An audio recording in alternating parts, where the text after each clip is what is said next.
Maybe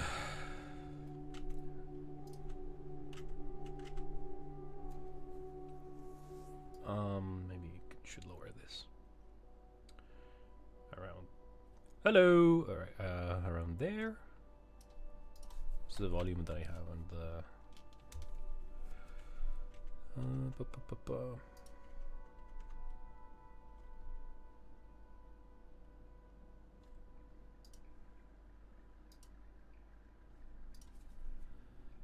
I think this is okay, right? If I go here, I go here. It should be okay, yeah.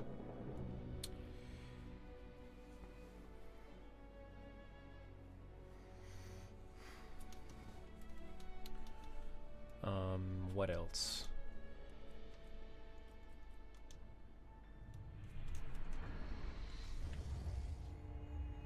Volume seems to be okay on the game, I think. Right.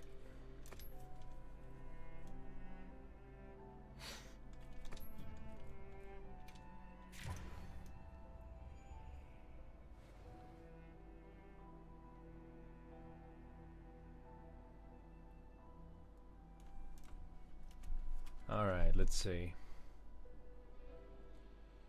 Uh-huh.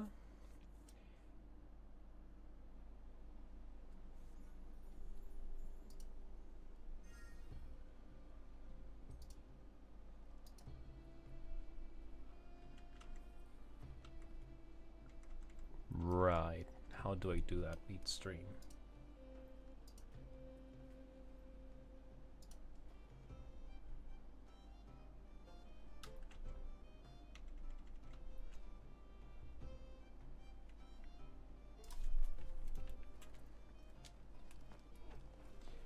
So does that mean that the image is like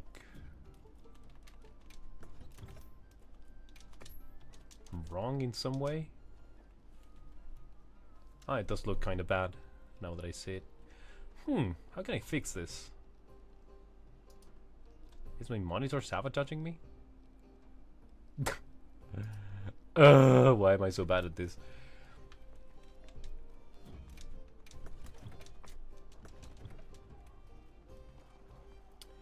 So it seems that I don't have hunter exercises until...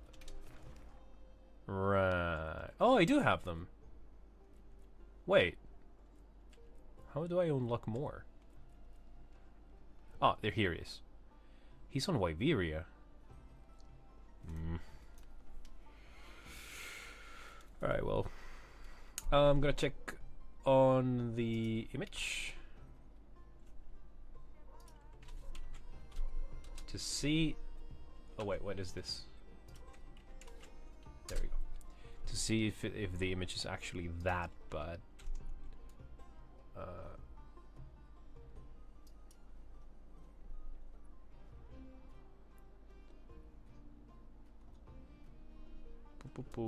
Boom. Copy and then paste here. Copy and then paste here. Oh, what I don't have... It seems that I don't have audio from like both sides. It's coming only from one side of the mic. Oh shit. That's a bit of a problem.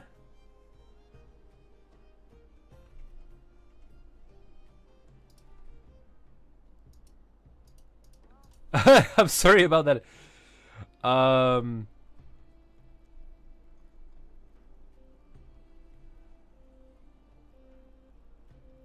What's good? Arathine. I think that's your name. Arathine Real. How you doing? I'm trying to get this the settings right. For a moment there I opened the transmission to see if like we had image and audio.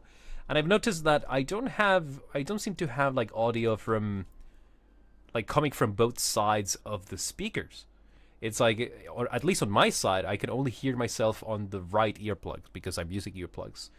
So maybe you can help me a little bit to figure that out if you know anything, or maybe it's fine on your side. I don't know. I'm really bad at this streaming thing. The other thing is that I'm kind of like questioning, is the image actually good? Like in terms of resolution, I got a message recently saying that the quality of the image was like defective or something because it is not 1080 by 2560. I don't know what that means. I know that I have some black bars like on top and on the bottom of the screen and on the sides, but I don't really care too much about that. Yeah, doing well here. It's a little late. I empathize with the streaming woes wholeheartedly, but looks and sounds good to me right now. Perfect! And I'm glad to see that you're doing fine, Adathine. Welcome to the stream. If it's late, feel free to just drop just some greetings, and you can be on your way if you want to.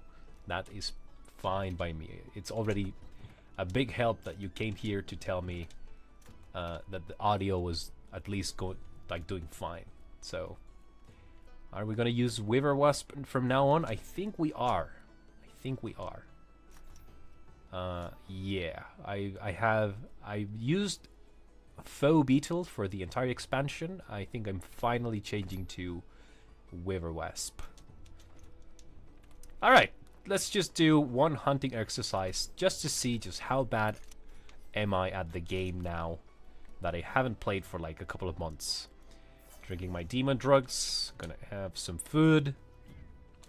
Maybe after I kill 1 or 2 Arkvelds, I can open a lobby if there's people around the chat, in case you guys want to play. If not, it's pretty cool that you're hanging out there. Got some work I want to do to get done right now, so I'll sit a bit and at least listen to some Hunt's shenanigans. Perfect. What do I want to eat? It really doesn't matter. Alright, so I've never done hunting exercises.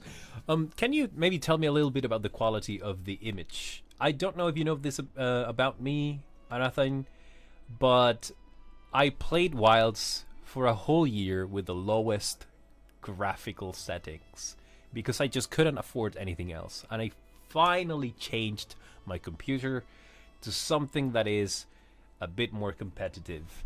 So yeah, kind of enjoying the quality of the image in Wilds right now because I was not able to. Oh yeah, you saw the quality in some of your shorts. Okay. Yeah, as you can see, not very pretty. But it's kind of cool that you found my channel thanks to my shorts. That's pretty cool. So wait, this is in Wyveria. I guess the first camp is just going to be the closest thing. Alright, so I haven't played in a while already, which means that I will probably suck at this Arkveld. But we'll try our best, because we know that a couple of more days, we're gonna have the Arc-tempered version.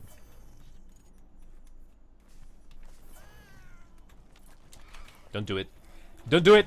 Thank you.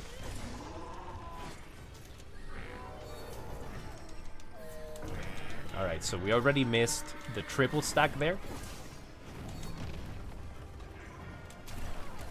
Alright. Alright. I kind of remember some things, but not everything.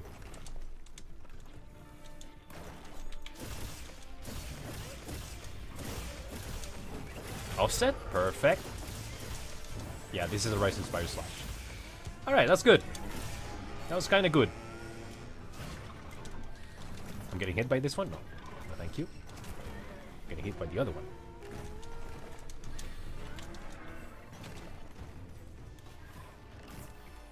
Keep myself topped off because I don't want to get one-shot by some random movement. Another offset? Oh, that was a blast proc. That's a very unfortunate Rising Spiral Slash there.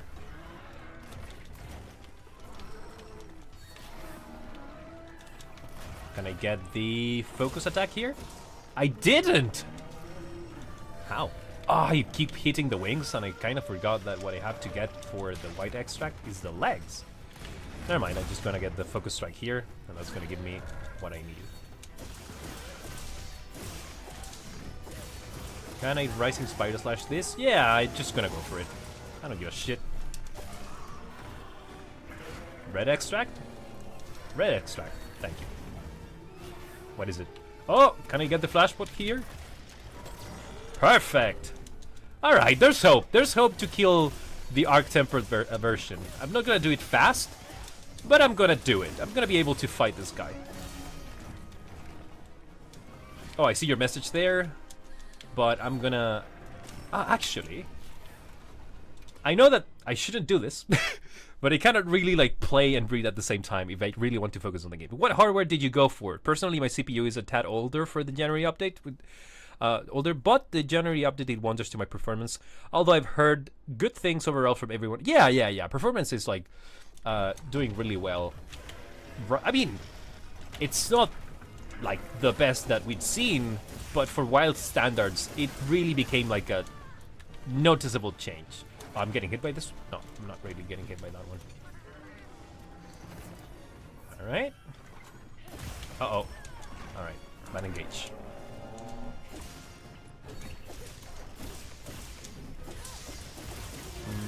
Yeah, why not? Might have been worth it? What is this? Okay. Is the one that I popped just now gone? Apparently it is. Haven't seen anyone use the camera to pause the game like that before. I forget it lets you do that. Yeah, yeah. Well, especially if I want to have like good results in what I'm doing, I cannot really read the chat and like play the game at the same time. If I'm playing more casually, like I don't know, like turning my brain off, then maybe. We don't want to get grabbed by that. Oh, Jesus Christ. I'm kind of forgetting how to dodge some of his attacks.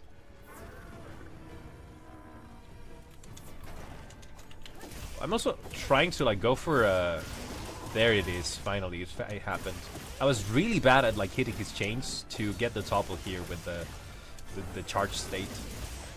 I'm gonna get I broke the wound. That doesn't allow me to get the refresher there on the extracts. It's okay.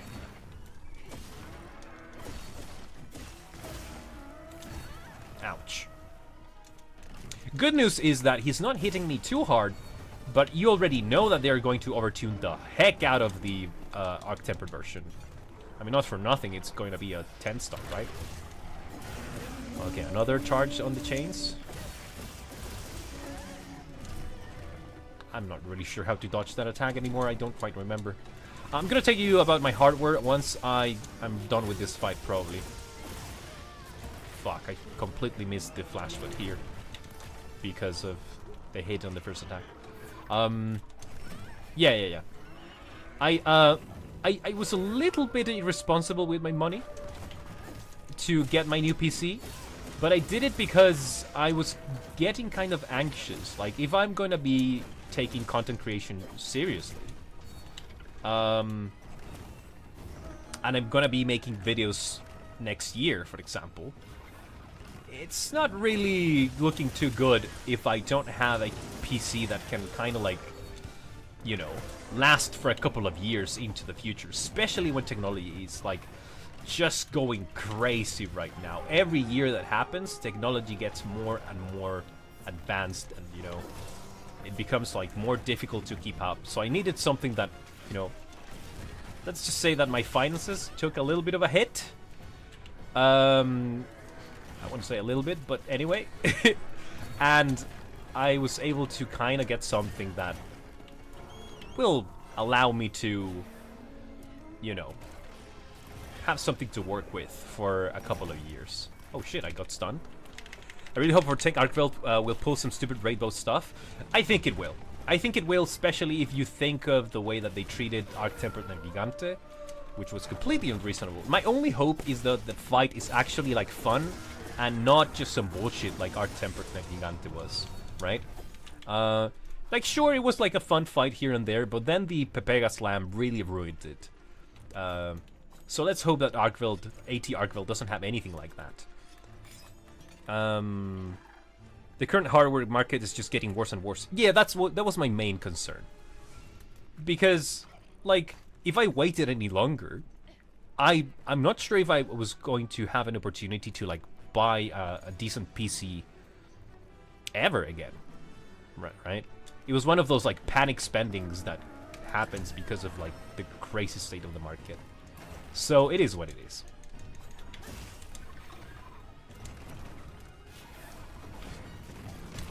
Jesus. I'm so rusty right now. Good lord. Can I get it? I did get it.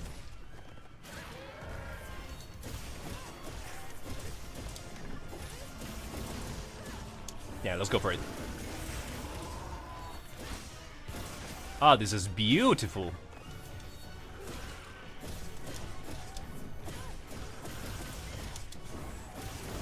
Now he's gonna enrage. I'm gonna get the wound. There we go. Okay, that was really clean, but I'm going to oh, okay.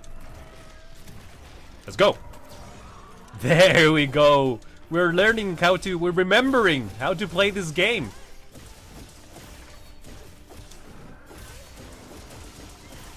Go for it.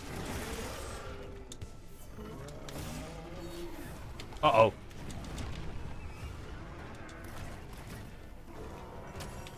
No, what am I doing? Jesus, Jesus, Jesus, Jesus.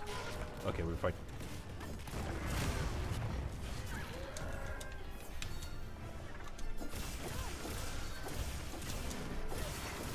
Finally, my first tempered wound appears.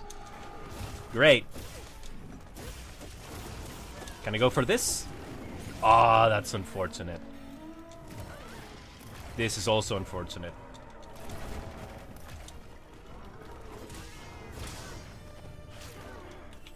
I'm gonna heal before I get dunked on. See, he wanted it. He wanted to fucking smash me to the ground. Okay. I'm gonna check your message in a moment. If I don't die here, is this a stun? It's not. Nice. Doesn't help that Nvidia 50 series is scarily underpowered across the board. Rising spires always look so satisfying when pulled off. For sure, man. I don't like. I know that the move set, or like the move itself is like, that's unfortunate. I got the chain break on the left chain, but then he kind of got staggered. I think because of the blast property of the weapon. I don't know what it was. So I missed the topple on the chain break. That's a bit unlucky. Reminds me of Ray Dow speedrunning feature film of yours. Feature film. Thank you so much for the for the praise. But I mean, yeah, I'm. It makes me happy when people bring it up because I put like so much effort on that video, and now that it's done, like I can kind of like kick back and just forget about it. But when I see people going or finding the video and like watching it, it's like, man. There's people that still get a little bit of like awe and wonder from what I did there. Hey, Serasium! No, don't go away, bro. Like this is not the gameplay you think this is. Like this is the rustiest, most like trashy ass insect glaive gameplay you're gonna see.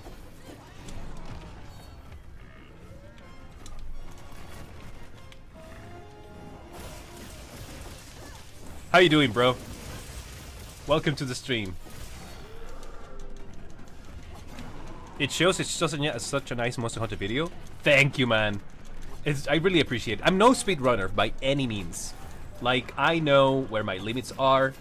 I know that there's people out there that are really crushing it on the speedrunner community. I like speedrunner, like I don't know, watching Smash Melee tournaments. I'm not good at Smash Bros, but I know like stuff because it's just nice to watch. And when you can get to experience a little bit of what they do, it's like, it's really something, man. So basically I wanted to have my own experience with speedrunning. And now that this is dead.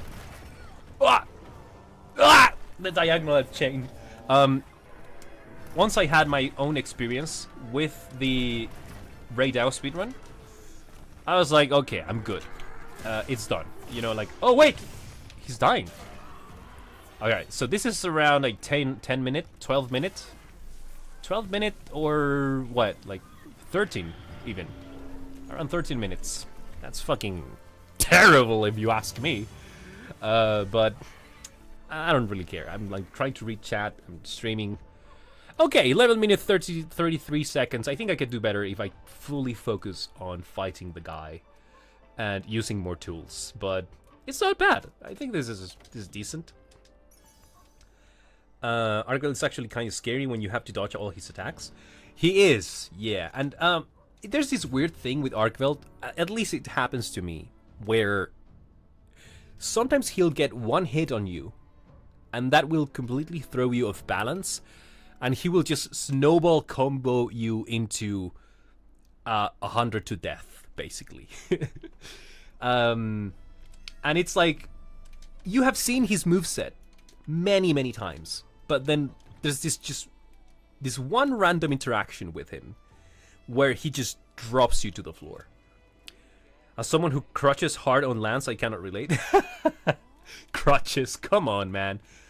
I mean, is there really such thing as crutches? Well, maybe dual blades. All right, maybe dual blades. Anyways, so maybe if you guys want, I'm not sure how many people are there on the stream right now, but maybe what I can do is I can open a lobby, or yeah, why not open a lobby in case you guys want to join? Or now that I remember, I think Nathaniel, I think you're doing something right now, so maybe it's okay if I just keep practicing a bit more. Anyways, Celestium, how you doing, man? What you been up to? Are you training some speedruns? Are you trying to get some new PVs?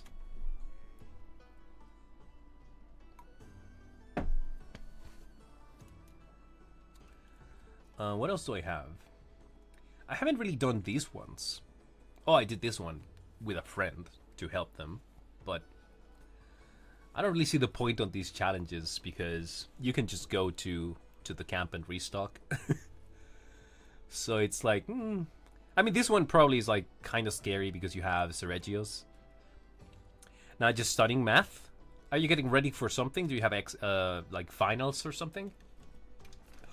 I haven't really checked on the event quests that we have now. There doesn't seem to be anything new, though.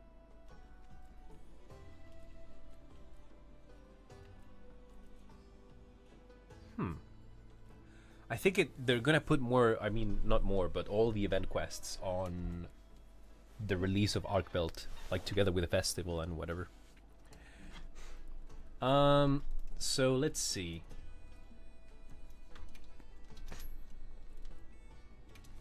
Some investigations. Oh, I think I was trying to get materials to reroll stats on the Gogma Arshan weapons. Seregios is kind of horrifying at times. Yeah, they're bringing like 28 event quests. Yeah, it's all it's like they're doing what they did on like on World, where once all of the events happened, they bring them back in a rotation, so more or less so that you can always have an event happening. Because you know the season where they were created already passed, basically. So then, so that people can kind of like come back and get the FOMO items, they can return to the game and then get them anyway. Let me see if I can. I was going to check something. I'm not sure what was it. Jesus, my deficit is killing me right now. Oh yes, I was going to check my hardware because you wanted to know what I got. So you will probably understand that I did get a bit irresponsible with the set, because I told somebody that knows a lot more from about computers than I do, and they told me that the PC that I got is pretty cracked. So let me see here. Wait, let me make sure that I'm not showing this like directly on the stream. Okay, it doesn't seem to be showing up. Steve gotta be one of the best monsters in Wilds. I'm not a fan. I'm not a fan, but I can see why you think that. I've never been a fan of fights where the monster is relentlessly attacking you. I can bear them, but I think what kind of ruins it for me is that I just know that the tempered wounds and the regular wounds on Steve are overtuned on purpose, because around the time that Steve came out, the community was just like wilding about the fact that wounds were overpowered and the tempered wounds made the fights too easy. So obviously Capcom, being the overcorrecting mess that they are, they went, oh, okay, so we're going to release one of the fastest, most aggressive monsters of the franchise that is known for being quite fragile around the legs, but no, we're going to actually make the legs, you know, the best hitbox, but also, you know, just this impossible mountain to climb when it comes to popping the wounds on the legs. So you guys figure it out. That's how I feel it was designed, which feels overtuned and like an overcorrection. That bothers me, but I still think that Steve is like a really good monster on the roster anyway. So computer settings, not settings. What is this? Stats. So I'm just gonna say some names, and you can see if you understand what I have. Processor is an AMD Ryzen 7 9800 X3D 8-core processor. I have 32 gigs of RAM, which was the equivalent of buying a house, basically. Not really, but kind of. Then the graphic cards was an NVIDIA GeForce RTX 5080. And I don't know what else I can tell you that you would need to know. But yeah. Yes, Steve is very hyper aggro. Yes, he is. That's why I like him, Lance. I mean, if you can block everything, especially perfect block things, it's pretty much quite the experience. Oh yeah, that's all. I think the wounds are fine on Steve. Not sure what you mean. Well, I mean, I think obviously we come from very different experiences. I think about Steve and the wound resistance that he has in comparison to everything that we had seen up to that point in the game, right? In contrast to that, you can tell the difference between the wound resistance that Steve has compared to other monsters. Whether the wound timers that it has are fine or not, I think that is another conversation that has more to do with basically me having skill issues to fight him. So you can say that the wounds are fine, because once you really learn the fight and you can start capitalizing on his attacks and whatever, yeah, it maybe doesn't feel that bad. When you're making progress, especially because I don't really enjoy the fight too much, so I tend to avoid Steve. When you're making progress in that fight, it can get very frustrating to feel that the wounds are taking forever to pop. Oh yeah, that's all decently expensive. Damn. Yeah. No, I had some like money to burn, and I had to hire somebody to help me build the PC because I really don't know much about computers. And I told him, like, I need something that is functional and that is going to be able to face the technological advancements that we're going to see in the following years. And he was like, here you go. Can you afford this? And I was like, no. Because at the beginning he actually offered me a very cracked setup. I think the ones are no, I already read that. Finished getting my work in and I'll be heading off, so I'd be happy to get a single hunt. Okay, let me open a lobby. Private lobby, no. Wait, actually, yeah. No. Huh? Wait. Hold up. How do you even do this anymore? This is what happens when you play alone all the time.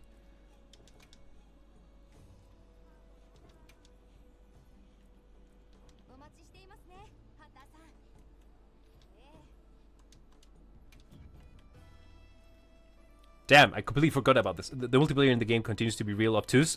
Yeah. Can you remind me, how do I open just a regular lobby? Or maybe you can open one and I can join. Perfect time for my shaders to load. Oh, I also had that happen today. I do think that the shaders are taking like exponentially less time to load these times. Which can be attributed to the performance improvement. Do private lobby. Joined by Hunter. Lobby ID search only. It only offers me options to join, not to create a lobby. Private lobby by ID search. Create. Oh, Jesus Christ. I was reading join, not joinable. I'm sorry, guys. I'm having the absolute streamer curse where my cognition completely shuts down and I become useless for anything that is related to being a competent person. But there we go. There's the lobby ID. I'm going to try to put it on the chat so that you can maybe copy and paste it. So this is MT93LC6LC. Can you evaluate or somehow give me some feedback on my current set, Serasium? I'm using... I don't know at what point during the game I copied this build from somebody, and I don't know if I'm like updated on what I should have. I think I need to get more... Oh no, I have new Udra pieces. Anyways, so... this is what I have right now. What do you think? Should I change something? I haven't transcended my new Udra chest.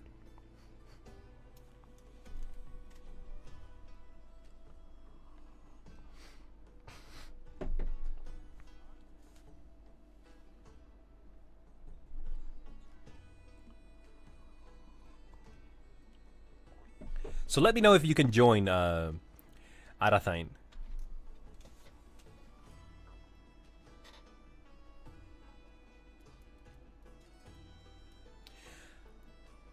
I think you should go for 2P score. 2P score is back on the menu.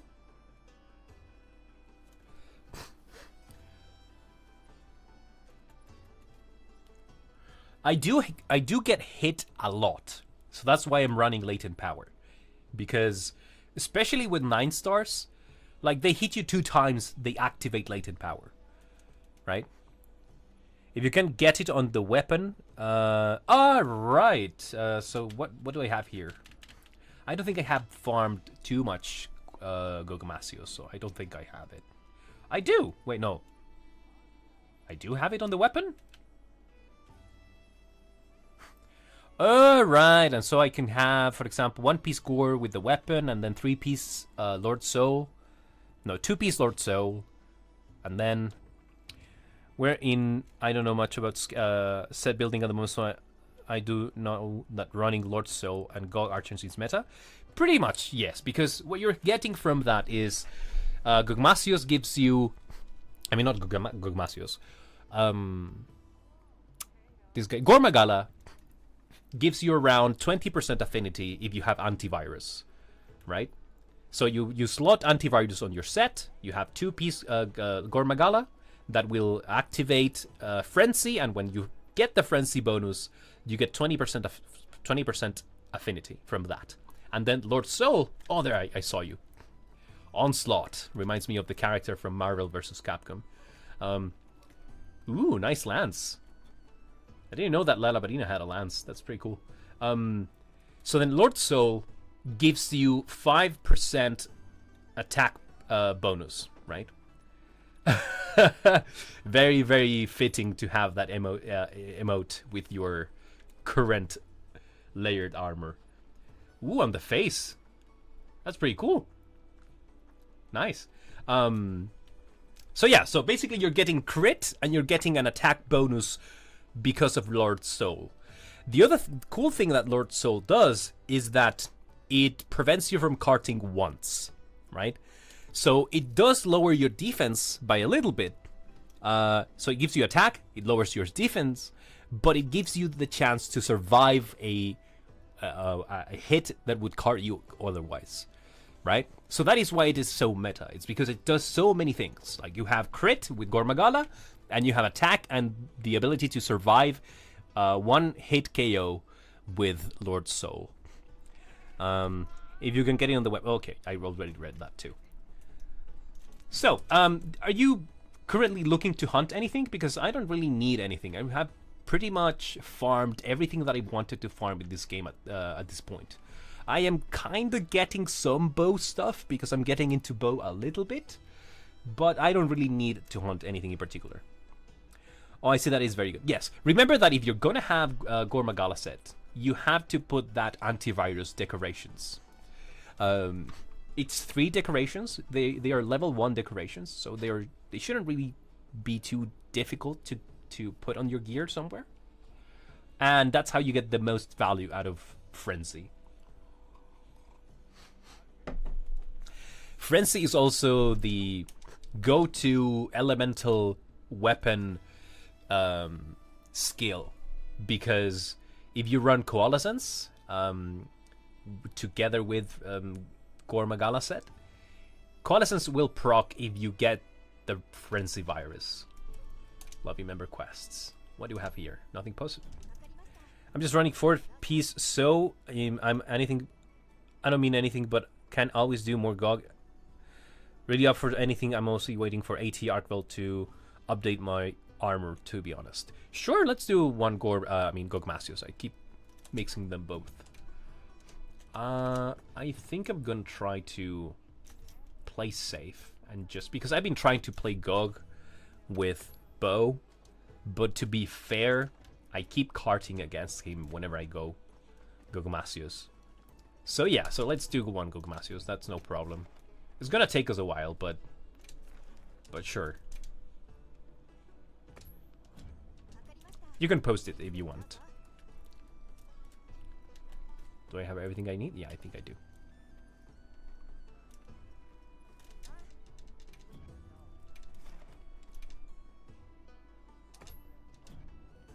Oh, well, let's just do it.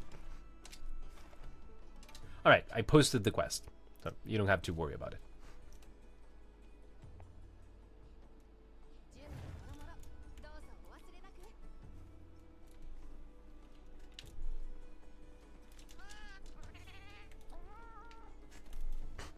To be fair, it's always useful to get more Gogmasios pieces, because I do think I need to reroll a couple of weapons, namely my Thunder and Fire Insect Glaives. Probably my Ice Insect Glaive as well. I haven't updated that one because I'm gonna have to need it for the potential 10-star Ray Dao. So yeah. So anyways, what's the current meta for Insect Glaive Sarasium? Is it Gore? You get Lord Soul with Gormagala bonus on the weapon, and then you get 2 pieces. 2-piece Lord Soul, and then what do you get on the rest of the gear? Because I'm imagining you get, like, what? Like the Gormagala chest, maybe? And then you get, you know, the Ray Dao pants, the new Udra chest. Oh wait, I already said Gormagala chest. Then maybe the gloves, I don't know. So how do you go about that right now? I haven't really been paying attention to the meta, because the set that I have kind of works already.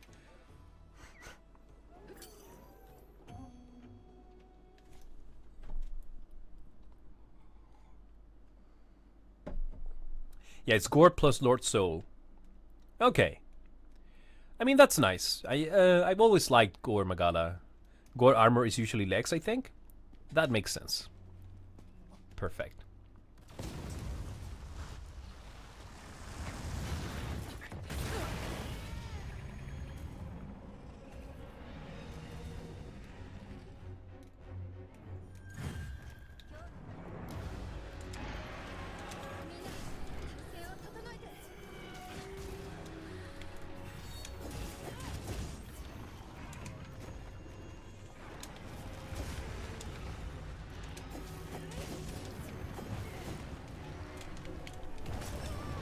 Okay, here we go. My brain is delaying on what I want to do.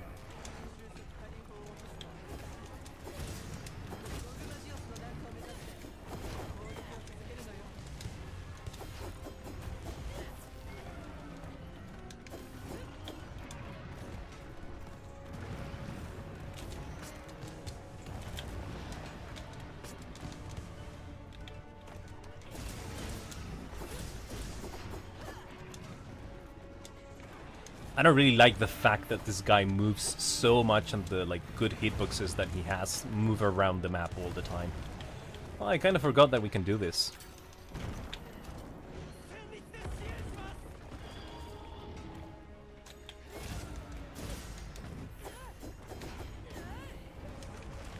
This is why I was trying to learn how to fight him with bow. I feel like bow can just follow him around so easily.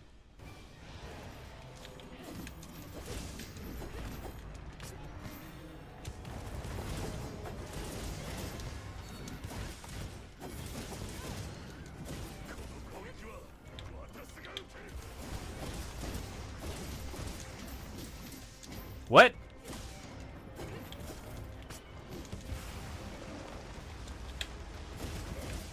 My extracts are gone. Also, I'm not sure why I'm not using Rising Spiral Slash all this time. I kind of forgot that I had it for some reason.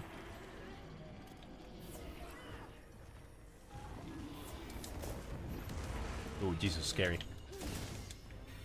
Spooky, scary skeleton.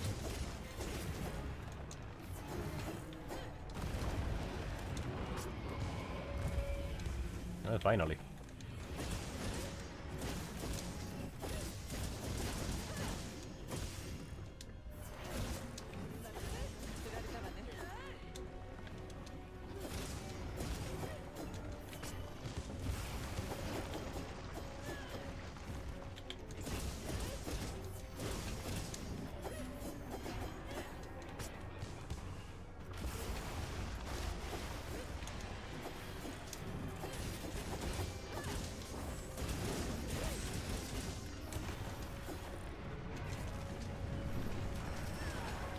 Ouch.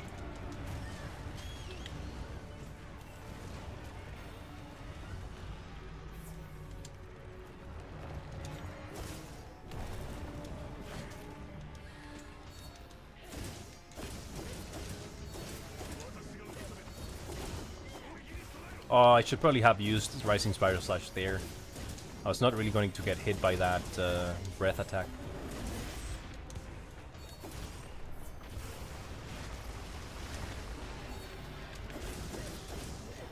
So, what's your favorite monster to fight now on Wild Serasium?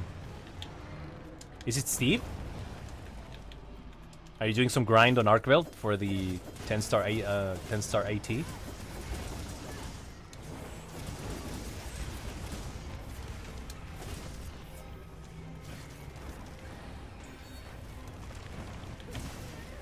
Ouch.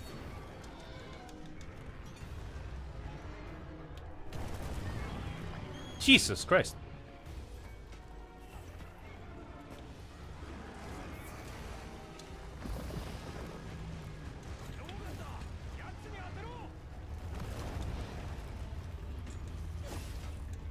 Star Arkveld.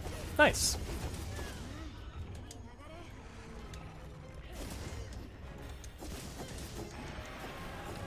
Did you try doing any solo Gogmasios? I haven't really checked on your channel lately because I've been like, I'm been very off of YouTube. Damn it.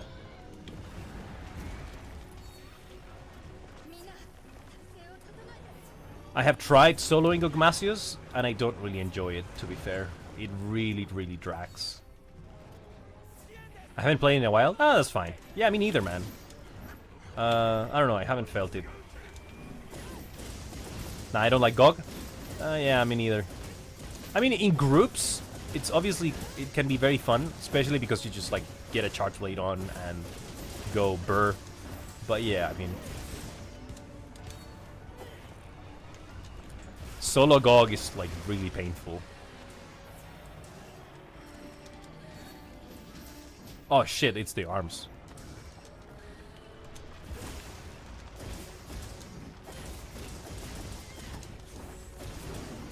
Ah, you suck.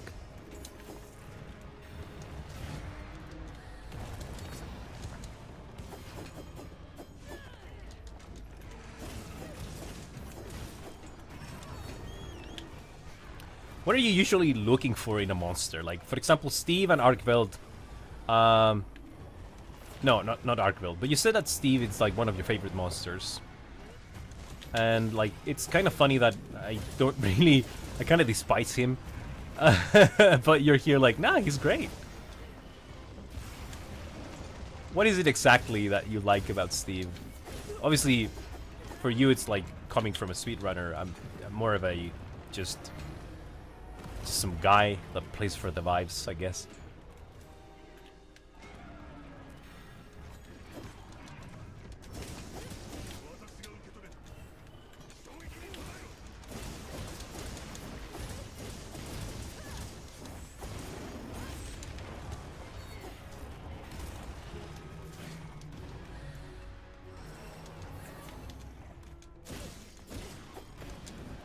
Uh-oh.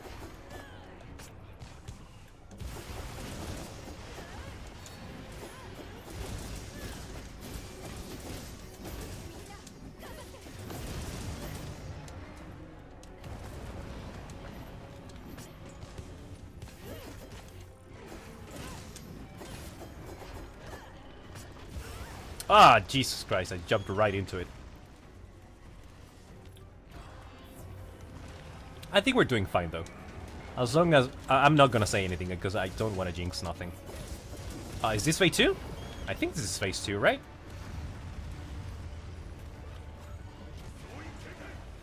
Alright. That's good.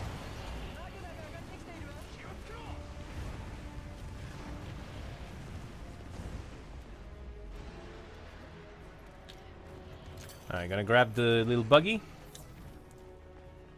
Gonna wait until he's right there. I'm gonna drop this thing. Boom. Alright, I guess because you're on your I'm getting on the ledge animation. That didn't do anything to you. Fair. Sure, no problem.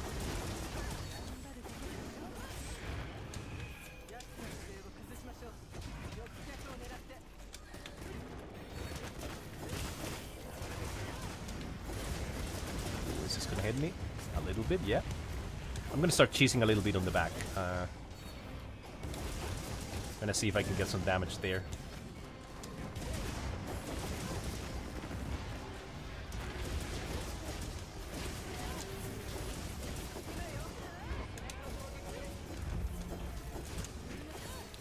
Alright, this is good. Nice.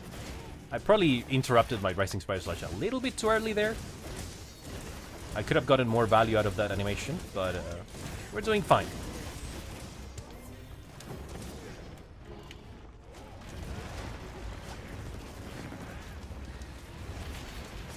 Gonna cheese the back again.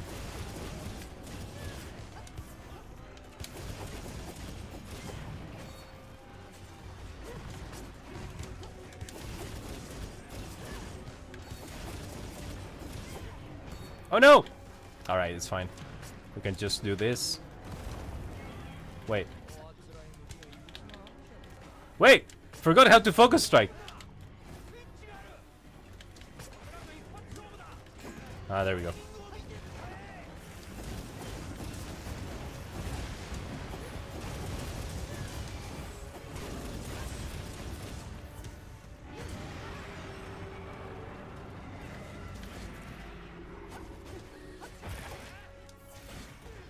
What? Where's my bug flying? There we go.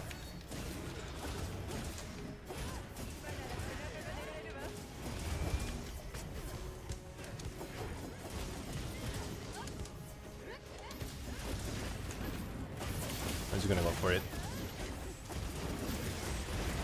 There we go. Nice job. Alright, just gonna get on these cables right away.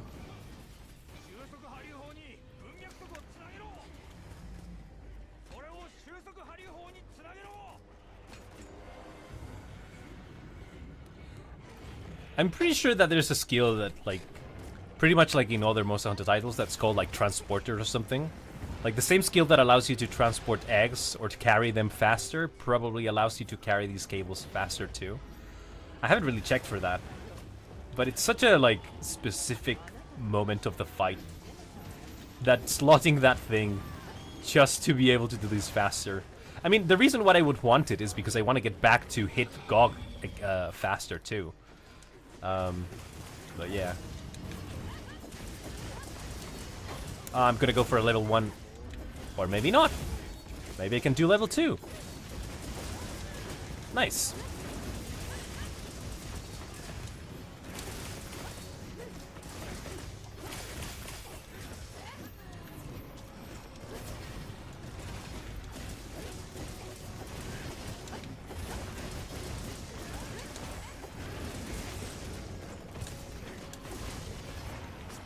Okay, so currently it says 7 users.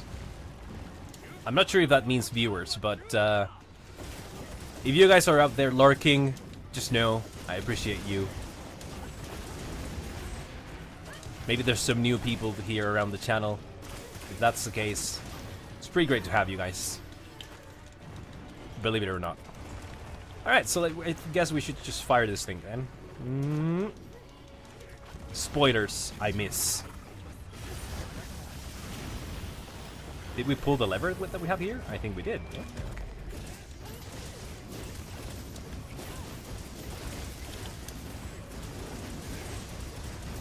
Nice, nice, nice. Alright, this phase was pretty simple, I guess. So now it's time to get the charge plate.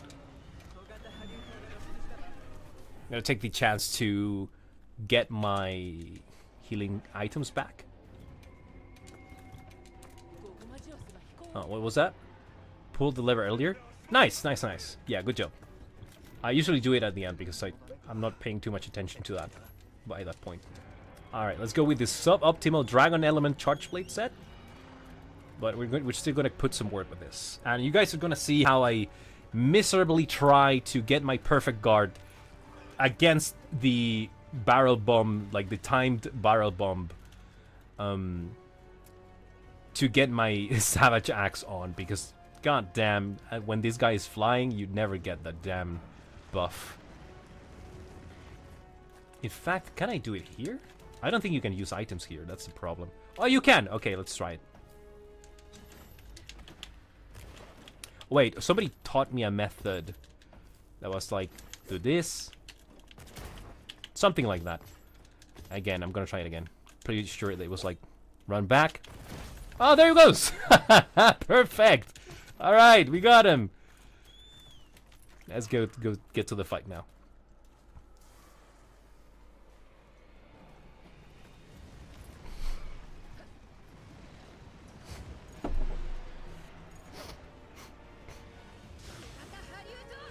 Alright, something that I'd like to do here is I get my bow and I equip the blast coatings. And I just blast him. Oh, what's happening with my controller? Jesus Christ, that was weird. Alright, now. Come on, give me a blast proc. Please, a blast proc. There we go. It's probably not very practical for like charge plate. I should have tried charging the resources of charge plate before doing that, but it's whatever.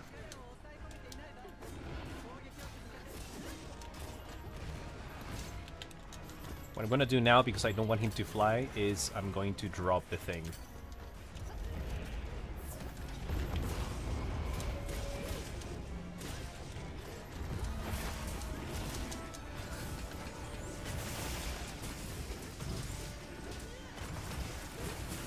Easy SADs. Oh, did the one disappear? I guess it did.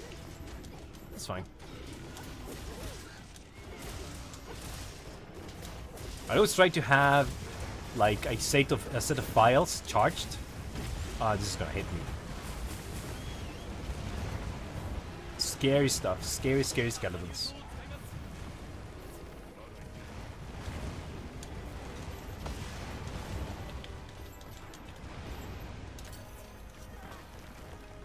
Oh, the tremor? Alright, well. Here we go. I don't think I'm gonna get two... No, I'm not getting two SADs on this one. That's pretty sad. What I was going to say is that I always like to have like one set of files charged. I don't really use like the ones that I have right away. Because that way I can get to this phase and kinda sometimes get like the two SADs on that animation. It didn't happen this time, which is kind of sad, but it is what it is. I think we're doing fine anyways. Boom. This should hit, right? Because he has a tail.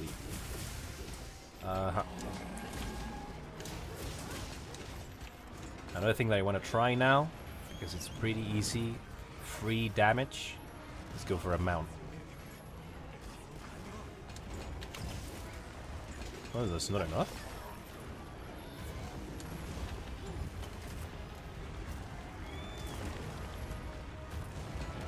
Oh, he's going crazy right now. Did we already get the mount? Maybe? I don't think so. Ah, Jesus Christ. Scary! Very scary. Ooh, nice job! Nice job cutting the tail. Very nice. I'm just gonna go for it.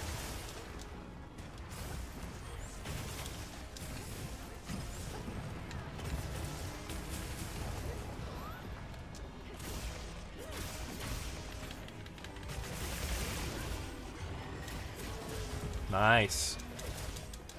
I don't know how that top will happen, but we take those.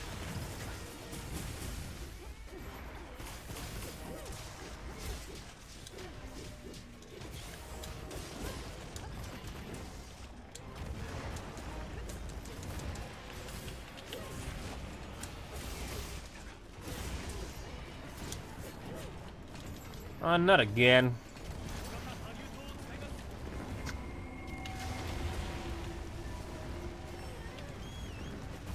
Not really a fan of this face. The fact that he's just lasering around.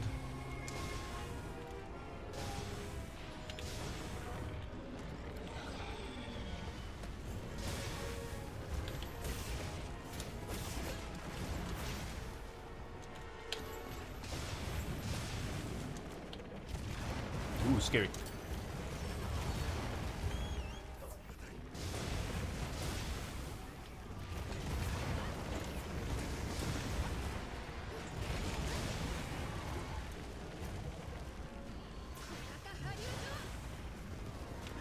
Ah, damn it. I should have known.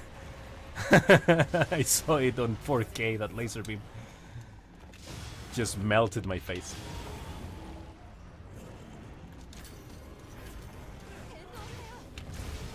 Let's see if we can get some of these parts around the chest.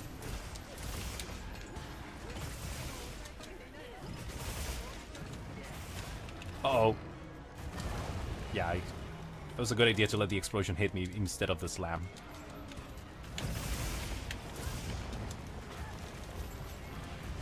Should probably get our health back before we get one shot by some bullshit.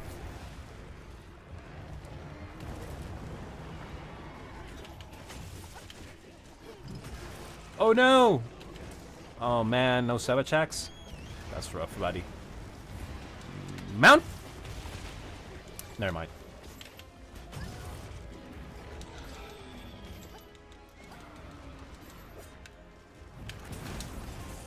Got him!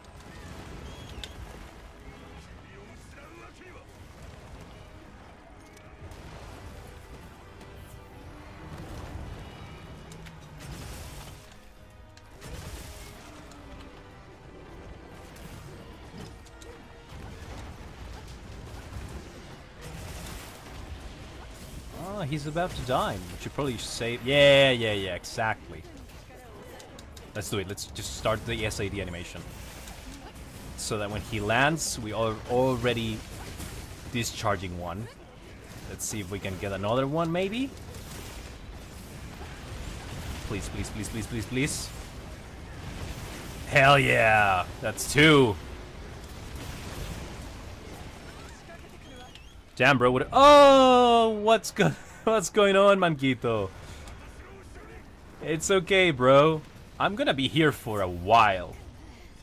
I'm pretty much... I have the day off. I'm just gonna play some wilds. Maybe I'll get on something else. I'm not too sure. Get this Savage Axe. There we go. But who knows, man? Maybe,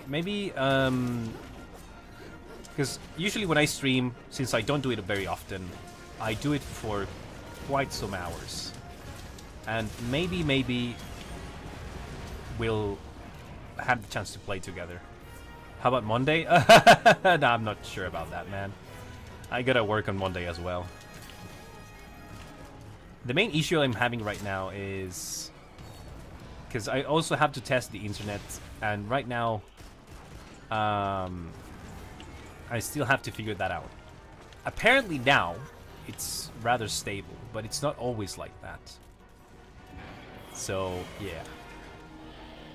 Boom. Oh wait, he's on the ground. What am I doing? Now he's gonna fly. Yeah.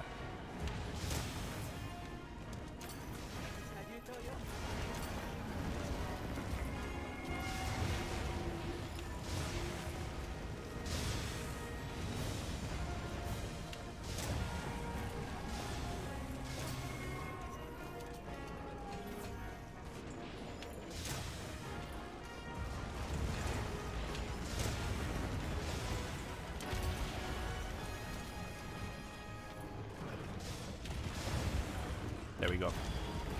Let's get some Gogmasius parts. Which one? The head? The head one? Maybe the head one.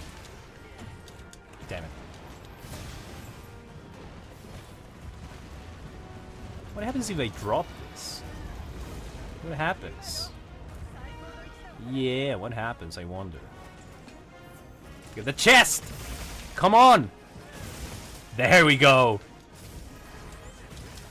Excellent! That nick of time! Man, I don't really like killing this guy without getting all the like parts for the Gogma materials.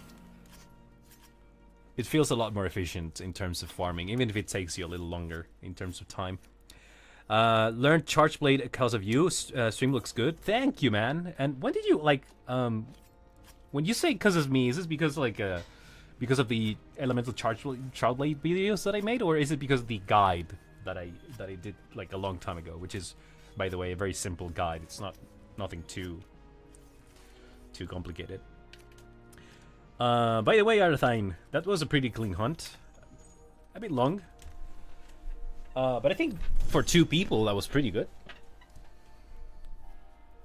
Nobody died, nobody carted. 22 minutes. Yeah, sure. Hell yeah, and we got hell parts. I'll be honest, my aim in that fight was abysmal. It happens. Happens to all of us. The whole having to shoot at him with lasers is, I would say, not the most engaging thing, but it is what we have.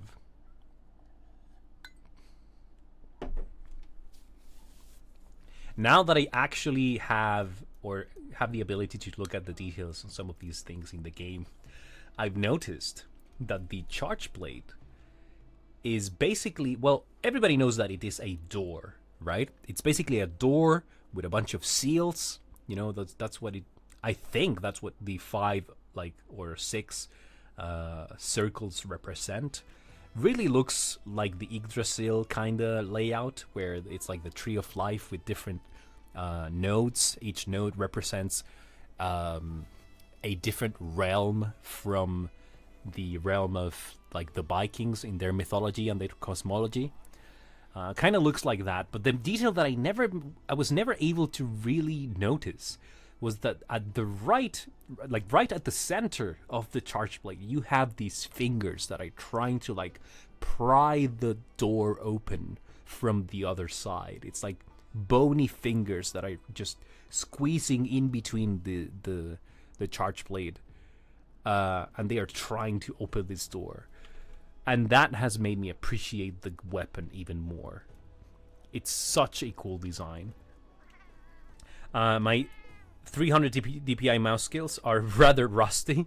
Don't worry, man. I really suck at shooter games. I don't play any kind of shooter because I just cannot perform in them.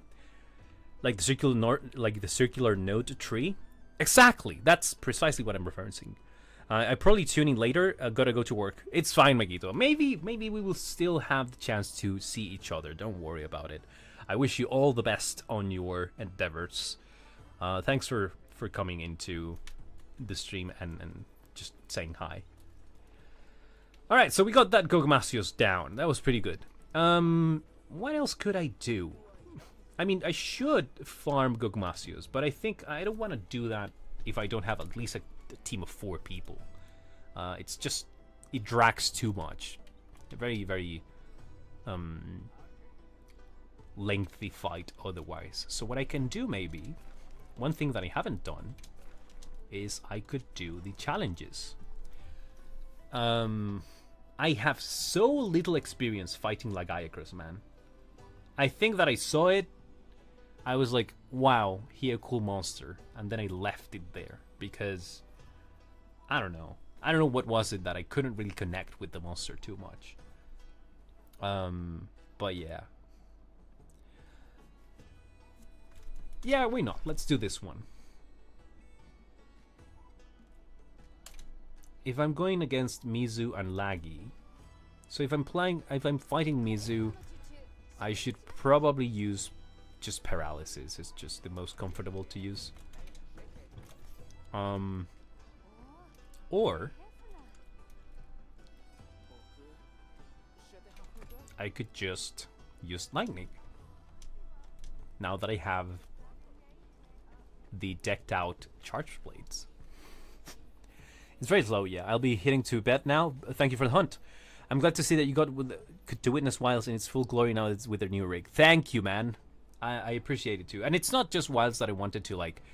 It's not just wanting to see Wilds with like the high graphics. It's more the idea that I wanted to like see future games and be able to play them.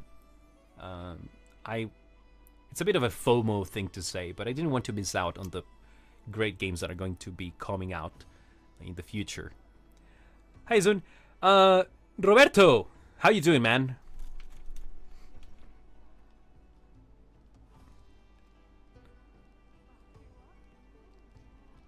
Roberto Vidiuspino 3314.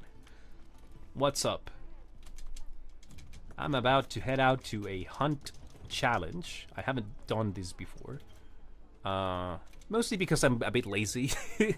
I have fought these monsters before. I don't really see the point on fighting them all in the same quest. Like, I guess the implication is that they all have like one-shots now that they have their 9-star version. So you could potentially fail, but if you'd never get one-shot, especially if you're playing with Lord Soul, you're gonna be fine. I mean, should probably get this flash pod going on.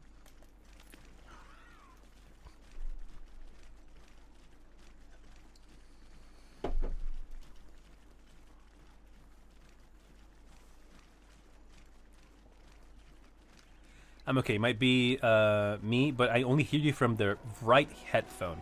I was dreading that could happen. Other people on the stream have told me that they can listen to me just fine. I don't know what makes it so that you only hear me from the right headphone, because when I checked my settings, pretty much the same thing was happening to me. And I don't know why that is. I know that it has to do with the fact that I'm using a... how do you call it? It's a studio microphone, because sometimes I do voiceover work for like advertisings. So I have a pretty like decent mic for voice acting and stuff. But what that means is that I have to use an interface, an audio interface, And for some reason, this also happens when I'm editing and making voiceovers for my videos. For some reason, the audio only comes out of the left side. And so I have to edit the audio afterwards to make it look like it sounds on both sides. And I'm not sure if this is a problem with like using earplugs and whatnot, but if anybody knows why this happens, I would really appreciate some help, to be honest. Uh-oh. What am I doing? What did I do this? Oh, well, it's not so deadly now that I have like the transcendent armor. Okay, well. What? I don't know how I got hit there, but... So yeah, I would really like to see how I can solve that. Because, like, right now I don't know. Maybe after this hunt we could try to troubleshoot something.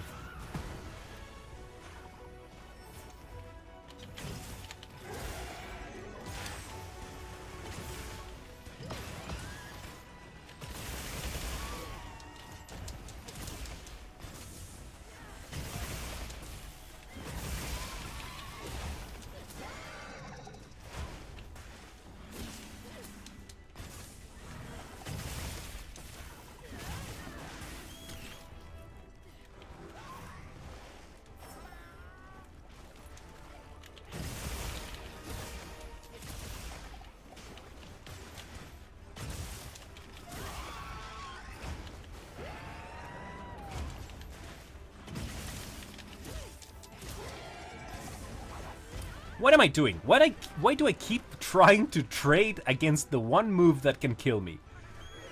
What is wrong with me? I'm dead. I'm not. What is the meaning of life? Why are we here? Just to suffer. Interesting. Whenever Misu roars, I somewhat hear from the other side. Make the soap ferret suffer. The soap ferret, that's great. That's actually a great way to describe Mitsune.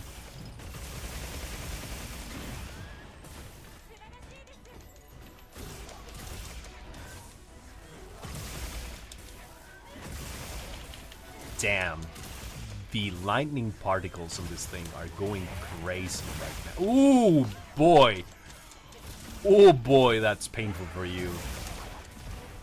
Now we got it. Now we have actually activated our neuron system to like make the correct decisions. Now we are in the middle of flow, and flow is over. Of course it is. It cannot go for longer than 5 seconds.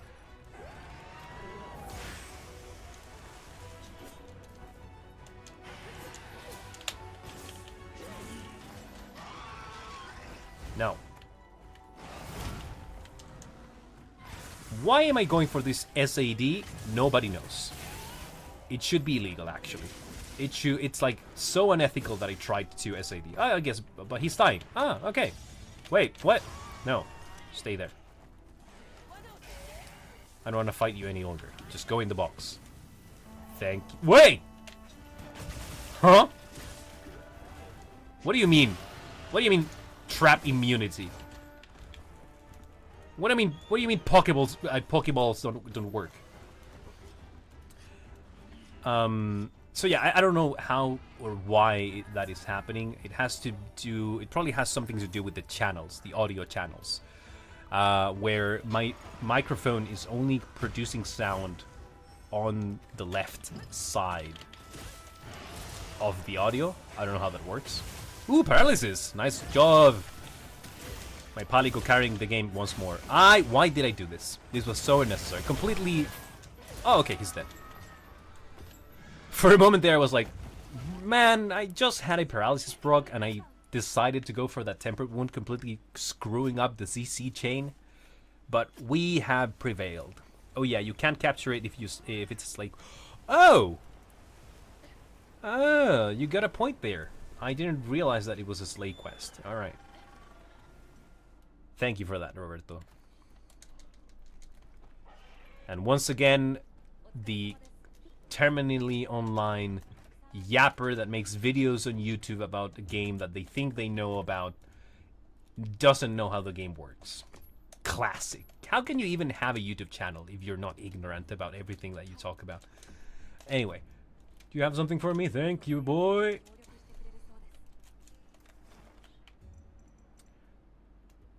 Should probably go here. Here, maybe. Yeah.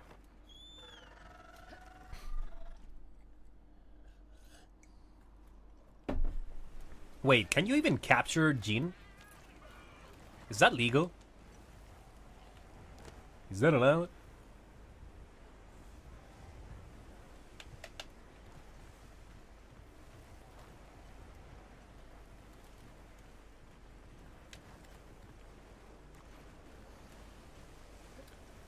I'm pretty sure Lagiacrus is weak to fire, right? Is he just hanging out on the water? He is. Can I drop some stones on him here? I think I can, right? Oh, he's eating. Damn, he just fucked up some bird there. Can I maybe throw the fishing rod?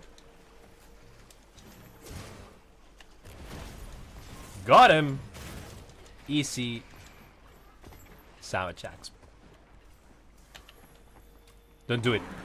No, my ambush attack. Anyway, it's fine.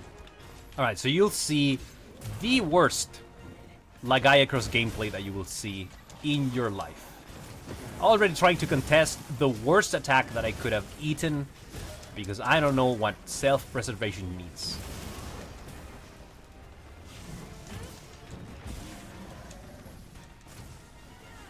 No, Jean can be captured, but that didn't stop me. That's a true hunter right there. You think that reading will stop me? Think again.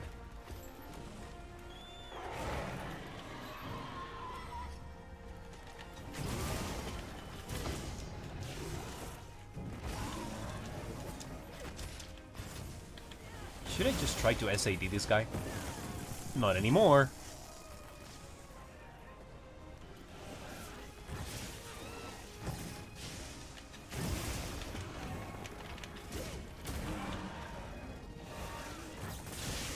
Okay. Okay. Alright. I actually never paid attention. Like, I have fought this guy so little, or like so few times, that I don't really know everything that he can do. And so I really have to like look at him to understand what's really going on in the screen.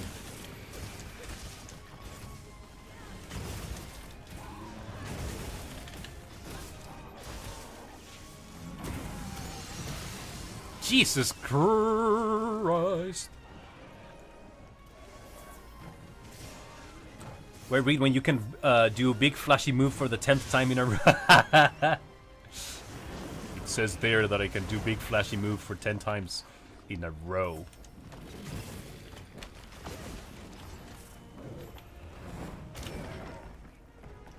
Come on. There we go. Ow. Uh-oh, I think I'm dead. And the super armor from the secret recovery does it again. Of course it does.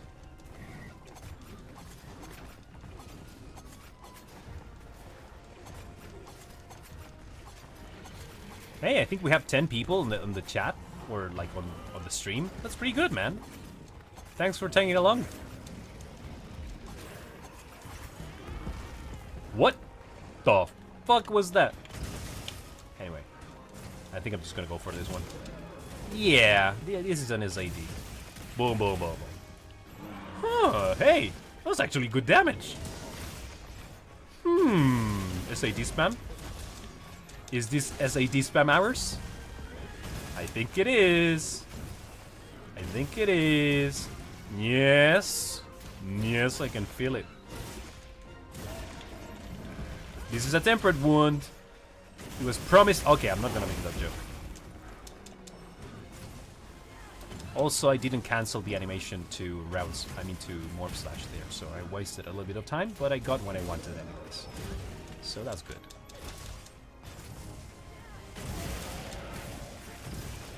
No! Alright, well, I think we were doing fine for that last couple of seconds there. That was good. I find Laggy more fun than Steve. The Pinecone with attitude is a demon. It is! I don't really enjoy him too much, to be honest. I pretty much sympathize with you.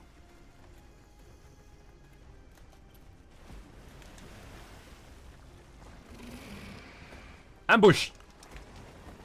Ambush! No way.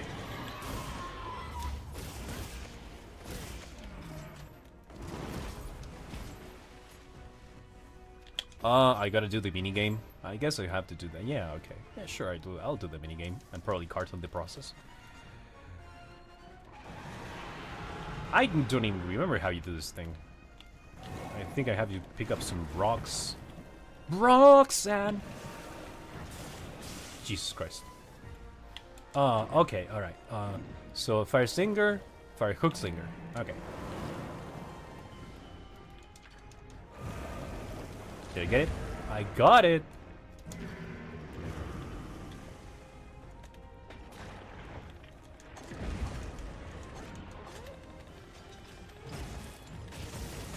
Oh, this is dangerous. Jesus Christ.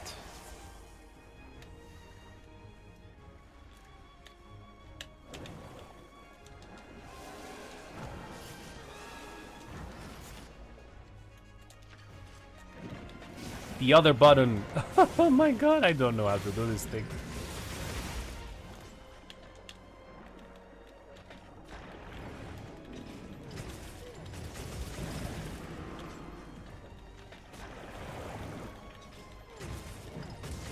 Am I dead? I am not.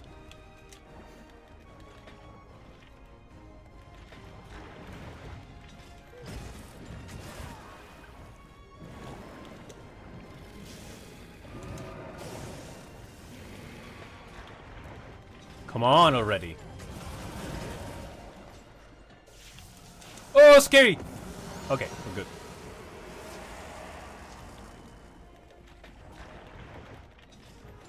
Oh, I think I had to hit the back there, and I didn't get it.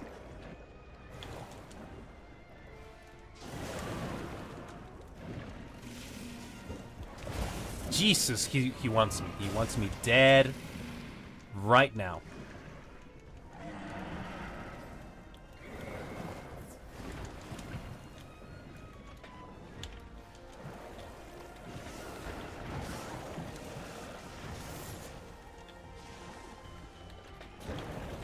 I am missing all the timings of this thing.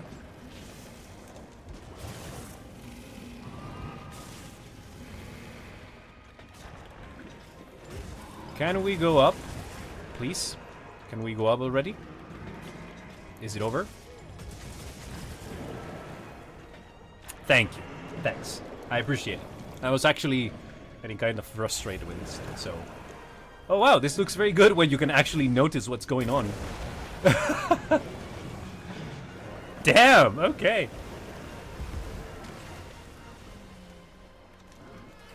I'm gonna put this on the ground. We're just having an intermission right now. We just need to, you know... Now we get back to the fight.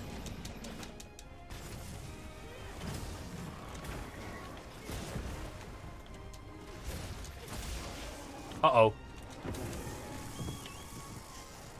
I'm wondering if I can finally guard from that if I equipped guard up against Lackey, but we don't really have space for that. Oh, okay, he's dead. Nice.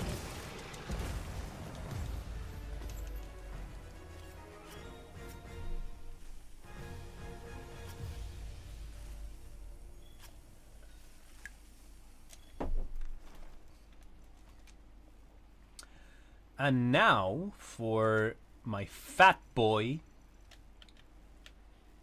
Duna, we want to get our lightning set.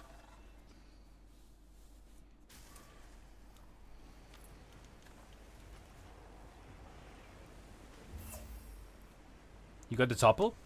What happens if you stay too long? Oh, I think I've seen what happens. He goes for like a Nova attack underwater, right? If you take too long trying to get the underwater segment, he does like a typhoon of sorts. Mystical Space Typhoon or something. Where should I go? I guess it's gonna be this one. I don't actually play Yu-Gi-Oh, by the way. I was just watching Emperor text-to-speech device again. Because every now and then, like, I get... I don't know, it's like one of those things. It's like watching a show yet another time. Because you like it so much. Oh, god damn it. Alright. And so, I remember that there's one thing that they call... It's basically Yu-Gi-Oh! In that show, but they call it like for the chess poker matrix ultra demons, I don't know, names, which is basically them taking the piss and trying to get the name of the franchise.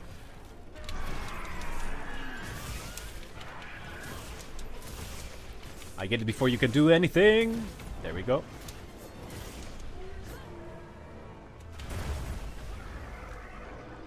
Ooh, the lightning. I mean, not the lightning, but the lighting here is pretty cute. It's looking nice.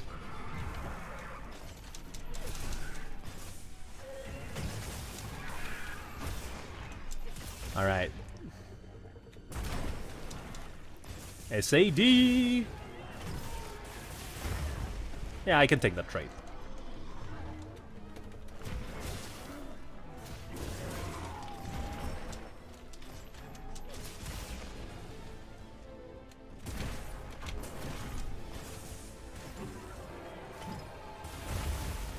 Oh, that was unfortunate. I thought the hitbox was going to be a little bit closer.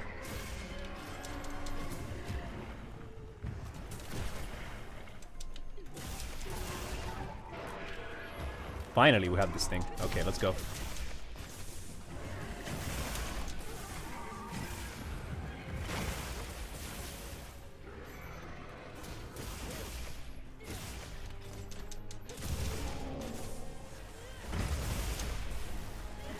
A bit of a scary drop there.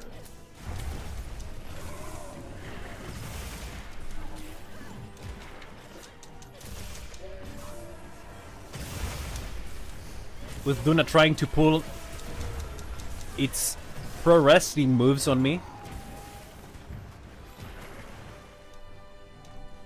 Hello? Charge slash? Hello? Can we do that? My control is acting up a little bit. I'm not sure if is it because of the fact that I now have Windows 11 or the fact that it's a little bit very old. It's a PS4 controller.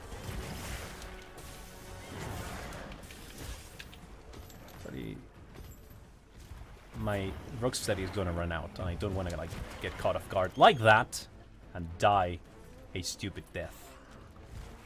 Yeah, he does another one, lightning tornado, cool stuff. Never got it myself. I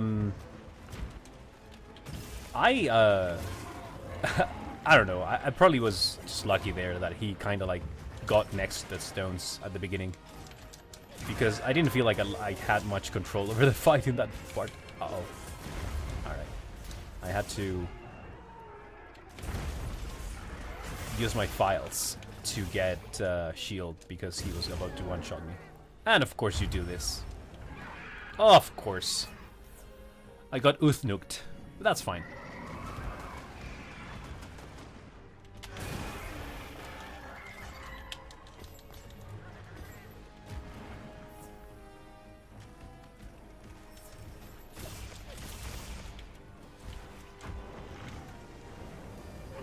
Jesus, what's going on?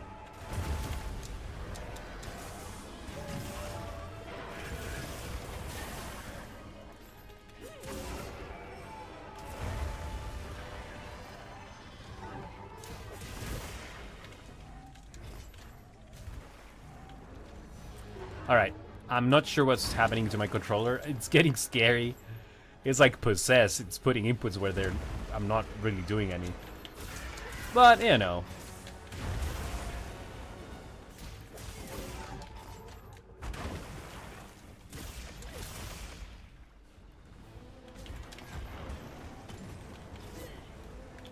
No, I don't like that.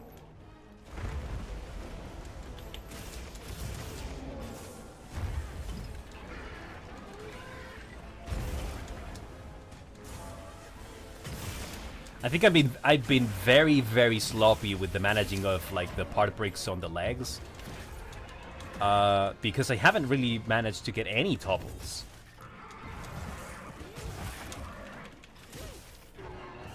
Haven't been hitting the legs enough.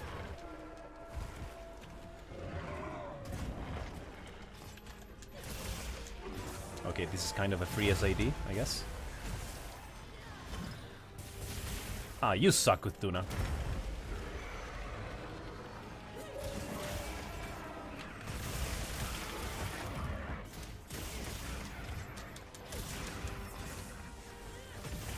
Gotta take this chance. There we go. Finally some momentum.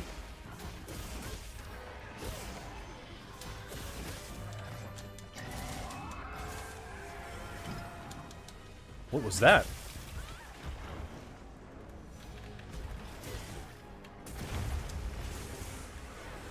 Let's get this leg here.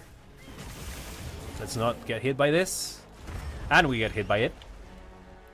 Man, it's so nice to be able to distinguish what is going on in your environment. I mean, your surroundings. Because you basically have like better graphics. Or you can see better graphics. And you can like have a better idea of what's going on. Can I break this? It didn't break. That's fine.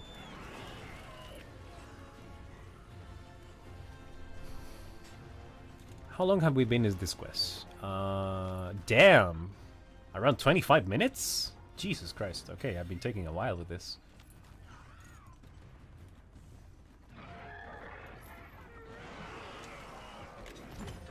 Huh? He's fighting with the Yankutku? Alright, sure.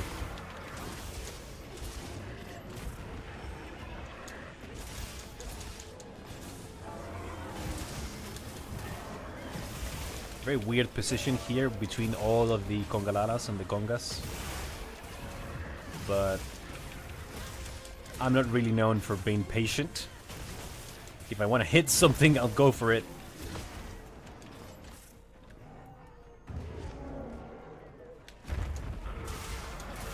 Are you doing another one? No. Great. Thank you.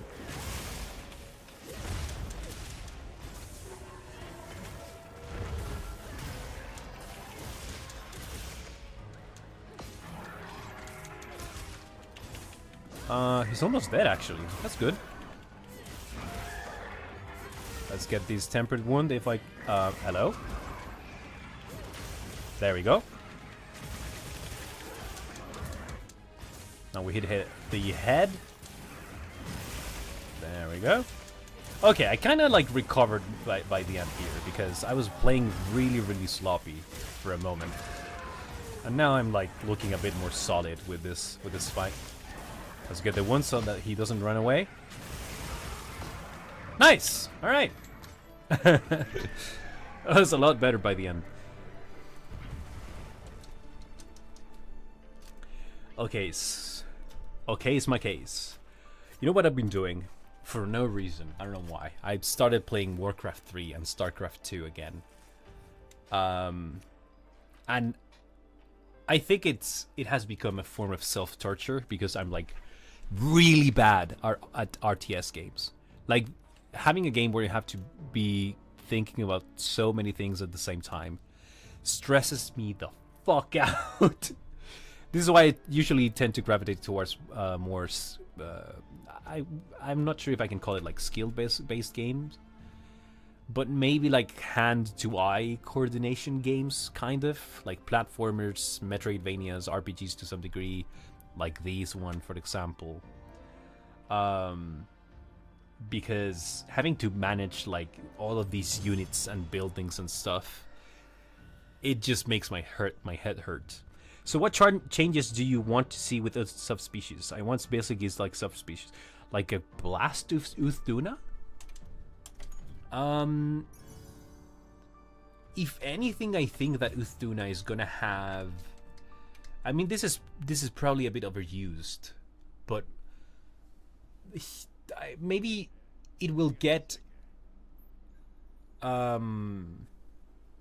like a lightning subspecies. I do feel like Uthduna takes a lot of inspiration from Namiel, both in the color palette and kind of like the very like creature from the depths design in a way. They are not similar in like physically, but in the color palette I see a lot of similarities here and there. Yeah, it would drop explosives when it does its backflips. So like an actual Uthnuk. That's not bad, you know. But maybe actually they could go the route of a sand Uthduna that does explosions. If the expansion is going to, like, you know, expand on the map in the what was it called? The Windward Plains. They could have like a part of the map that has like a lot of like soft kind of like quicksand in a way.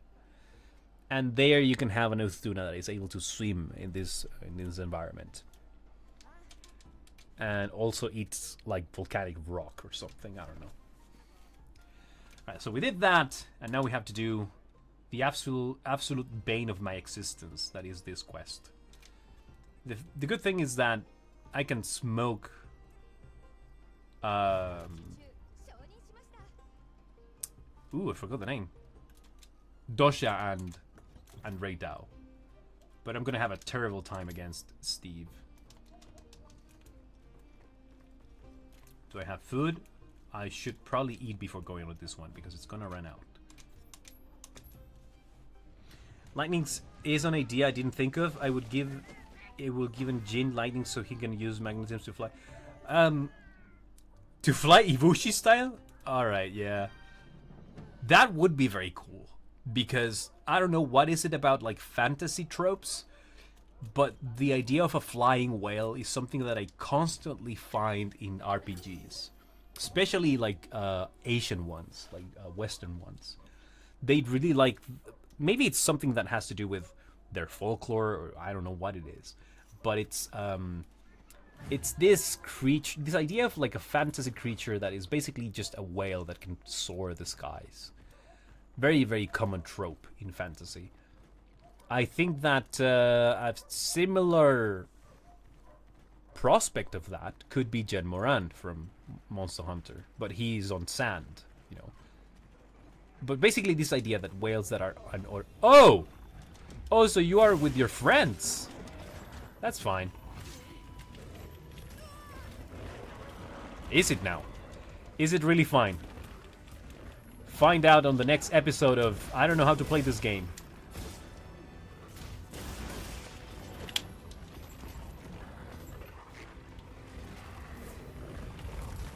The music on this is really cool.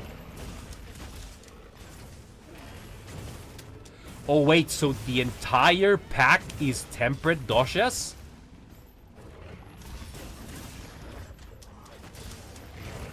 That's cool. That's actually cool. I'm gonna die probably. Yeah. Yeah, I was being so unreasonable there. Flying is like swimming but in air. Yeah, basically. I do think that a flying whale in the Monster Hunter universe cannot really justify itself too much. Because, you know, there's this element of like the monsters being a little bit grounded. They have to be believable and such. And so I think that, for example, what they did with Uthduna was great because, you know, Uthduna doesn't actually fly, but there's this floatiness to his moves when he jumps and stuff that kind of creates the image of this flying whale that I'm talking about. So wait, so I think I don't have dung pots on my inventory. So what I will have to do is I will have to just equip luring pots. I said luring pots. And just try to and see if I can take this guy away from the pack.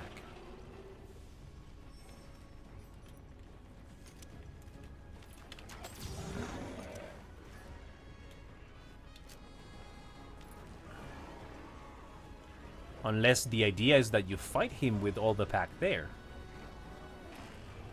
Which, I don't know. Just come here, dude. Okay, thank you.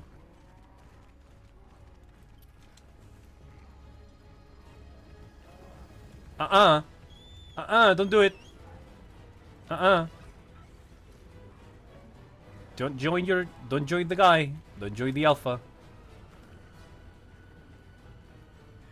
This is a private meeting. This is a business meeting. You have to respect that. Okay, I think now we can fight.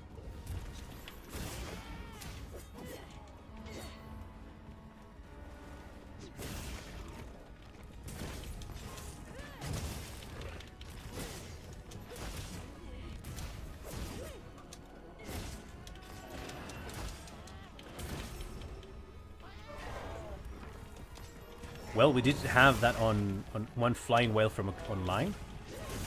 Oh, I'm afraid I didn't play Frontier, and I don't know much about it. I will say, however, that some of the monster designs in Frontier are pretty cool.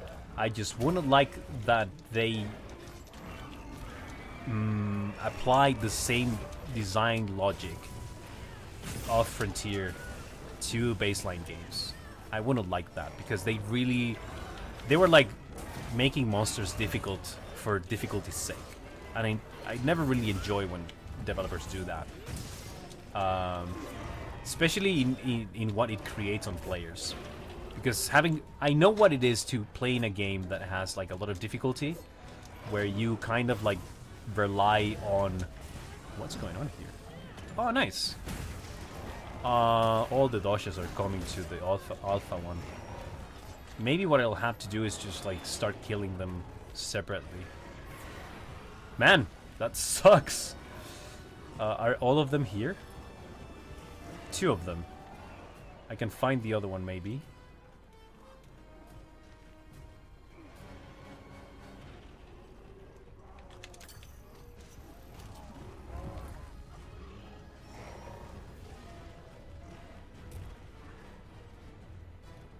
Come on.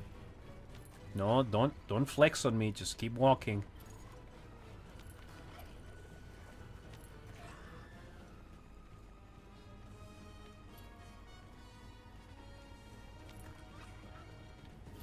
Frontier Online are 2 different games. Oh, I didn't know that. Frontier was the first Monster Hunter game on PC.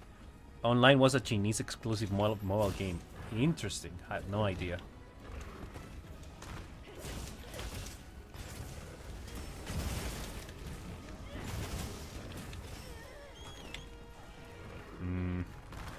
This is becoming really bothersome.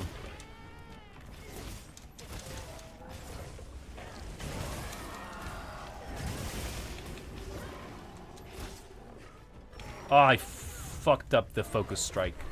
I saw it right in front of my face and I was like,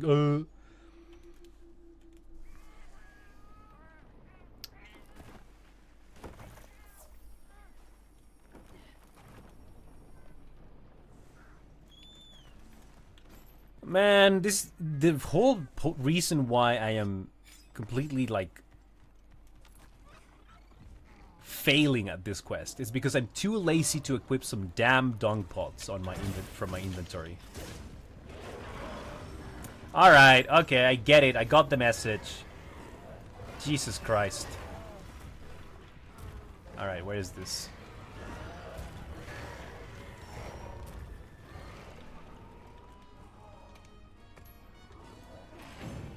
To be fair, they are both obscure Monster Hunter content.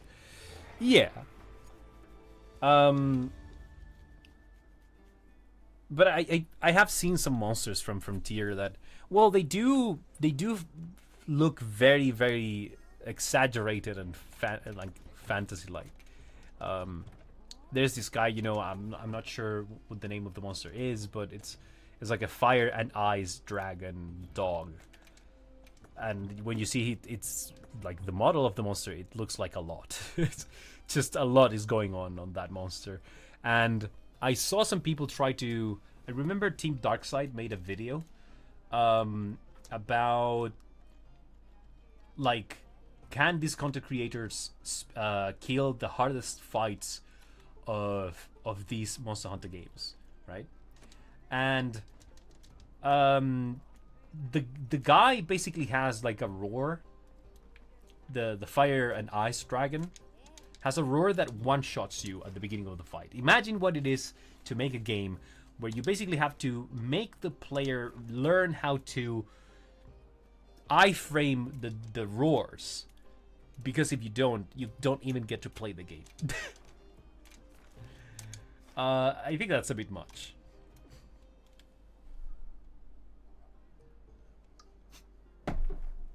That's a bit too much, in my opinion.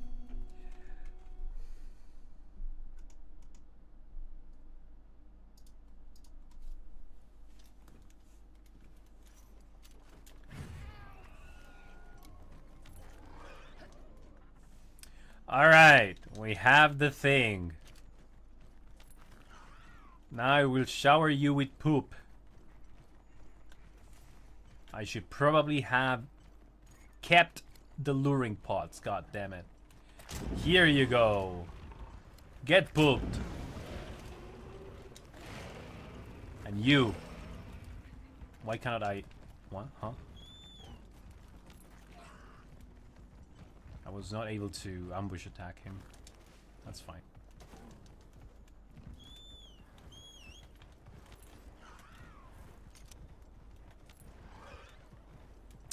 Yeah, if we did get that kind of fight, someone would still call it easy. Truer words have never been spoken. Ah, Jesus Christ. Oh my god. Well, I mean, I understand that people want challenge in their games, but you know, I've never been really on board with this idea that the identity of Monster Hunter is difficulty. I don't really buy that too much.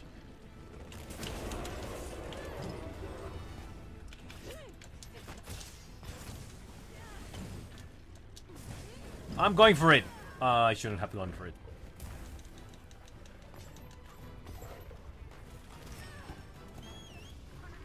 It's obviously it's very cool when you have a fight that is difficult and like you have to go through a learning curve. But I think it's much more about the learning curve than it is about the difficulty in this game.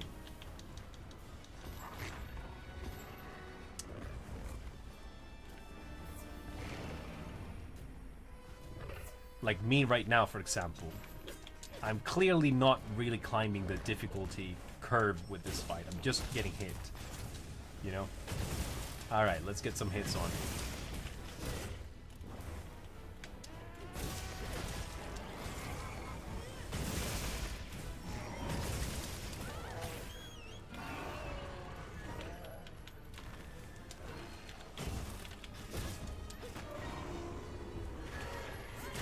Now I got it, god damn it.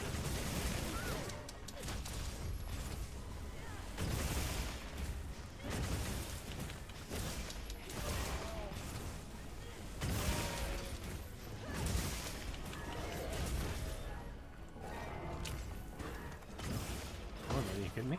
Okay.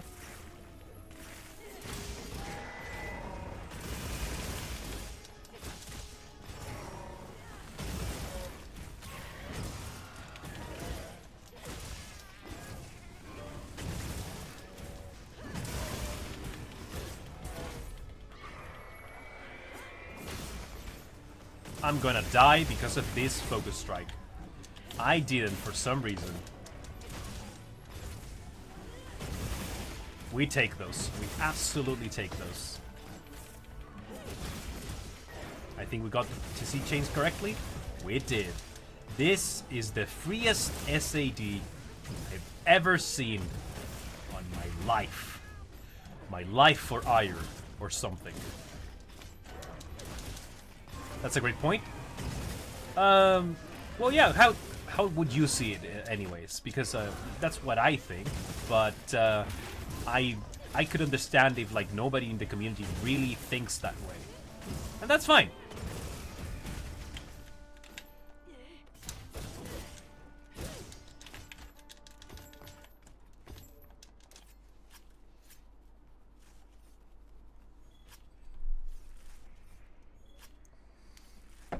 As they say, different strokes for different folks. Why am I trying to talk like Russian?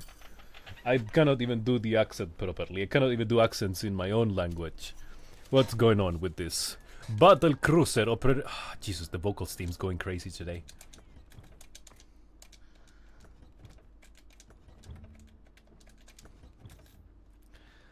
I'm gonna use... I think I'm gonna go... Yeah, I think I'm gonna go this. Yeah, okay.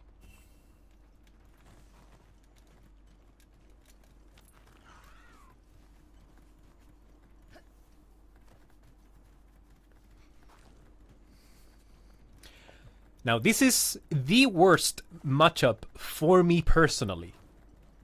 No matter how much I practice, how many times I try and train against Steve, I always get fucking folded like a pretzel.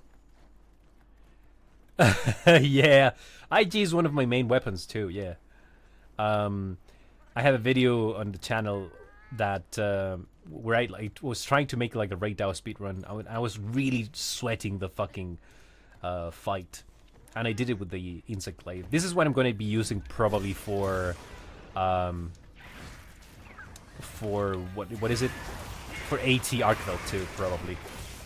I'm going to go immediately for this Rising Spiral Slash, and it's going to be awful.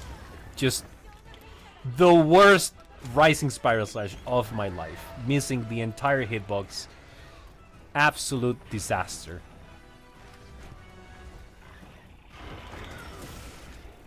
Alright, I don't like being so low on health against this guy.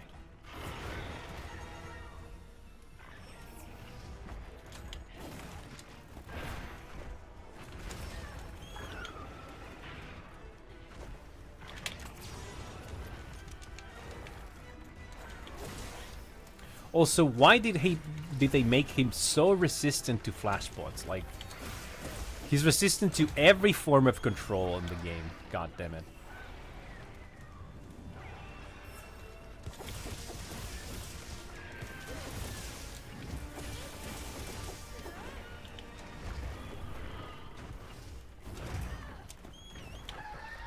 I'm unable to dodge that attack today.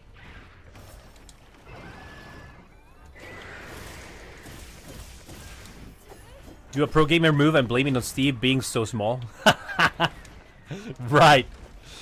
I'm also gonna like go play Sunbreak, fight Kezu and rage quit and then say, if you wanna play bad games... I was supposed to do something there? I think this is... I don't even know how to tap out of those things anymore. Not tap out, but like get out of those, the grab move that Steve has.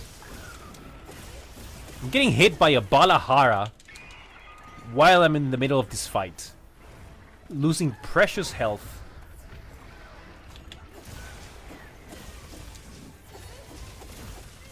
First decent Rising Spiral Slash? Not even that, because he flinched. He flinched and we fucking wasted it. It makes me like so... I wouldn't say happy, but every time that I remember the story of that like Bloodborne speedrunner that played Monster Hunter Sunbreak and was like doing terrible. I don't know why I find it so funny, but everybody always tells me that he was like, if you like games that are bad, you like this game. And it's the worst thing that I've played in my fucking life. And I'm dead. I'm not.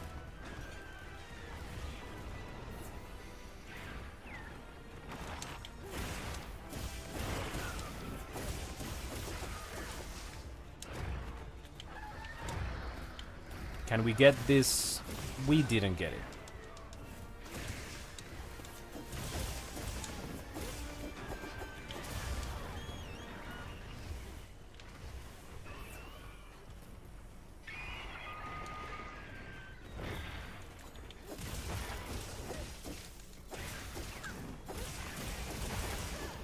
Huh?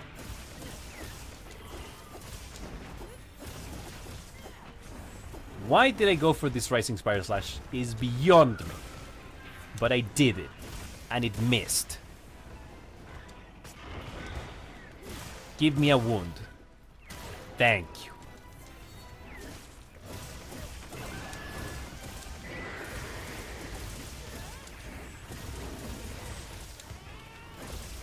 We missed. We dodge. The lightning actually helped me there. Incredible.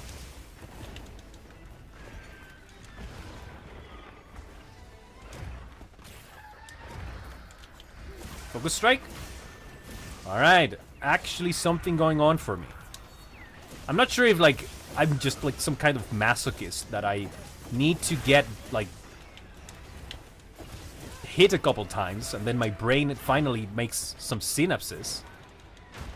And then I can do something happen, or make something happen in the game.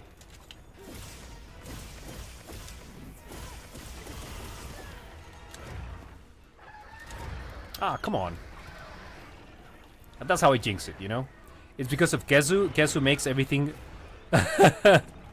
Alright, maybe that's a good point also. Yeah. I don't know, he's very goofy looking. But it's also like one of those monsters that you can get easily frustrated by. Because he just go, whoa! You know? Ooh, nice. Focus attack, okay. That's why Steve is so good? What part of what I described is was what made you go, yeah, that's why he's great. I will just go for this. Uh-huh, okay, sure.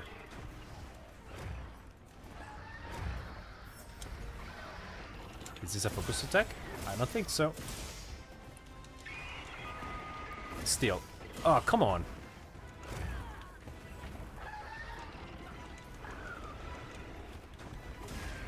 Synapses firing?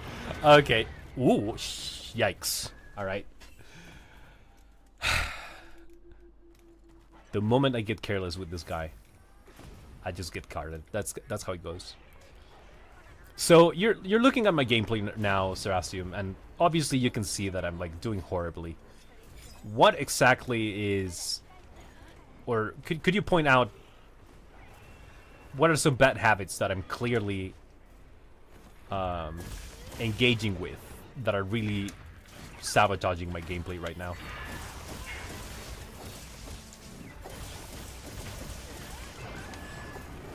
Ah, the lightning flinch move didn't came away. Come on, man.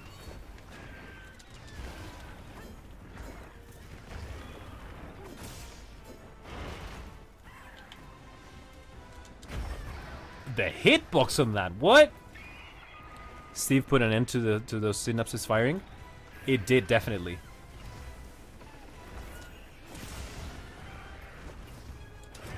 Nah, there's no way. Actually, I keep trying to dodge that the conventional way, and there's a type of dodge that I learned from you, Serasium, that I haven't been doing at all.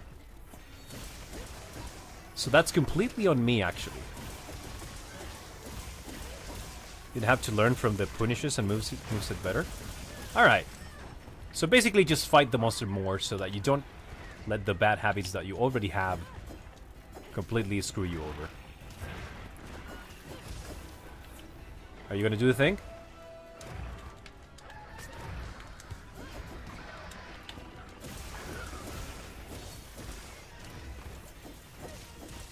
Alright, at least he's dead.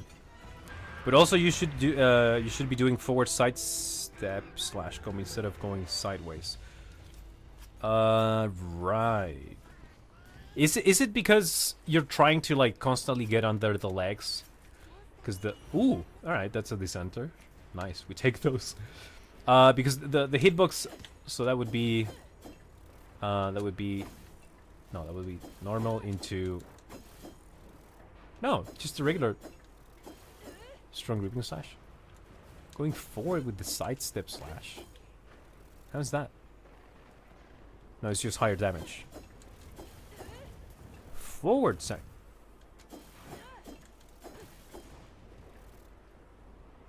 Wait. What's the forward one?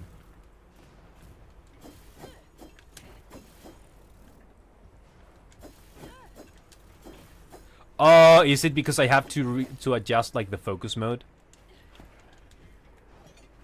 When I try to dodge into the attack, 40% success rate, it's still better getting... Ah, yeah. that's a good logic to go by.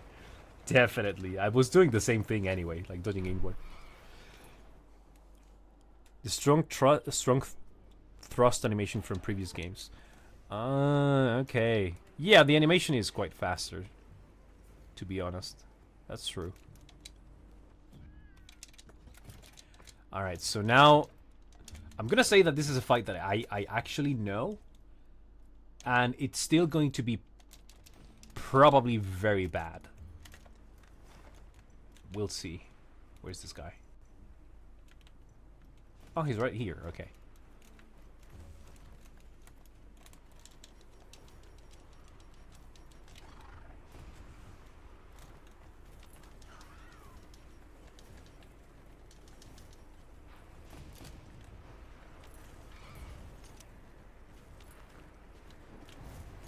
Do we have a stone somewhere around here? Here.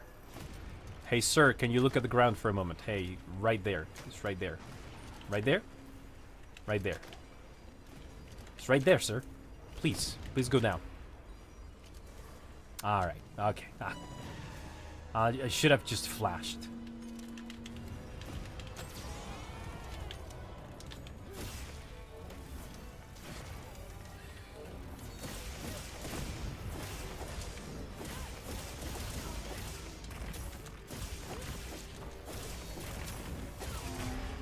Oh, that's a free offset. Okay, well.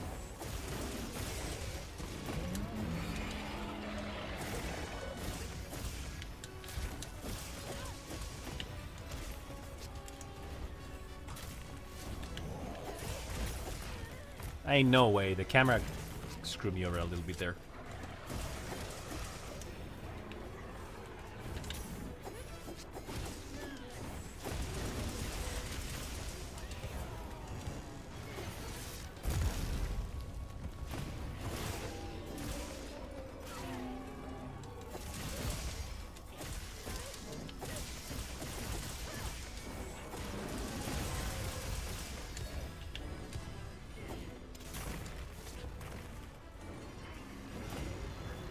Another one?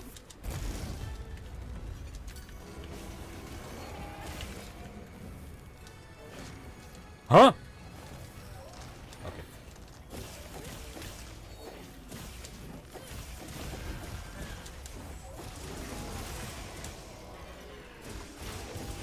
Just got the range for the wound.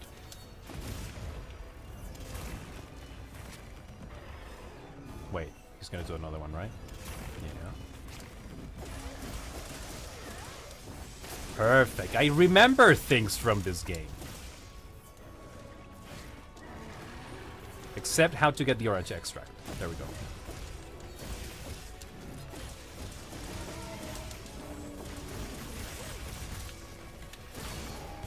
Let's take this one right away. Thank you, sir.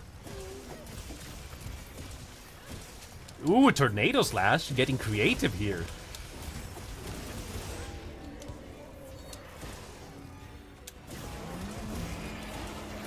Nice, that's a stun.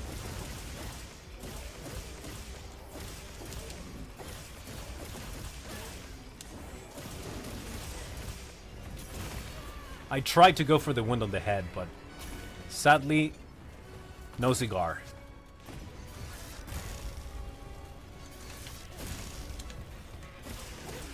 Let's get this wound here. We can probably get the wound on the leg. We're gonna get it because he wants to leave, and I don't want that to happen. Excuse me, sir? Aren't you supposed to topple from the fucking breaking of the wounds on the legs? This game, I swear. Changing the rules just because people complain about difficulty.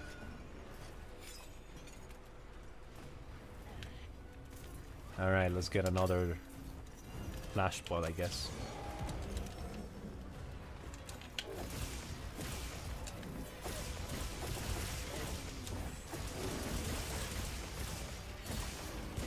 Uh-oh. Oh, okay. We're good.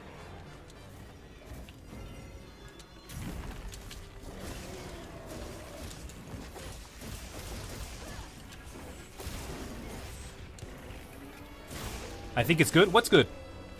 I'm not sure. What do you hear that it was maybe commenting?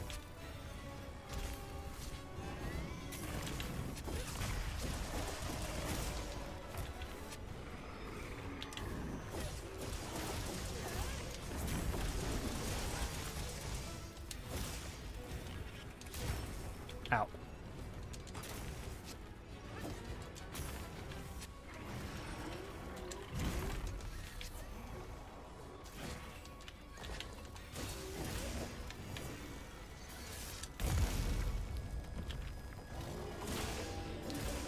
Once don't topple?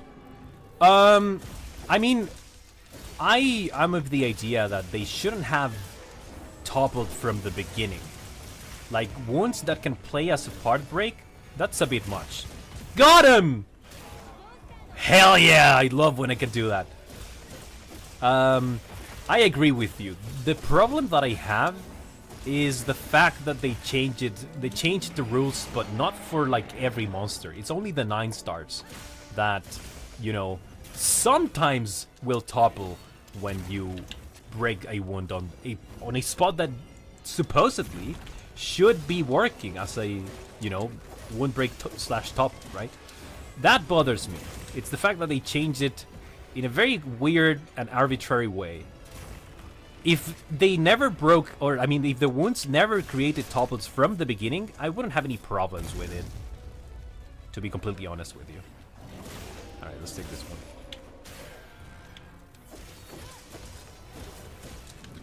No, don't leave. Alright. Maybe I can get him out here so that he doesn't leave.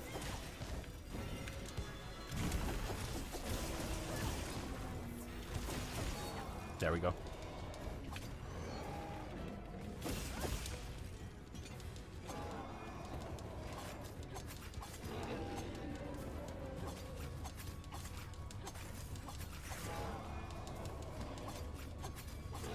I'm not even...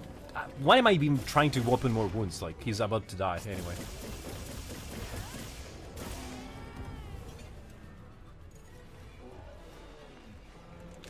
Ooh, free paralysis. Okay.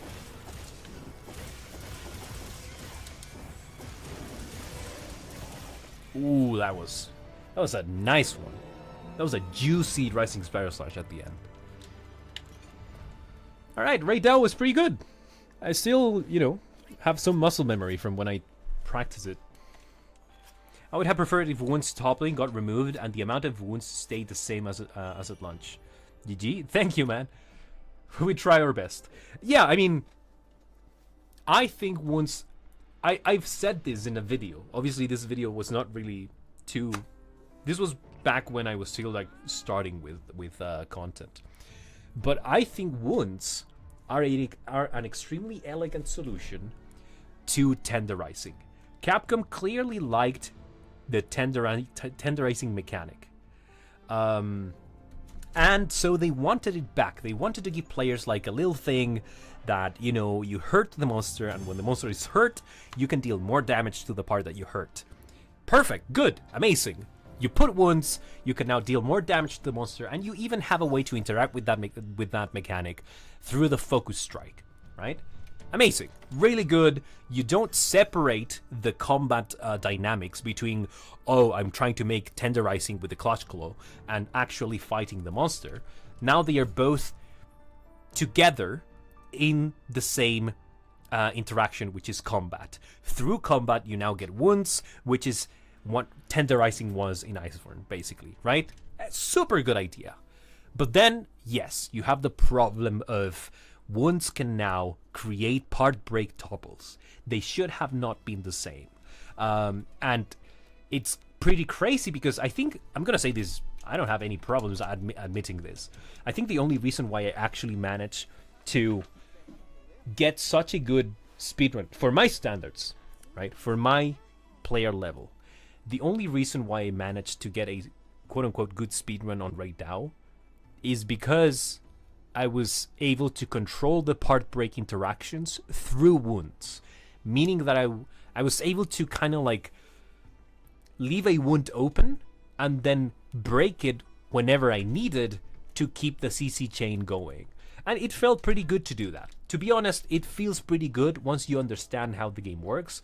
It feels quite good to be able to plan the CC chain that you want to apply to the monster and to be able to do it even as a casual player that is not really accomplished in the game, right? But I still think it was a bit of a misstep. Part break should have been something separate. Oh, definitely the top link was just something no one asked for. Yeah, pretty much. And especially because now you basically confuse players. And I saw this happening when Wilds just came out. I saw people, some of my friends were saying, like, whenever they were breaking wounds, they were announcing on the Discord, like, oh, I'm getting a wound now, so he's gonna fall over, you know? I'm gonna topple him because I'm breaking a wound. That happened because those players were interpreting the wound interaction as a part break interaction, or I mean the other way around, right? So they thought that because you break a wound that you can get a topple, but that's not how it works. So now you have a mechanic that is kind of like cannibalizing other mechanics of the game and confusing people into how exactly these mechanics work. That's unfortunate, because there's so much nuance to part breaking in Monster Hunter, and it allows for so many playstyle options. My best example, I guess, is Anjanath. You can either hit Anjanath on the head, do a lot of damage, even get a really big topple if you hit Anjanath on the head, but that's also the most dangerous part of the monster, especially when he's on his altered state and he starts breathing fire, right? Or you hit the legs until you get a part break on the legs, and you can do constant short topples by attacking the legs, which are a much easier to hit part of the monster. So I definitely, like, we are on the same page there, Zerasium. Like, I think part break interactions should be something separate. The game announcing wound breaks is something that annoys me more than it should. Well, yeah, it's also the fact that there are so many, right? There's just so many wounds that you can break on monsters, and so they, especially if you're in multiplayer. And I remember when Wilds just came out, that you would see these announcements constantly on the chat. So I got the things that I wanted here. I guess I could try to practice another Arkveld.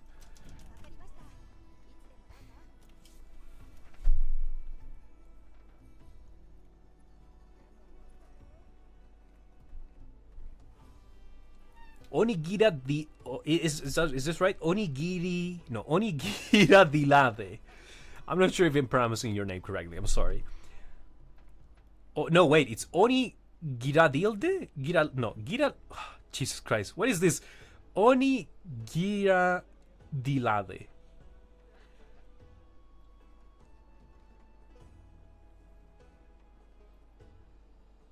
The same can be said about offset and natural interruption, right? One of my favorite things on Icewind was denying the Rajang Slam by hitting it on the head just before it hit. Tis just play of words, don't worry about it, okay? I'm gonna call you Oni, is that okay? Or Onigiri. But basically, yeah, I mean, Offset was made with the right intentions, which was, let's give, especially heavy weapons, let's give heavy weapons a way to basically contest the monster's attacks. And it makes sense when you think about hammer, when you think about greatsword, switch axe to some degree, because axe mode can be considered a heavy weapon. But when they added offset for Insect Glaive, I don't really think that was a good idea. Mostly because like it was just a reaction from Capcom to make people feel a bit better about the state of Glaive, since they didn't really change they didn't like the changes that they did. So I think that offsetting, and I genuinely have this opinion that offsetting and perfect dodging they feel good, but I think that they should be a lot more limited. Like I'm sure you guys have seen this before, where there's a greatsword user, and all they are doing is spamming the offset attack. And what that allows them to do is that even when the offset doesn't always go off, the offset of the greatswords has so many active frames that they can just spam that, and they can basically attack and defend at the same time constantly. And greatsword is supposed to be one of the slow weapons of the game, and somehow it is keeping up with the rhythm and pace of Seregios. You know? Star Arkveld versus greatsword is just offset, offset, offset. Yeah, absolutely. But the thing is that it's also a thing that creates the situation where players will just prioritize this attack and will think like, okay, so it doesn't matter if I have all of these other moves. I can just offset, and if I ever panic, I can just, perfect block. I'm going to be okay. It's going to be good. I'm going to be fine as long as I press those two buttons, right? And greatsword has always, always, always been the commitment weapon. But that's another conversation. What I'm saying is that offset is too invasive to the game in a way.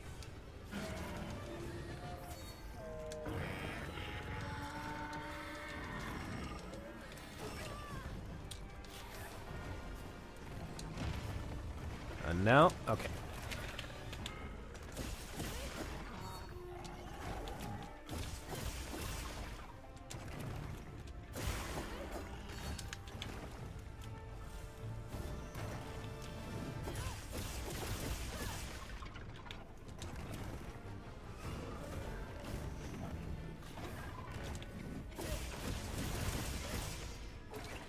Oh, I thought it was going to be the spinning tail attack. That was a chance to do a Rising Spiral Slash, and I didn't do it.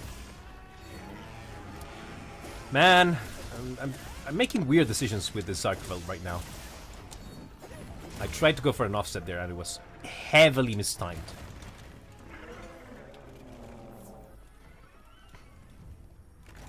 In any case, like, I don't know why, but Capcom has a history of adding mechanics to the game that are extremely overtuned. Just way overtuned. You could see this with, like, Clutch Claw. You saw this with Wire Bugs. You saw this with... I'm playing horrible today. Unable to do anything to this guy. Can I get the focus strike on this one? Oh, this was not a focus one. Alright, well, whatever.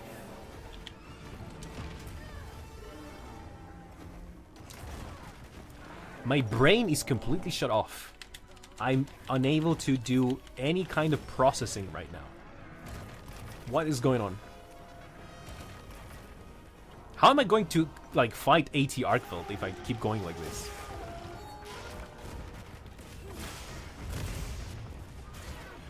That's so unfortunate. I didn't get the stagger from the weak point.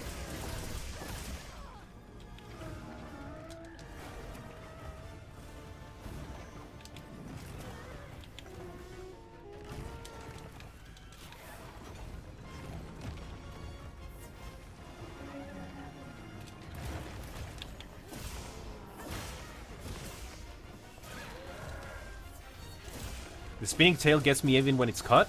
It happens, yeah. The attack is too OP. Yeah, it's super fast.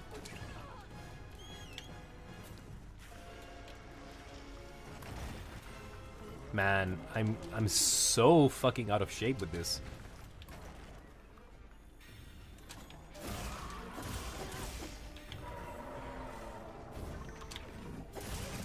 Alright, on offset, I guess. Huh? Wheel pressure?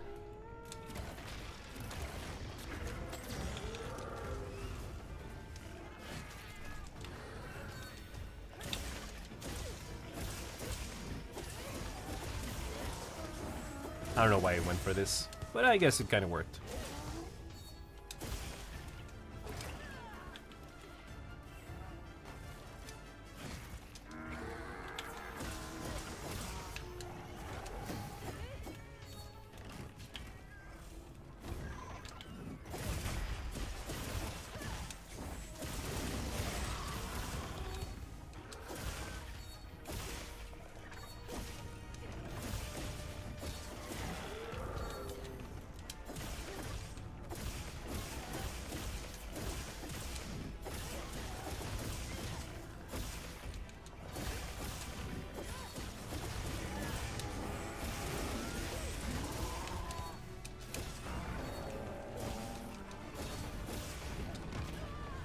Jesus.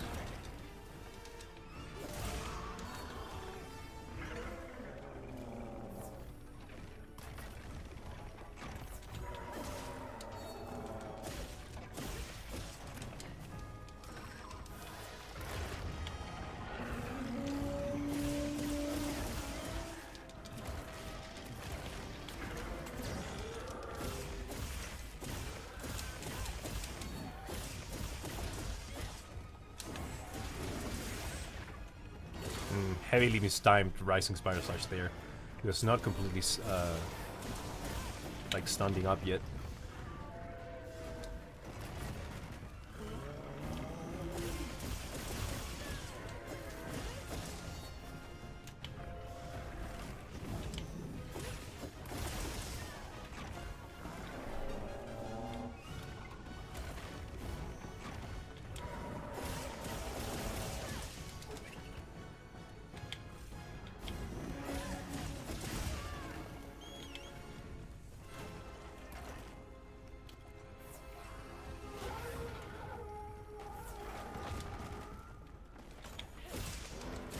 I think I need to remind you, Roberto, that Arkveld did have to work for really unethical overlords. So I guess going extinct is not really your choice there, is it? Even if you're OP, main character syndrome OP.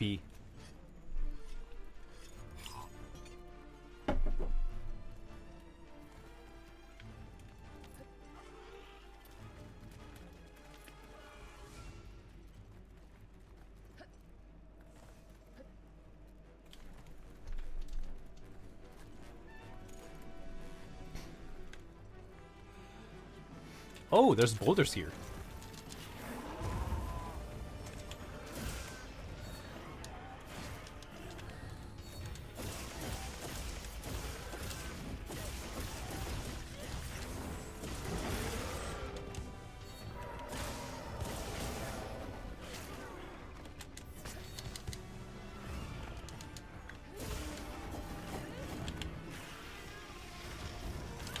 I thought I was able to run around it.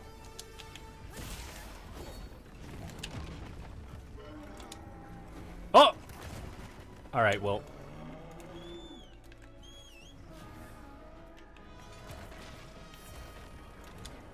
Arkveld is just flailing up there. I'm not even fighting.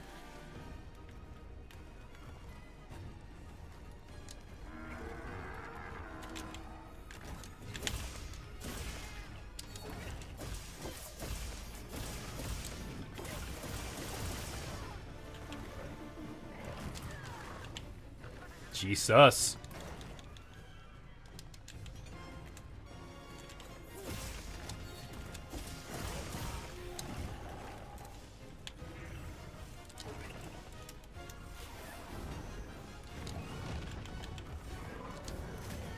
Oh, you still got hit? Okay, this is probably a really bad spot to be fighting him. I'm not having space to maneuver at all.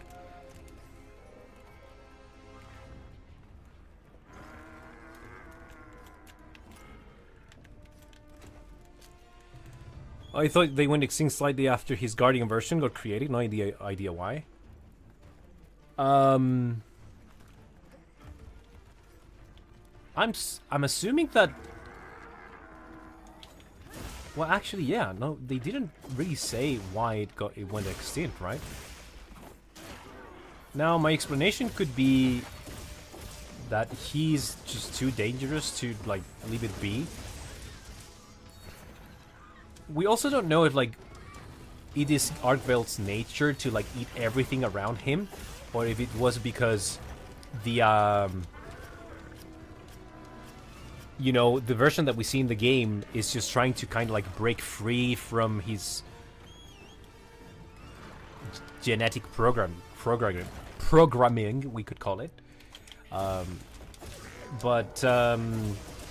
if Arkvelds are by nature like so, I guess, rampaging is the word, I guess. I suppose like Wyveria would have created the Guardian version and then just say, you know, bye-bye. Bye-bye, fetus. No more fetus Arkveld.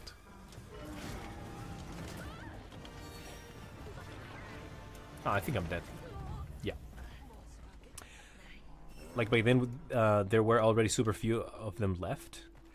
You know what? Now that I think about it, maybe they will kind of shed some light about that in the Monster Hunter Stories 3 game. Because, well, I don't know if Arkveld has any like importance to the story, but he does kind of have like a. They do make a big deal out of his entrance, at least.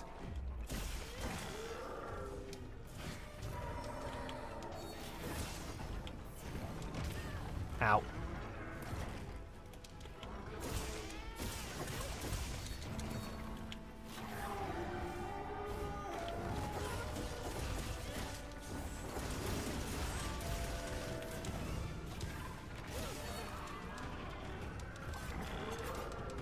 This sounds like a Primordial Malsinio situation. The subspecies is OG. Well... yeah, could be. I mean... We're having, like, the reverse happening now. Where... regular Arkveld is developing Guardian powers on its own. Which is... I think they are exaggerating a little bit with that one. Like, how do you even... explain that from a storytelling perspective? I don't know. But then again, we don't play Monster Hunter for the story, right?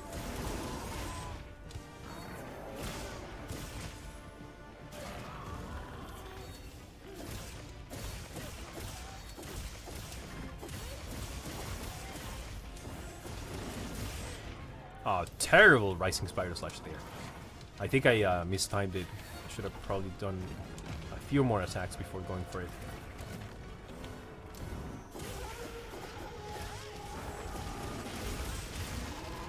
Oh, that's so unfortunate.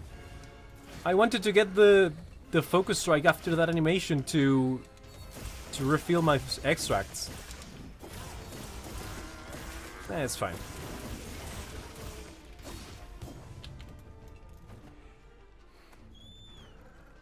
Me skipping through every single cutscene? What is this fucking story? What are these characters?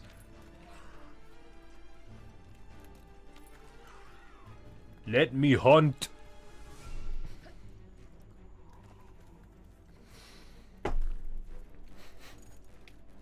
I do think that they've done some interesting things with the story, at least this time around. Not that it has never been interesting, but, you know, it was a good effort. The strongest wake up attack you could ever see. A fucking insect charge.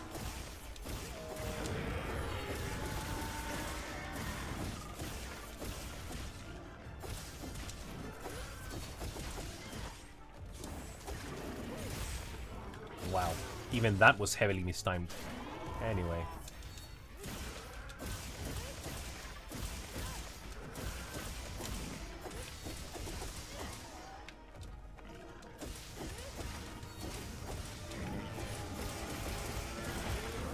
What? Alright, well.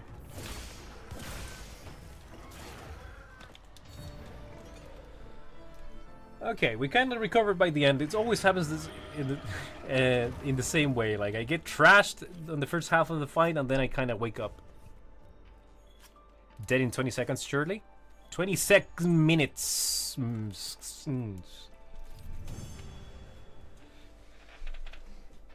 Alright. Jesus, it was worse even than the first Arkveld that I did. Alright. I just gotta check something real quick, and then I'll continue maybe doing another Arkveld or something.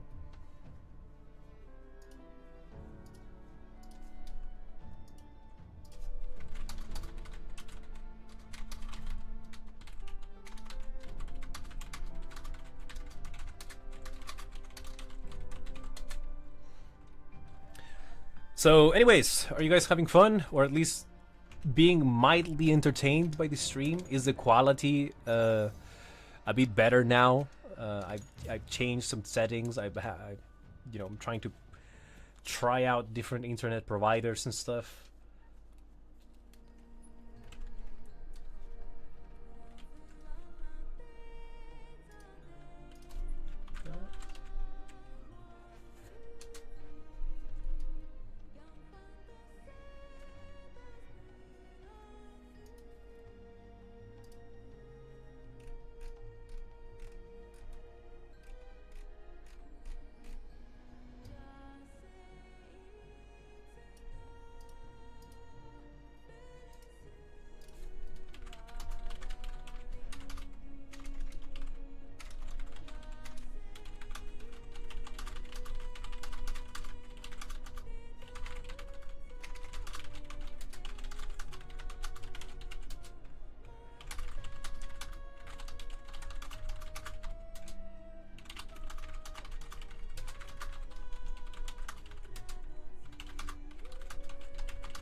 Okay, and we're back. We're still here, so I say we're entertained. Voice is coming out of only one side. Yeah, I was having... Roberto here has the... Okay, let's address this right now. So. I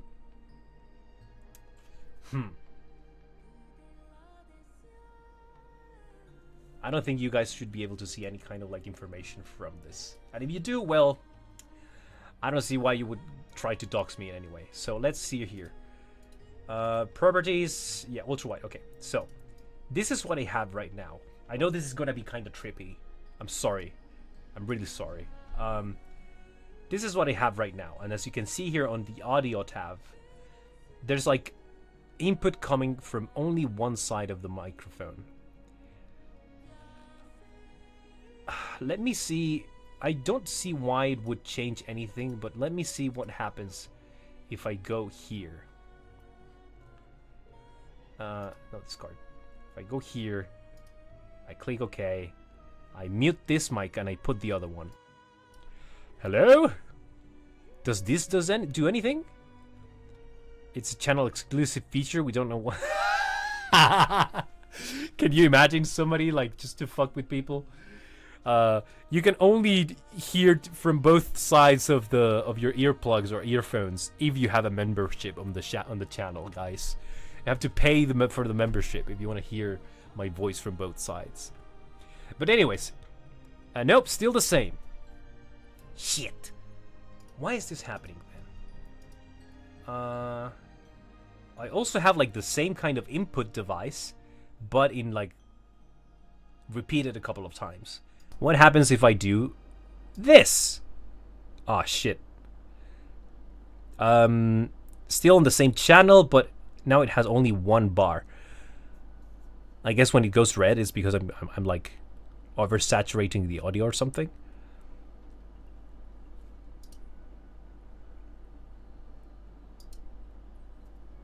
It works now? Really? Huh.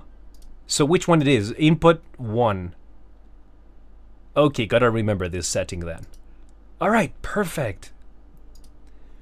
Nice. Okay, we actually have good audio settings now. Nice.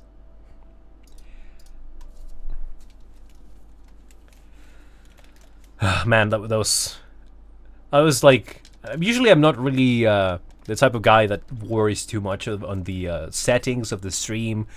Or, for example, I used to stream with a cam. Like, a year ago, I used to stream something called Lost Ark. It was an MMO, and I was streaming it for like a Latin American audience. And I used to have a camera on, but my background was basically the curtains of my window. And it was kind of funny because those were some really old curtains. They were, I don't know, like they were like the same curtains that I had when I was like 7 or something. So the print on the curtains was like just some cows in a farm, like some really happy cows on a farm, and a bunch of like wet, or like wheat, how do you call it? So yeah, like a really like silly design, and people really like those curtains for some reason. What the fuck was that?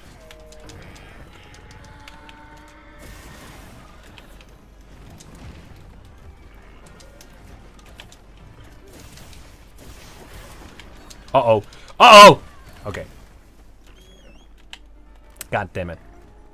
Should have known.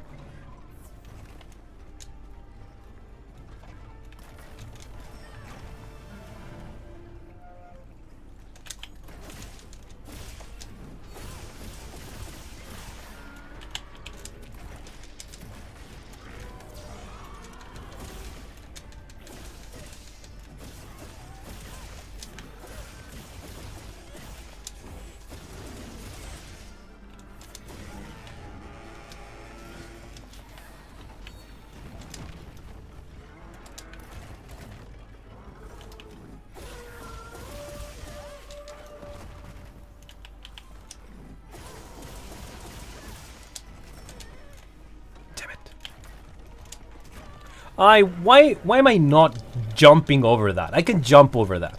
I'm like, what? Why has it never occurred to me to just jump over that attack with the weapon that can jump over attacks? All right.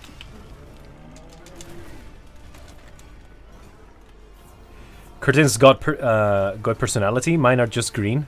Yeah, yeah. These were like green also because they were like representing the foliage, or foliage. I think you say that. So it was just like a farm. But I don't know. I mean, if it ain't broke, why fix it? Like I never changed those curtains. Now, obviously, if I had to worry about guests, I would maybe try or go for something else, but that's not the case.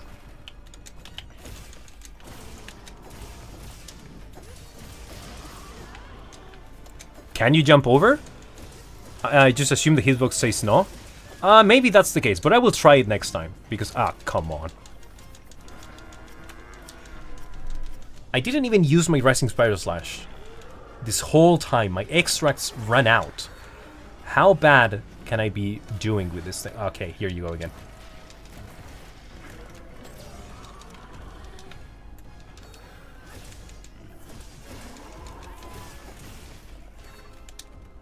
Come on, triangle, hello.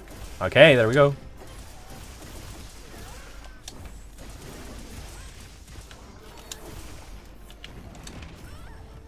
Jesus. This little molehill here. I'm dead. I'm actually dead. I'm alive? Huh?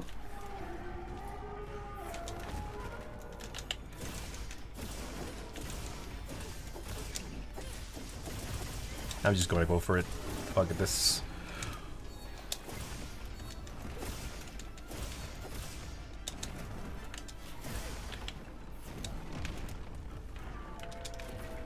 Oh, that was the wrong side to dodge, but I somehow made it. I am not even thinking about the buttons that I'm pressing.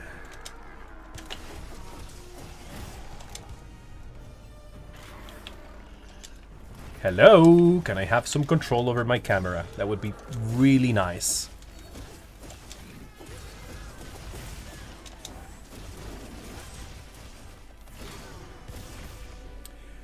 When you get grabbed, you can shoot the pods to get out? Yeah, I'm just like cheap. And I try to just stab him so that he lets me free. But thanks for the advice. I appreciate it.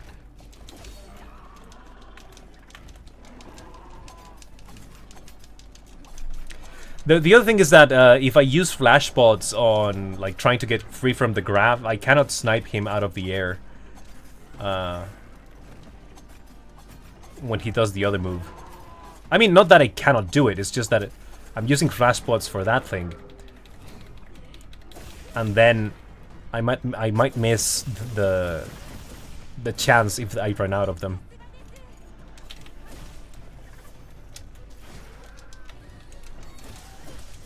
I keep hitting the head. I was not even thinking about the hitboxes that I'm going for. And I should be targeting the chains. Here he goes again. He has done this attack a lot this time. The violent approach, very based. What? Oh, sure. We just trip on some thunderbugs. We take those.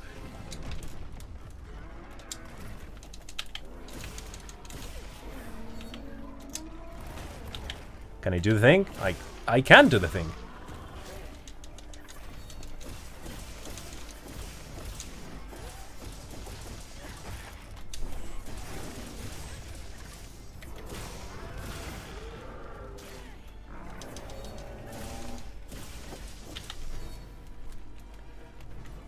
Did you see the Outlander's newish combat control support, similar to DMC accessibility? I have not. And I've seen, well, I've saw some footage, some of the earliest footage that appeared, and I think that I haven't really paid a lot of attention to Outlanders, mostly because I don't know if we will be able to play it on PC. Like, I don't know, like a PC port sounds logical to me, mostly because I think most people would really like to play this thing at home with something that can actually support it. Wait, do we have Boulder here that I can drop? We do, and I'm not using it. But I'm not sure. What do you mean with the DMC support? I don't think I know about that.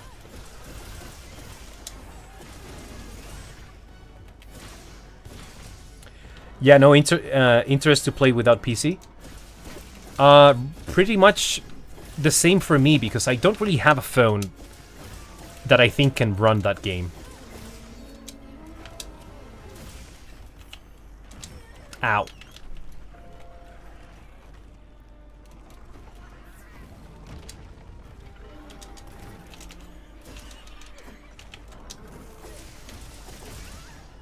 Damn it. But what I did see was like that the weapons, apparently, because the weapons are like tied to characters, since this game is gonna have some gacha elements to it, there's gonna be characters that have like specific weapon moves that we have never seen in the franchise, and I thought that was a really cool idea to do.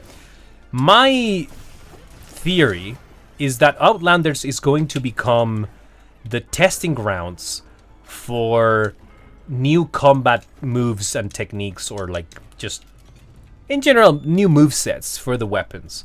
And so whatever they can do in Outlanders that kind of sticks for people and that people like, they are going to incorporate it into either the expansion or newer Monster Hunter titles in the future. Aside from that, I also think that, you know, Outlanders can be a really good opportunity to... Why is there no music? What's going on with the music? Oh, is it because he's not like actually aggroed on me? There we go. Outlanders is probably going to be a really good chance for Capcom to experiment with the, you know, the whole living, breathing world thing that they have been going for in the latest entries lately. I cannot target your legs. Are you kidding me? Come on. Come on! I should have just kept hitting him.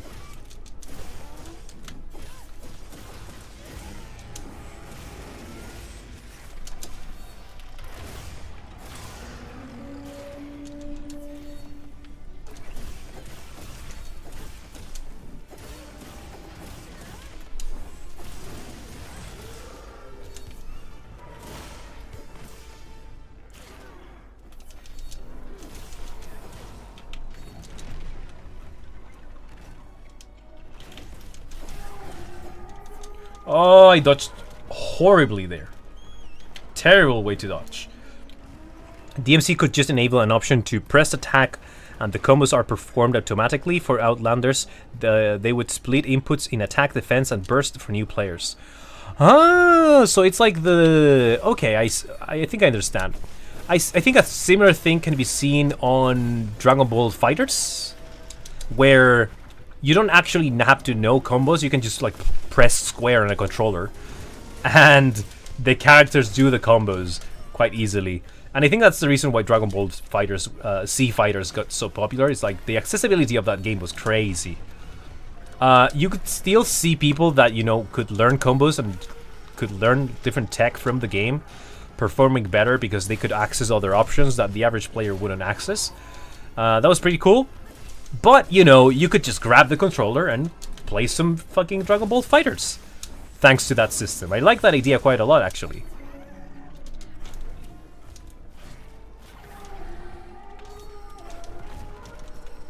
Come on, hello, legs. Okay, there we go. Monster Tree weapon exclusive combo sounds like hell to balance around. I think it's not Monster... Was it Monster Tree? I think it's character based, not weapon based or monster weapon based. From what I've seen, at least. And you don't really need to balance it because you're basically making a gacha game. Your whole kind of like business strategy is to make characters that are better than others and to give the player some illusion of balance. But eventually, if you have X character that just came out with all the I guess like the improvements, or what you call it, like the you know how like you get different pulls for the character and you can have like the same character but it can be like F tier to S tier and whatnot. And so you have the character with all the enhancements, and then also you have it on S tier. You know, you can have a much stronger character that other people can have. Hey, Michael, what's going on? How you doing? Welcome to the stream. I'm just trying to test some stuff.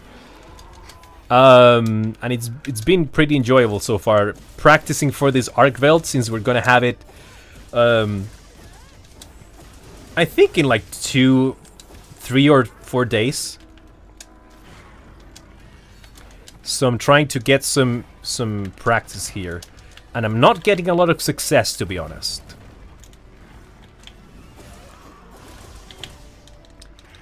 It's the Mr. John Monster Hunter. Hey, yeah.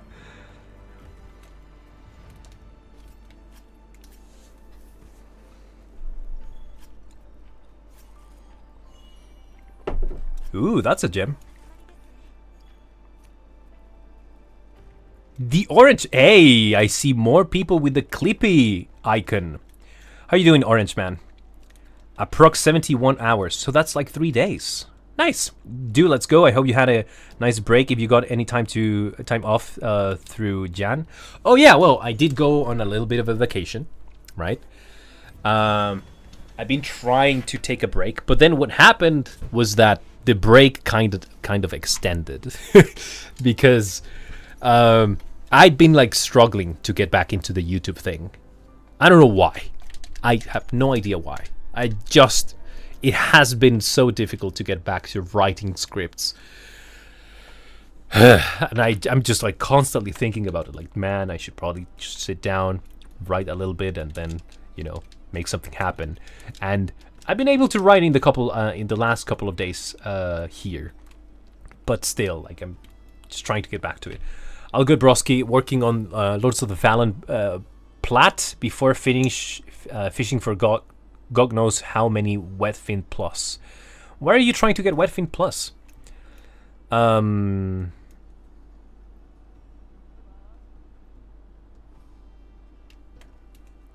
So yeah, so I took a break. It was pretty good. Had a lot of rest, but then came back to the routine, and the routine is kicking my ass. And also, every time that I sit down to try and write something, I just look at the screen, and it's just I don't know why it's so difficult for me to get back to writing. Anyways, guys, I got a little hungry. I'm probably going to just get some cookies or something to snack on, and I'll be back, okay? Just give me like 2 minutes.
Alright, I'm back. Gotta bind a key to mute the microphone, because I don't really want to be munching on your ear. I don't know what it is. I'm really self-conscious about that. It's probably because when people do it on their streams, well, it depends on how they do it. For some people, it doesn't really you don't get to hear too much. But there's other people that will just munch on top of the fucking, you know. Okay, so here and here. All right, apply. So now I go. Okay, so unmute. Great. Back to the chat. Just eat soon. Fuck it. No. I don't like that shit. I mean, I don't know. Again, very self-conscious about it. So, I don't wanna do that. Insert penguins of Madagascar meme here. Those guys are great, actually. SAMR. If I ever do an SAMR, I much rather do some cringe shit like me trying to voice act for something, but not with food. Come on.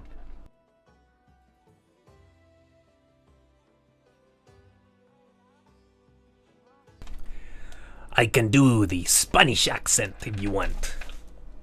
Like I did for my Chematris video. Not Chematris video, but just the monster tier, whatever.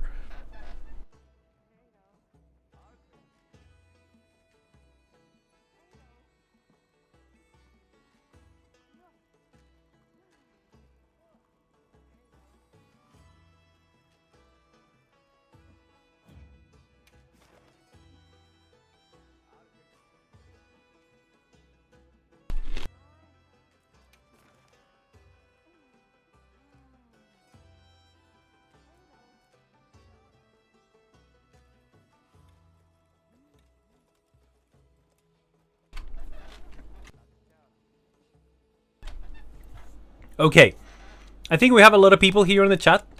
I think. I mean, at least Michael's here and Orange.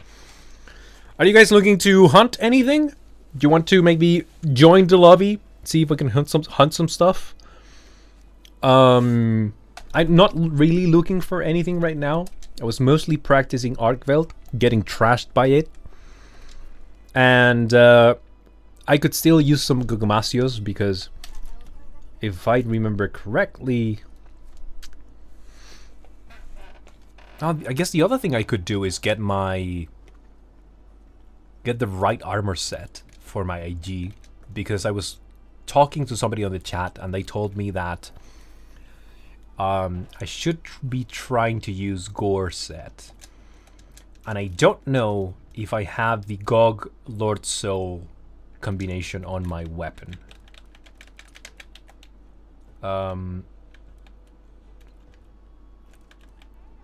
It says Gogma Apocalypse. Yeah, I don't have it, probably. Let's see here. I do have Lord Soul, but but that's because of the armor set. Yeah, so I probably need to reroll the Awakening on my Insect Glaive and then change to Gore Magala set with other pieces that I'll have to see at some point. So let's go gambling! I was gonna say momentum and motion are a real thing, man. If you ever want to hop on in, call and kick around ideas and or get creative juice going, drop me a line. Thank you, Michael. I think the reason I'm not sure how to explain it. I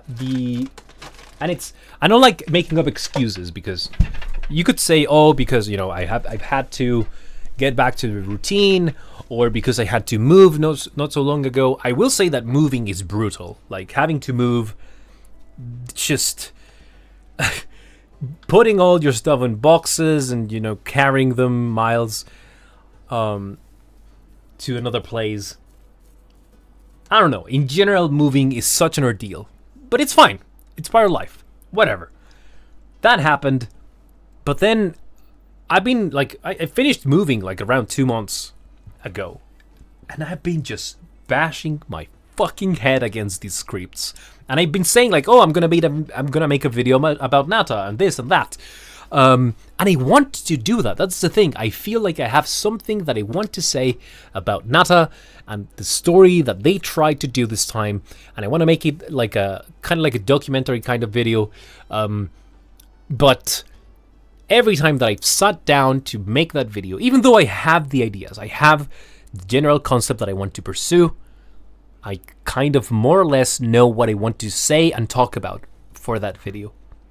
But it's like the bitch-ass heaviest writing block every time I've tried to do that. And I even kind of run away from that video in a way. Because right now, I am making another video about what would be your perfect Monster Hunter game kind of thing.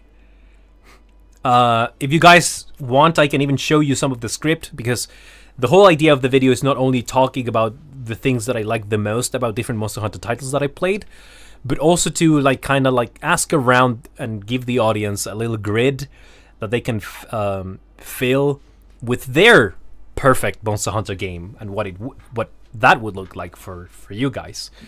But that's it. It's like a video discussion kind of thing where I go over some of the things that I like the most, and also I'm kind of curious about what would people say about their Monster Hunter game, because everywhere you go and you ask, when you ask around, nobody really thinks that there is a perfect Monster Hunter game. You can find somebody that maybe has a favorite Monster Hunter game, but no Monster Hunter game seems to be like actually perfect in the sense that it doesn't have any like imperfections or random bullshit that will keep you. Damn, I don't remember having so many of these. All right, gambling time. I can hop on. I'm gonna give you the lobby ID in a moment, Orange. For what it's worth, I like the technological view in the weapon shorts. Even learned about the biomimetics. Man, thank you so much for like taking the time to watch that video. That's one of the few videos that I feel like, I had a good idea with this one. It's a good idea. Maybe the execution is not the best, but I liked making like that video. It was a fun thing, a fun concept, and writing the script for that one was really, really fun for me. So I appreciate you liking it. Moving sucks. It disrupts your routine and stuff. It does, man. I feel like I'm still trying to get back on it. That's the worst part. And I might have underestimated how much it disrupts my daily life. I might be able to get on and play a little bit later if you're going to stay up. Just gonna get some chores done first. Sure, no problem. I'm probably gonna be here for a while. You just sit there not writing at all, or you write some, or just erase type situation. No, it's been mixed. There has been the type of situation where I sit down, I open the Google document, and I just stare at it, and I have my pointers. I have some like bullet points, some notes about where I want to go and what I want to do. But then starting the video is just I want to fucking pull my hair out because I just sit there, nothing comes out. Like words, what are they even? How do you use these things? But it's not, nothing's coming out.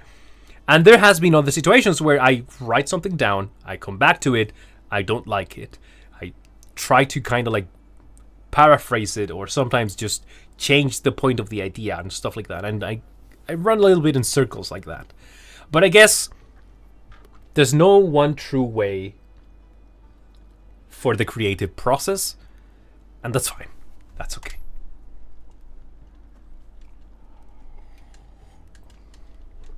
Wait, shit. Oh, okay. Arkveld Hunger and Lord's Fury. All right, reset. Run the slot machine. Yeah, we gambling here. Thanks for inventing gambling, Royozo. You're the real G for it. Oh, man. Review. No. So now we got Xuwu and Lord's Favor. No, thank you. We keep going, no. We just keep doing this.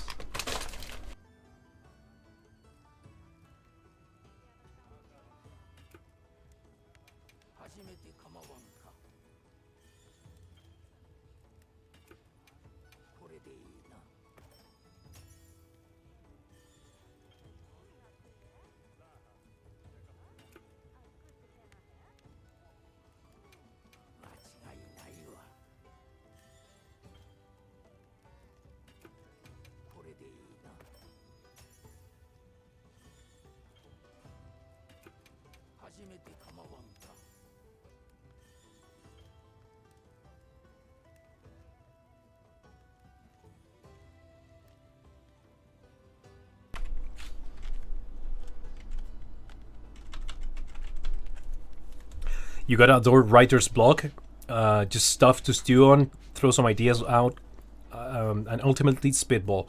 With Michael in sharing your thought process or generally ideas pertaining to your current plans. Well, it's weird because sometimes I will literally just go on ramblings all on my own. I like sometimes. In a weird way and in a bit of a like schizo way, a lot of my creative process involves talking to myself about things. You know? Shit, I'm never getting this gore Lord Soul thing. And so that's usually how my ideas come out. It's just me kind of like reflecting upon some topic, talking to myself like a schizo. And then sometimes, for some reason, I enter in this weird flow state where I actually generate an idea. And I can feel proud of myself because I didn't use ChatGPT to make that idea. Right? And then I go, okay. Fuck! That was close. I got the Gore Magala set, but not the Lord Soul. And then I go, okay. I think this is a video. And I have a Google Doc with all the ideas for videos that I've gotten from doing that, you know? There are 2 more event quests left, so there's still hope for our Eldritch God. Yeah, because you guys want the Xuwu on 9 stars, right? Speaking of it, Xuwu got jack for the base updates. No, I think there's gonna be a Xuwu. Definitely is gonna be a Xuwu 9-star version. There's no way there's not. Just no way. What do you mean that they gave Anjanath a 9-star version as one of the first ones that got the event quest? What do you mean that fucking Rathalos is getting a 9-star and Xuwu is not? Outrageous, man.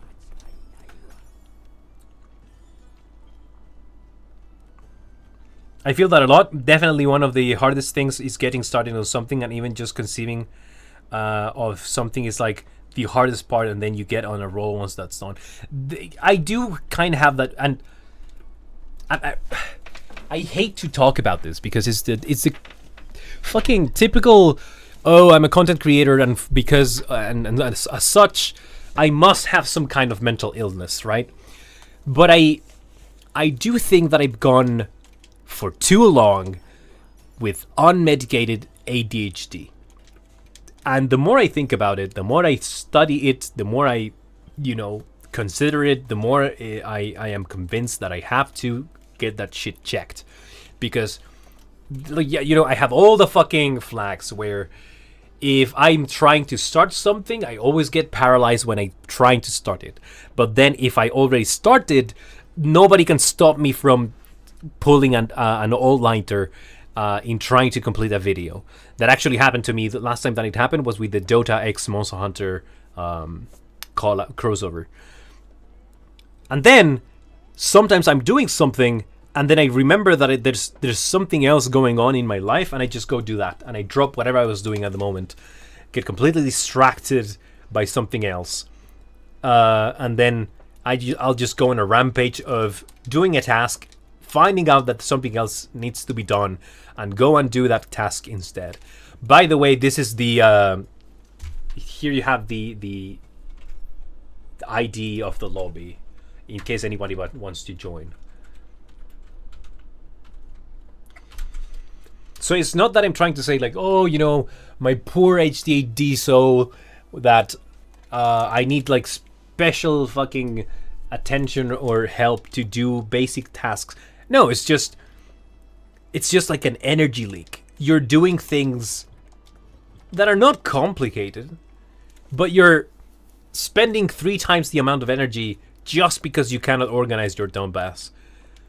I feel that wholeheartedly, man. I do it all the time, but it just works as a means to better set a skeleton for what you want to set up and build upon. Yeah. Just gotta find the stable ground for a solid foundation. Then after that, you make like SpongeBob and blitz through that metaphorical essay. Yeah. Pretty much. I expect Capcom to do Xuwu dirty like they did Ghost Harak in Sunbreak. Please no.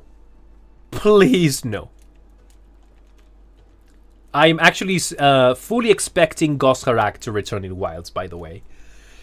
What better environment to have Ghost Harak than the Ice Chart Cliffs, where you can actually have a serial killer follow you around the ruins of an ancient civilization, where you can more or less see the darkened corridors of the structure and the different like shading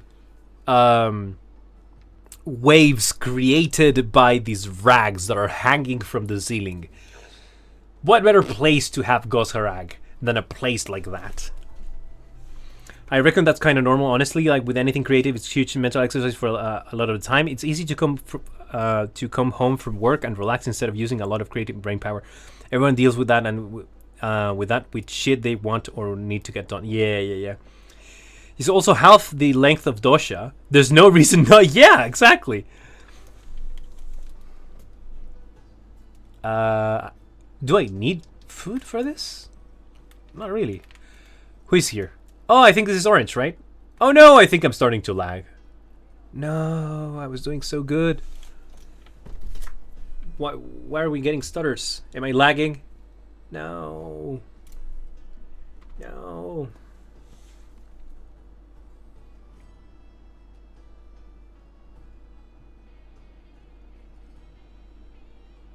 Just a moment, I got a message on the phone.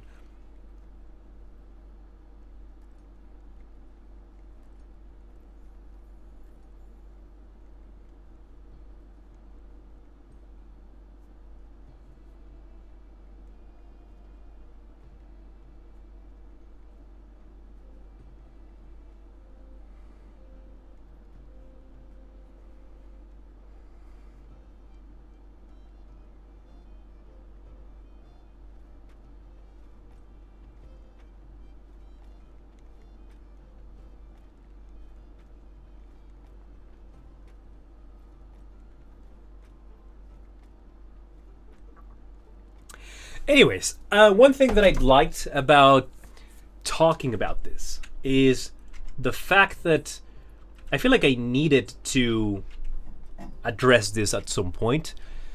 I'm not sure how many people actually are like frequenting my channel, but I did want to mention. Oh wow, that's impressive actually. God damn. And he's doing this with full Terminator armor. Not really, but he really looks like the guys from Helldivers. Anyways, so I wanted to address this because I've been kind of missing for a while, and I've been saying everywhere, I'm working on this Nata video, and it's not that I don't want to make it or I'm like not gonna make it, but I am struggling to kind of like fucking put it down, or not put it down. What's the expression that you're using for this? Well, just to make it. I'm struggling to make it. So I'm working on another video that came more naturally to me. It just, I had a quick idea, it seemed fun, and it kind of got me out of this paralysis that I've been dealing with when it comes to writing. So I'm already working on a script. It's looking okay-ish, and I'm guessing that I'm going to do that and then get back to the Nata video that I've been saying for so long. Now Gus can shank us in a dark alley. Exactly! That's pretty much the theme that I was going for. What do you feel like hunting orange?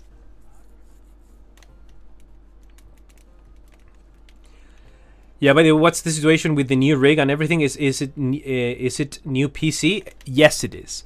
I'm not sure if you can notice, Michael, but the quality of my game, the resolution, the texture, everything, it's like not even worlds, it's dimensions apart compared to the graphics that I had to play the past year when I was making. Like if you watch any of my videos, you'll notice that the graphics are really toned down on my videos, and now I can finally play the game as intended. I'm doing my part. What is that? The fucking what's the movie? Star Troopers? I think that's the reference. Anything goes, just here to vibe. That's nice to hear. Sometimes it just takes a bit until you get in the flow. Yeah. No, but this is the thing. I'm also of the idea that you shouldn't be too picky about that whole getting into the flow.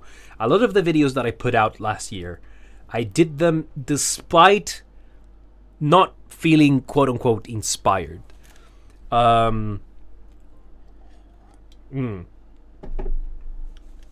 And it's because I knew that I had to keep the ball rolling in some way. When I have momentum, I just have to make sure that I can take advantage of it as much as I can. You know what? Let's do some investigations so that I can just shut my brain off and pay attention to the chat a little bit. I could use some monster parts because I will be re-rolling some of my Artian weapons, so that works. Prep.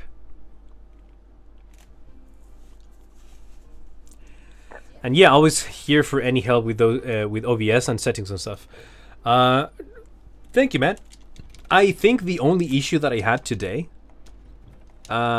is that for like half of the stream, the audio would only come out from. Oh shit! I forgot that I had to. I forgot that I had to take. Re-roll the bonuses of my Dragon Charge Blade so that I could finally change the fucking set, and I didn't. All right, well. I was going to re-roll my Insect Glaive anyways at some point, so... okay, well... whatever. What gear am I using with this? Alright. That'll do for now.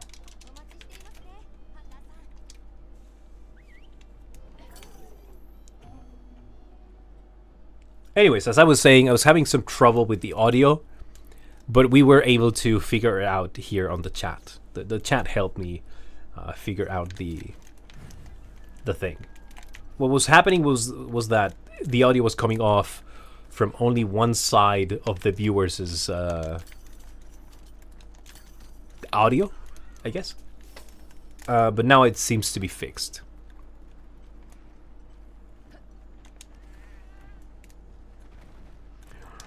It's a Raytheon.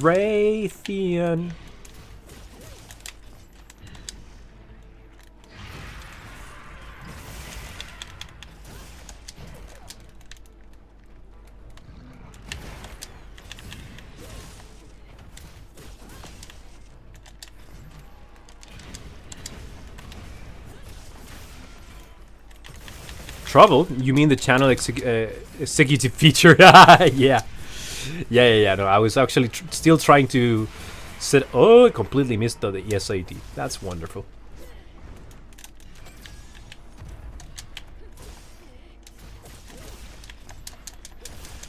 Is this a Rathalos trying to sim for this Rathian? Is that what's going on here?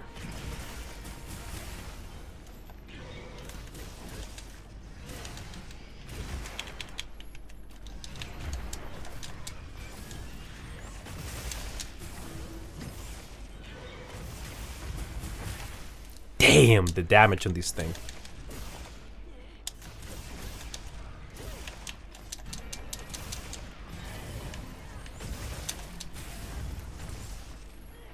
Oh, let's go!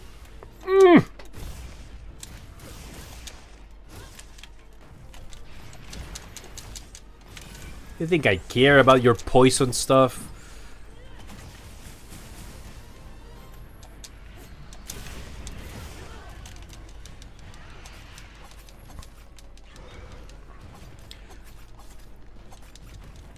Oh, I see. Some you just miss shit in settings, or there are numbers that need to be tweaked and stuff. Yeah, I was checking the thing about the numbers regarding the bitrate. I set it at 9,000 because I think that's what I am able to afford with my current internet connection. And from what I hear, it's working just fine. The stagger kind of ruined what could have been a perfect... Oh, okay, it's done. We're gonna carve the monster parts because we need... what do you guys think? What is the most efficient way to farm Orichalcite? Is it by just hunting monsters and then converting those materials into Artian materials? Because, I mean, I'm talking about methods that don't involve, you know, trying to farm that stupid flower that gives you a bunch of, like, Artian parts. Because I don't really... Oh, okay. Orange is ready with this guy here. Excellent. Nice. Very fast. OBS is like piloting a fucking aircraft sometimes. No kidding, man. Yeah, that's kind of true. Capcom should give us an April 1st quest where we hunt a green Rathalos and a red Raytheon. How about having an April's Fool's quest where we finally get to fight the Polygon monsters again? Justice for the Polygon monsters, man.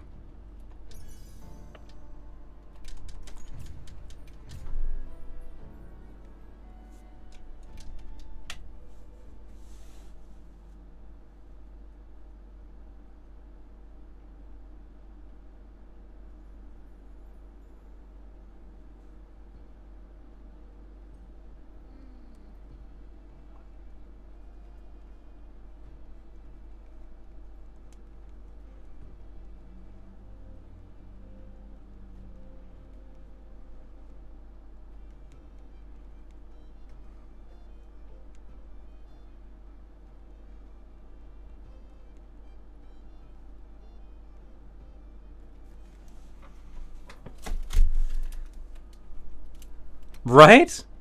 Ooh, yikes. Ooh, the stuttering. Oh, no. Ooh, yikes. What's going on with this? I'm kind of wondering if is this a problem of my internet connection? Is it the frame generation that's creating this? Probably the internet connection, right?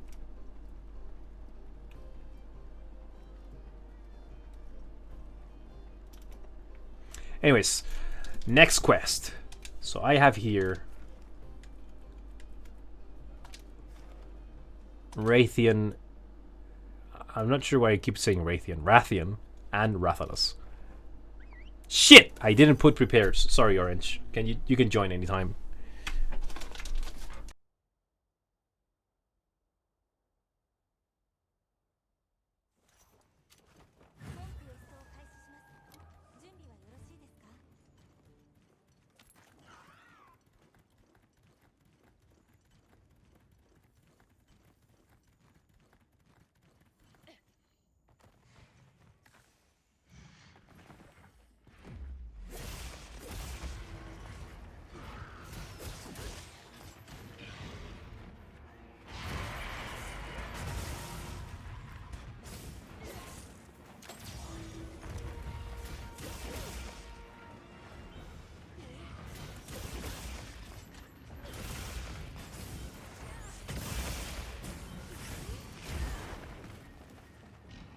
Terribly timed SAT there.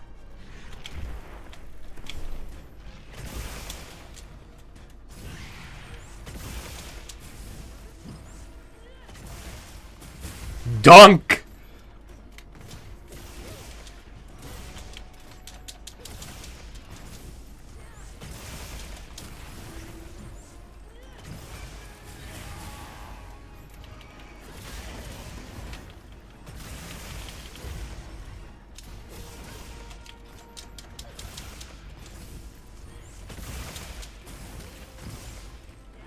Oh no, that's unfortunate.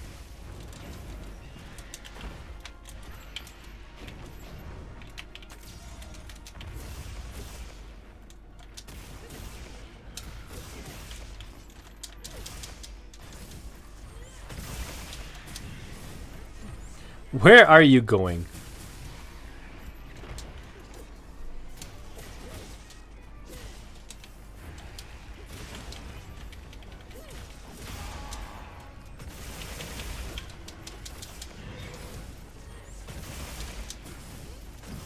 There we go.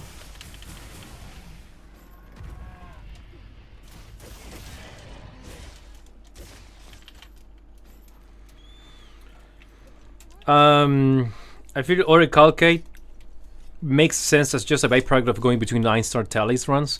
Oh yeah, it's just I feel like I don't really need talismans right now, so I'm not really farming 9 stars. But yeah, I mean, it's not a bad idea. I do think that you can probably farm lower level monsters faster and that will give you a better yield of monster parts, because what I'm doing right now to farm Orichalcite is just farming monster parts and then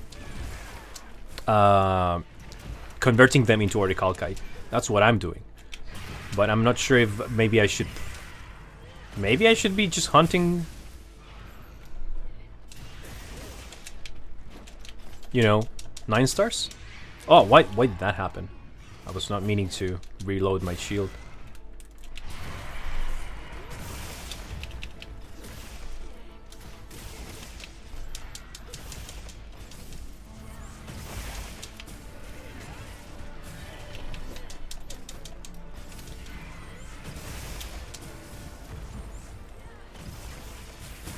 Can we not do this, Ajarakan, please? Kinda busy right now. In the middle of a business meeting with Miss Rathian.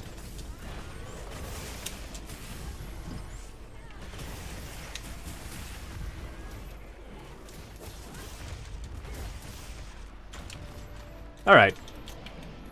You guys can do whatever now, I guess.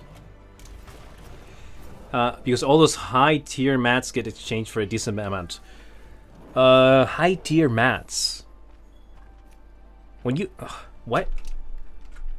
When you say high tier mats, do you mean to say like gems? Or like things like monster gems? As for Orichalcite grind, wouldn't the weakest version of Laggy be the fastest way? Is it? Why is that? Wait. Oh no, okay, this is good, working okay. It kicked me out of the quest, lol, can't join. Oh, I'm sorry about that, Orange. There's a possibility that my internet might not be the best right now.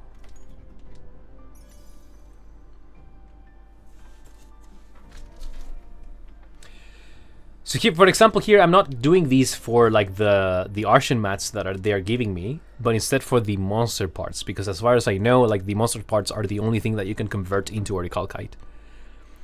It is what it is. Don't worry. Okay.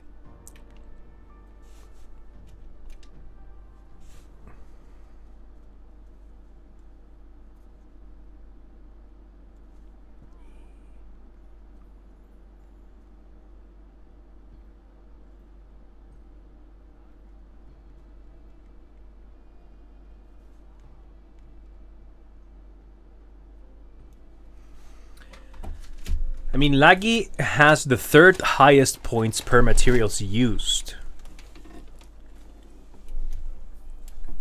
Tied with Steve. Oh, so the materials that Lagiacrus gives you gives more points for like the conversion rate than the average monster? Is that it?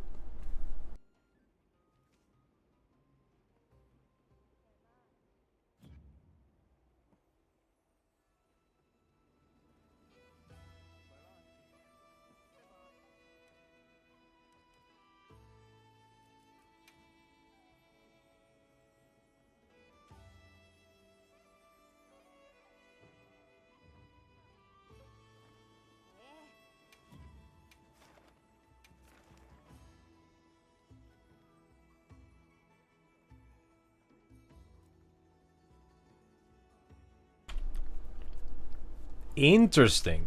Okay. Well,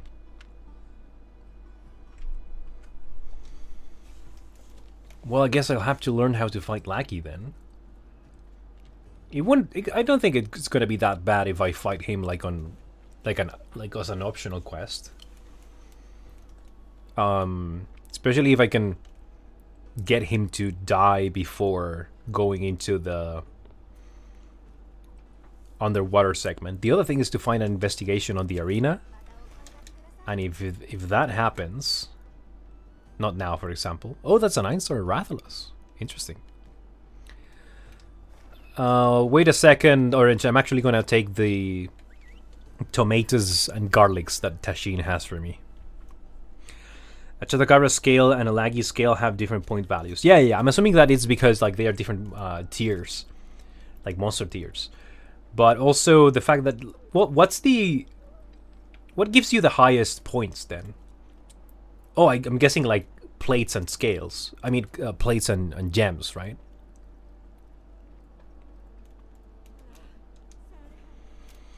Yeah, higher tier mats. I mean, the TU monsters on Arkveld, Apex is GOG. Oh, Arkveld, I guess, is another thing. Yeah.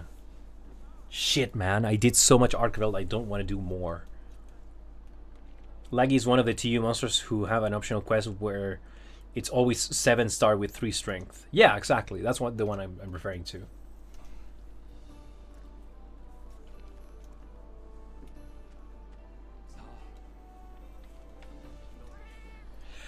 You know what? A lot of people give shit to Tashin's choice for food, mostly because it looks bland. If you live, or if you have lived a little bit on the countryside, you would know that this is not so bad. People would literally have lunch just like that sometimes. But I do think that it's probably, you know, it's the aspect of the food that just looks so fucking bland. Artificial onions. Yeah, pretty much.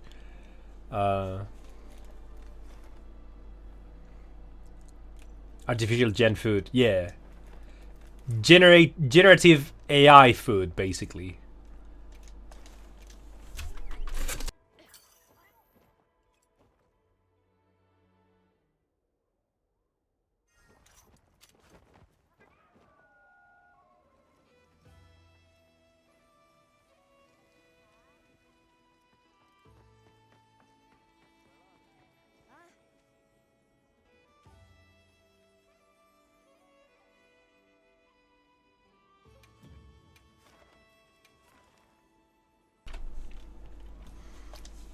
Alright, we're gonna do something fun.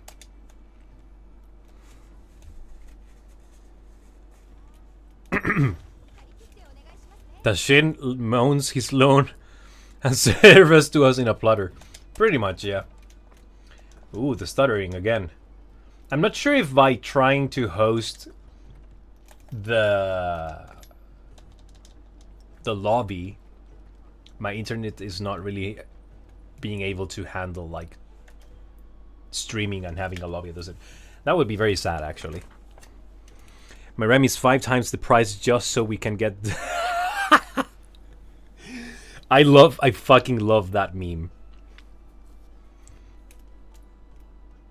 This is the reason why RAM sticks are 5 times the price, by the way.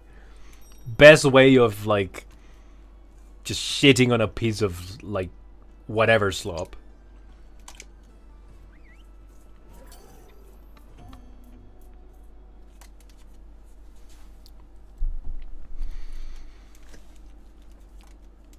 Alright, so you guys might not like Hirabami, but I actually fucking love them. And I hope with this quest, you guys can see my vision.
Oh my god, my brain fucking trips with dopamine every time I do a Rising Spiral Slash right in the middle of them. Double stun? Don't mind if I do.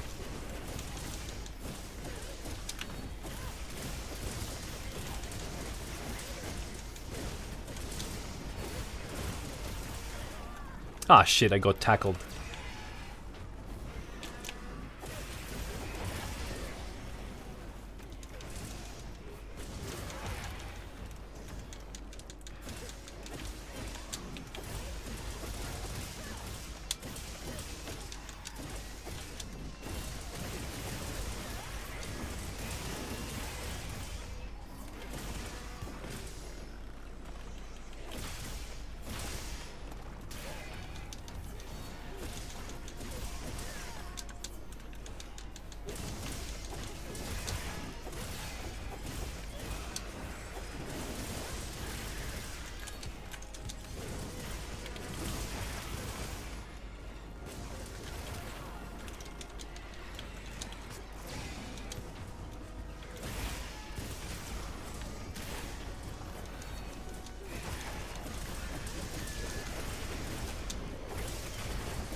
It's not even an art.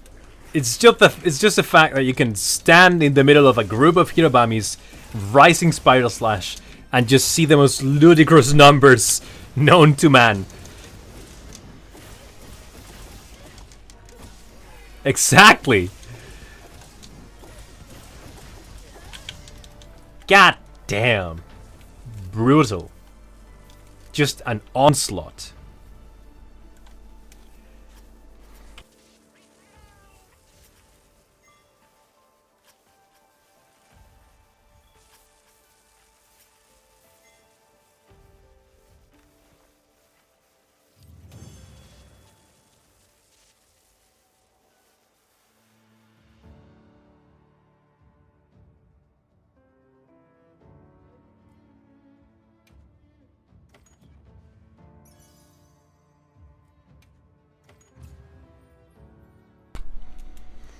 Nice job, Orange. That was pretty cool.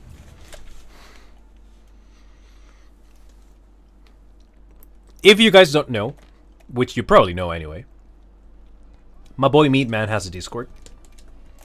In that Discord, you will find people like Orange, who are speedrunner enthusiast and Monster Hunter connoisseur. And if you need any help with your hunting endeavors, you can count on him. He will solve your Monster Hunter problems. Hi, so nice to catch you live. Hey, Bango, what's going on? How you doing, man? What else do I have here in terms of... Ooh, yes, let's do this. This one, let's do this one. We're doing this one.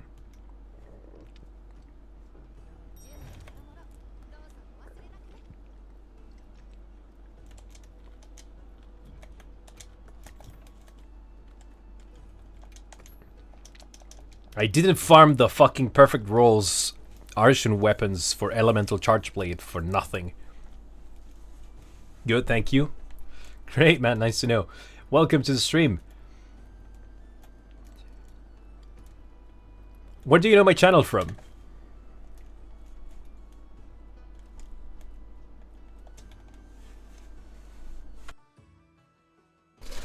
Sword and Shield Orange? Interesting.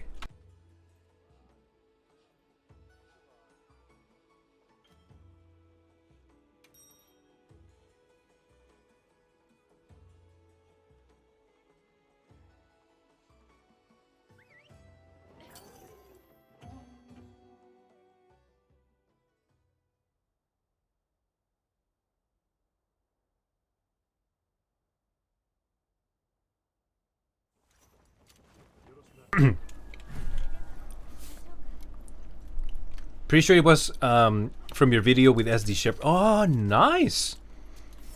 Yeah, that video was great, actually. I remember having a terrible day with like everything that had to do with like technical stuff, recording that episode, like recording the podcast, just looking at the channels, all that stuff. I just have a horrible time. in general setting that episode up. And Shepard was so nice about it. He said like, hey, it doesn't matter, like if the video doesn't really record on your PC, I'm going to record it on my side as well, so that way you can have a copy of it in case anything happens. And in general, he was just such a good sport about it. The episode was also really cool too. I was very excited to get to talk to him.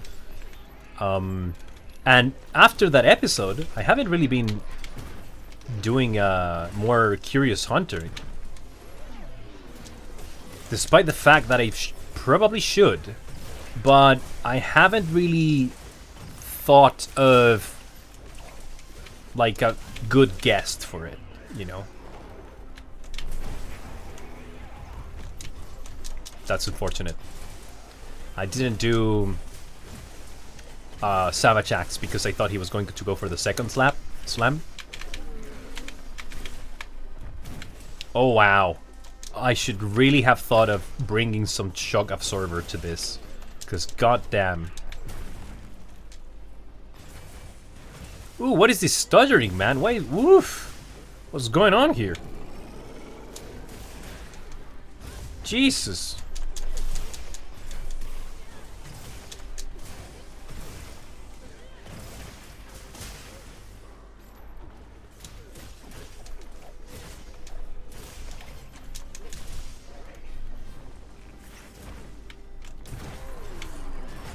There we have Savage Axe.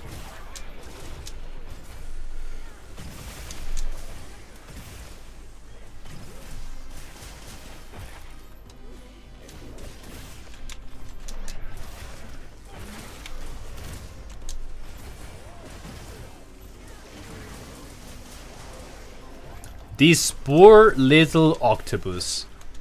I swear to God.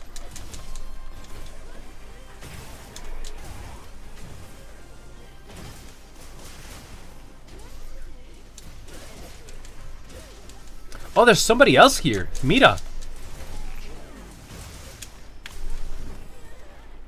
I didn't notice. Nice, nice.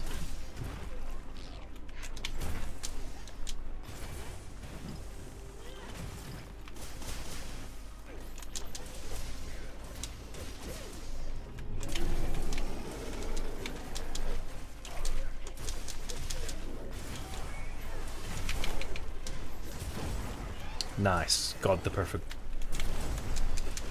Right on time.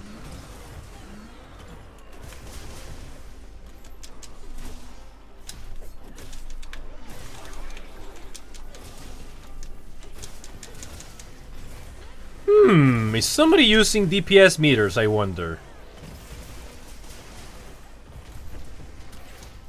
Or was that like a random shock trap?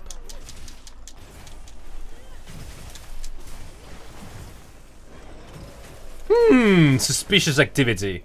That's fine.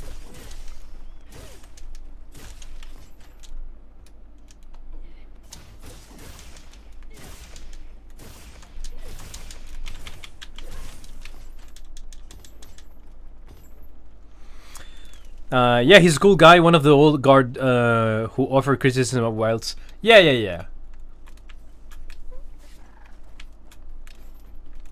I think he's going really hard on Night Rain right now. But I'm kind of glad because he seems to be having more fun on Night Rain, at least. So that's good.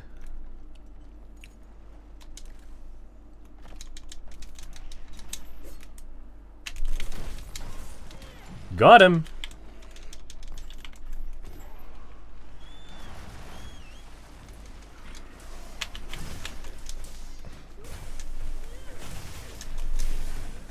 Ooh, the Sleepfrog SAD! Boom!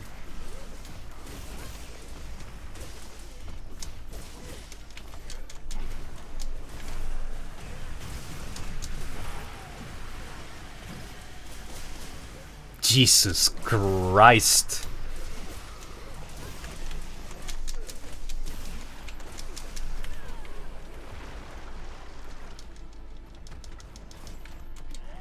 Night went deep of night, got away way too one-shotty for me. Had to dab out. I haven't really been keeping track of Night Rain, mostly because I don't know what it is, but I never got on the Souls trains. Didn't play Dark Souls on release. Didn't play Dark Souls 2, Bloodborne, none of those games. Even Elden Ring. The only times where I've played Elden Ring has been with a group of friends that I have.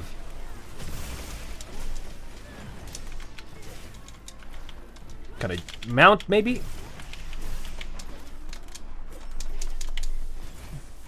And they are really, really big fans of Elden Ring and Souls games in general. And, you know, I would go to their house. We would get together and kind of, like, sit on a couch. We would do some couch gaming, like the old times, you know? And we would basically play Night Rain. I remember they were trying to do a bow run of the whole Elden Ring, the base game, when there was no expansion. And I remember how we were like just bashing our heads against the wall that was Millennia with only bow, right? Bro, I'm console, I'm clean, I swear. Alright. Good old couch co-op, right? But yeah, no, in this case, we were just like chilling, sitting there, snacking some food, maybe getting some, you know, like Burger King, playing not Night Rain, but Elden Ring, and passing the controller around. And yeah, it's just good times. But that is the only time that I played like Elden Ring. Monster Hunter is definitely one of the games that made me fall off the Souls life, but it's still holding Sekiro up there. Also, you kind of change Monster Hunter. No, you change the Souls games for Monster Hunter, so you're playing more Monster Hunter now. Is that it? We're gonna do a fire-themed quest now.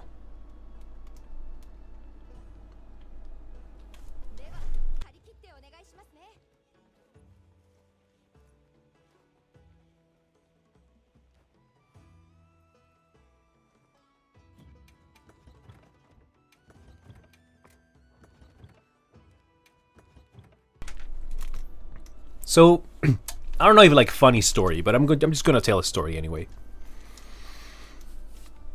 Monster Hunter saved my gaming life. I was, at the time, around what, like year 2016? Something like that, around the time that Monster Hunter World came out. I was still... Shit, I think I went on the quest on my own and I dropped everybody from the quest. I'm sorry. Anyways, so I think that when I started getting into PC gaming, one of the things that happened to me is that I got into World of Warcraft. I'm a huge Warcraft fan. I'm not playing it anymore. I think that the company, Blizzard, and also the franchise are extremely rotten by now, right? So I'm not playing World of Warcraft anymore in any way, shape, or form. I'm also just, I tend to avoid giving my money to Blizzard in any way, because it feels bad doing so. So the thing is that when you get like addicted on World of Warcraft, you really think that there's no other game that can top the experience that is World of Warcraft, especially if you played it during the peak of the game, which was around like between 2006 and 2014. More or less. Because you have to admit that World of Warcraft is a fucking cultural phenomenon. There's no way there's no way about it. Like, it's just, the game created a singularity in the industry that no other game was able to replicate, you know? And so I was playing my life away in World of Warcraft. And as I kept getting more and more frustrated with the franchise, with Blizzard as a company, I started looking for new things to play, and that's when I came across Monster Hunter World. A friend of mine at the time, he was really expecting this game because he had kind of done a little bit of research on it, and he was like, you know, this game, or maybe he knew about it before, and so he knew about Monster Hunter as a franchise, and so he was like, you know, in a couple of like what, months, or like in a year or more or so, this game is going to come out, and it's going to be for PC. Finally, we're going to have a PC Monster Hunter. And I was like, cool, okay, sure. And I remember the first time that I played Monster Hunter was on a friend's house on his PS4. It was not even on PC yet. I just got the game on PS4. And at the beginning, you know, I take longsword, I just go around everywhere. Trying to forward sight slash everything that I see on sight. And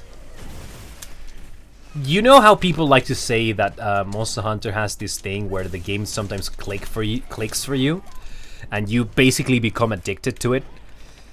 That happened to me the first night that I truly dedicated some time to the game. And I must have played from like 5 in the afternoon up to like 7 a.m. of the next day. It was a weekend, so I was like, it was not even my weekend. It was, I think I was in uni at the time.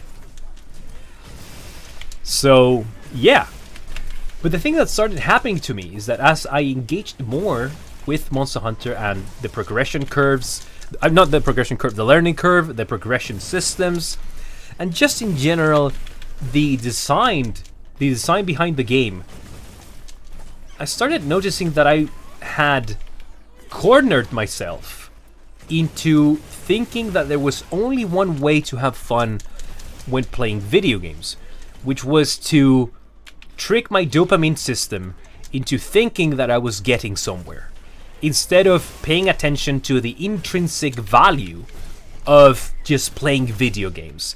And Monster Hunter reminded me of how important that was, of how it felt to play things like Chrono Trigger, like Zelda Ocarina of Time, like Metroid, fucking Final Fantasy, Banjo-Kazooie, you know? Monster Hunter reminded me that games can do that. And I was like, what the fuck have I been doing all this time? Just wasting my life away playing World of Warcraft? And there are elements from Monster Hunter in the progression system that you could argue are very similar to what you see in WoW. But the full focus... Wait, what? Were we hunting the wrong Lalabarina? We were, of course. Yeah. I just noticed now. Somebody said there in chat. WoW fell off after what? Wrath of the Lich King? You can say, I mean, objectively, it fell off because that's when the subscriber count started to just like not plummet, but it started to noticeably go down. I definitely have more time in Monster Hunter, but still 1,000 across the Souls games. Oh, I see. Yeah. So yeah. Anyway, what I mean to say is that I got into gaming because there's something so satisfying about discovering how ingenious the game developers can be when creating an experience. And World of Warcraft is just like this massive treadmill to just keep running and keep running and keep going constantly. I guess that there's also the social element. Oh, it's Michael! Nice! Perfect. The whole idea of WoW is to just keep you playing But I guess back then there was also the social aspect that I think now has been completely replaced by social media. I think people can expect that to be a thing. So, yeah, so many reasons for me to just continue to play World of Warcraft. But anyway, in a way, gaming always felt like these capsules where you can have a very condensed experience. That I don't think I can see in any other medium, to be honest. It's a very interactive, dynamic, and specific relationship that you have with games when you play them. If you try to do the experiment to make somebody play video games, somebody that has never played these things, you will see some of the most obvious, glaring, noticeable things going completely over their head, because it's like this. You develop this cognitive connection to games that make you think differently.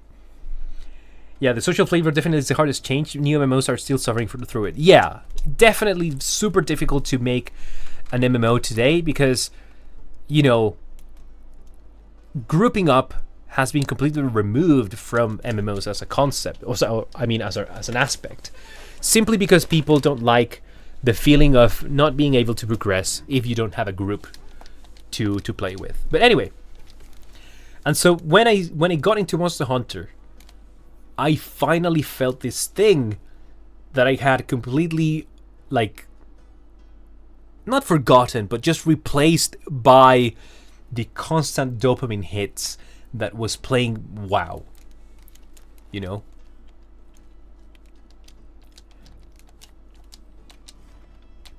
And that allowed me to then... I remember that, after finishing Iceborne, I had this kind of renewed outlook on games, where now I was actually looking for interesting ideas or interesting things to play. And I remember that's where I started to get back into indie games again. I'm a massive sucker for indie games, especially if they are in pixel art graphics. Some of my favorite games are in pixel art. And so it might have to do... I mean, there's also the fact that, I played a lot of games on the Super Nintendo. I actually had to emulate my games because, being in Latin America, Super Nintendo not always the most accessible. Games were like $50 back then anyway. Crazy stuff. And so... what I'm going to use for this quest? I'm going to use Impact.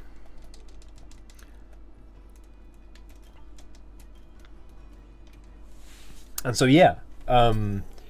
Grew up with Super Nintendo and N64, GameCube, a little bit of PS1 and PS2 games. Not too much into the PS games.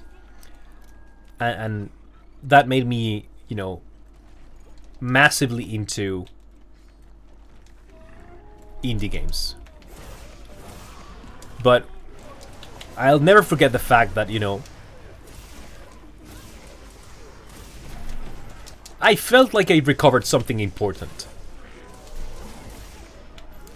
after this whole debacle with WoW and playing it for so long.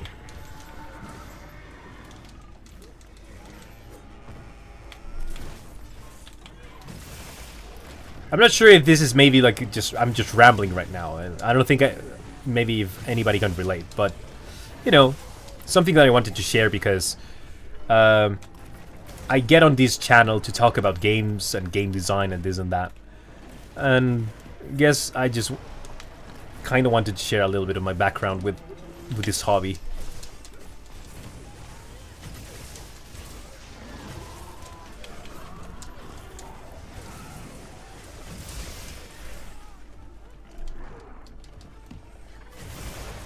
Ah, Jesus Christ. Oh, this is actually super bad. I cannot heal now.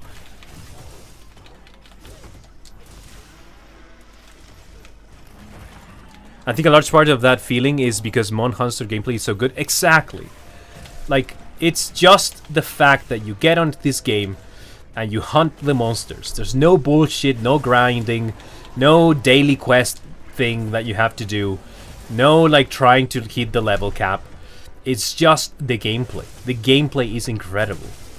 And that's it. You can just pick up the game, create no armor sets, and smack some monsters and have a great time.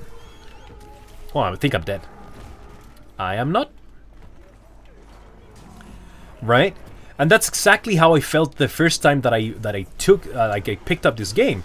I remember, like, okay, you know how at the beginning of World, they tell you like, oh, there's Anjanath, do not fight him because he's like very powerful, this and that.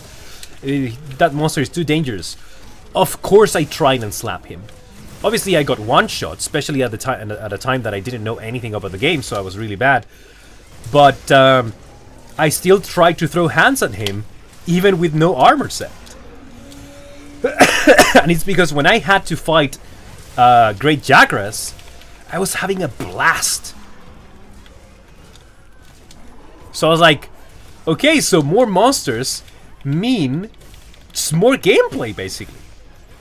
New ways to discover how I can use this weapon, and new ways in which I can explore what this monster, like, I mean, not the monster, what this game has to offer, right?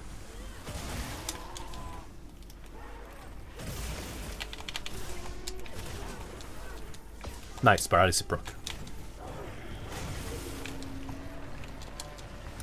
Like, it could easily have been an RTS WoW style combat system, but instead it's one of the highest skill ceiling combat system in gaming. It is. I think the combat in Monster Hunter is pretty complex. Absolutely.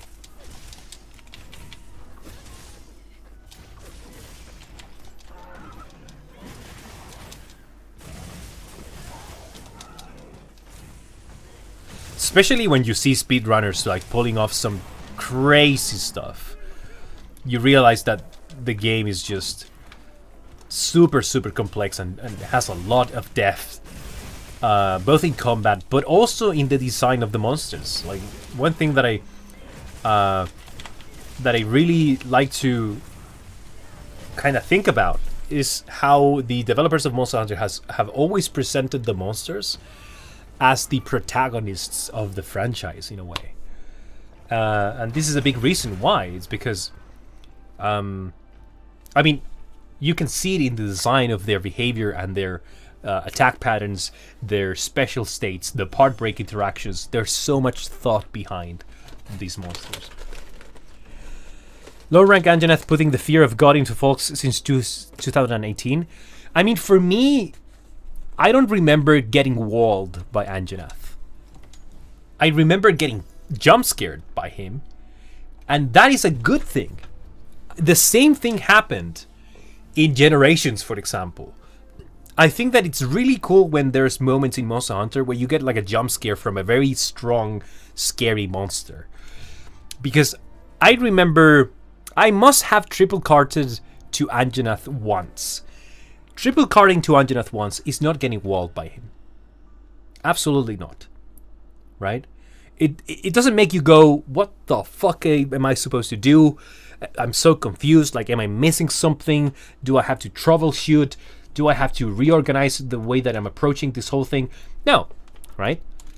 When you're getting walled, you go through that crisis. Anjanath didn't do that for me. But what he did was he created an impression on me that made me want to get better at the game and made me want to engage with the systems to get stronger so that I could fight him on an even ground. A monster that gets you excited about what's to come is never a bad design, right? But for some reason, a lot of people just like to praise him for being a wall, for being somebody that stops you in a way.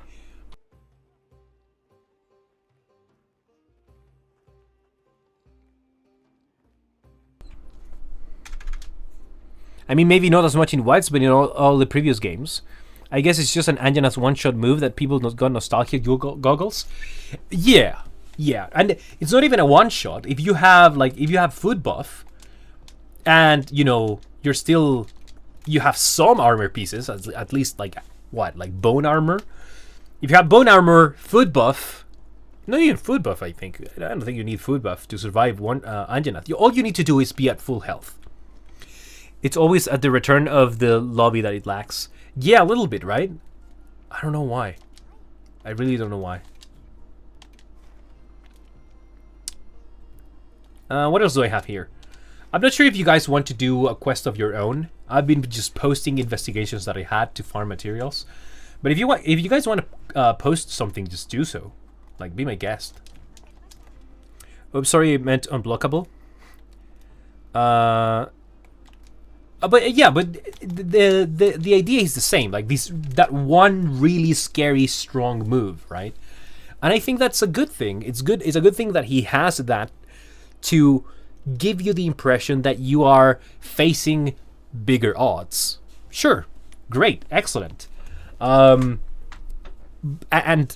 I feel like this whole conversation about Anjanath being a wall and having monsters that have to be a wall to kind of like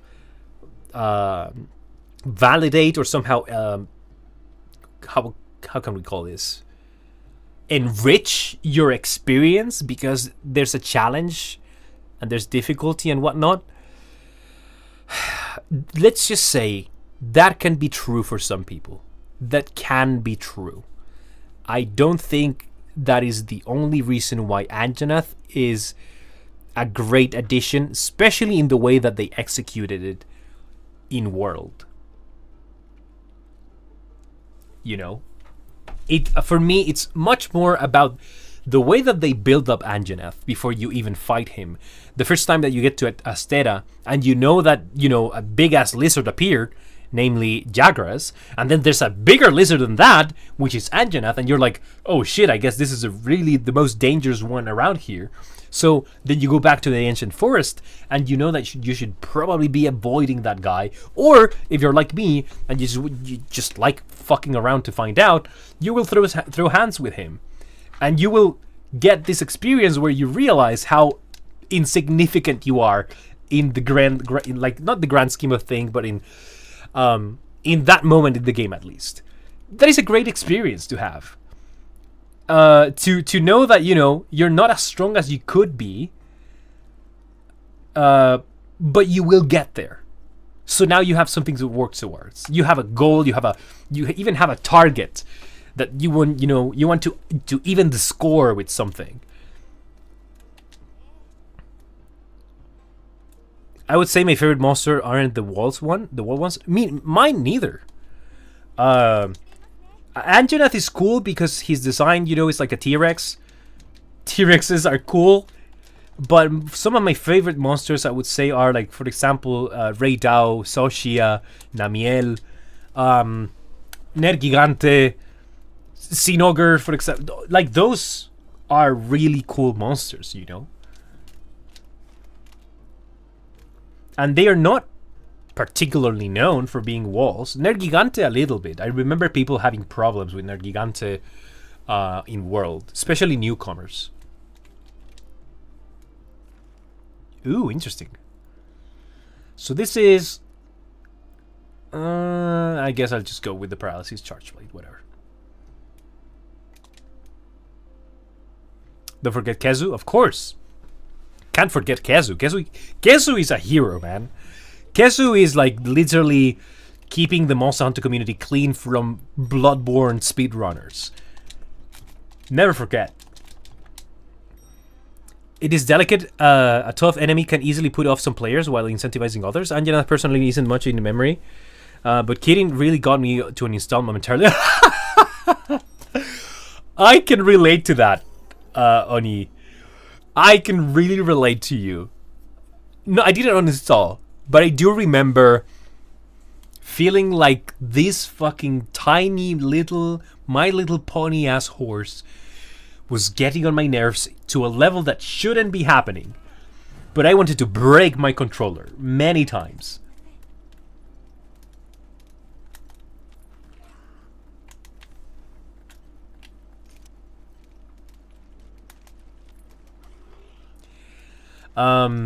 But yeah, you know, I think the meme about the difficulty enjoyer is pretty much accurate in this case. Just take a break, bro. I took a break and I came to it after, and I beat it.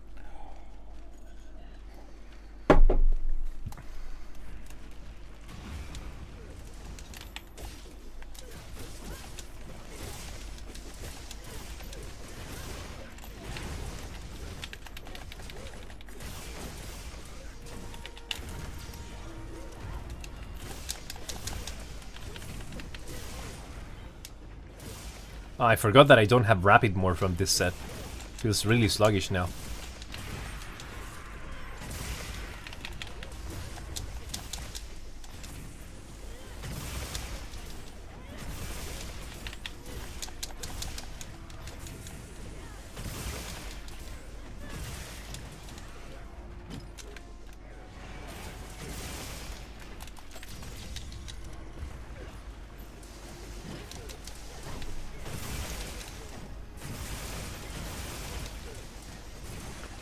Honestly, I only came back because I got nothing else to play. But that's a good thing. I mean, did you play more Monster Hunter beyond Kirin after that point?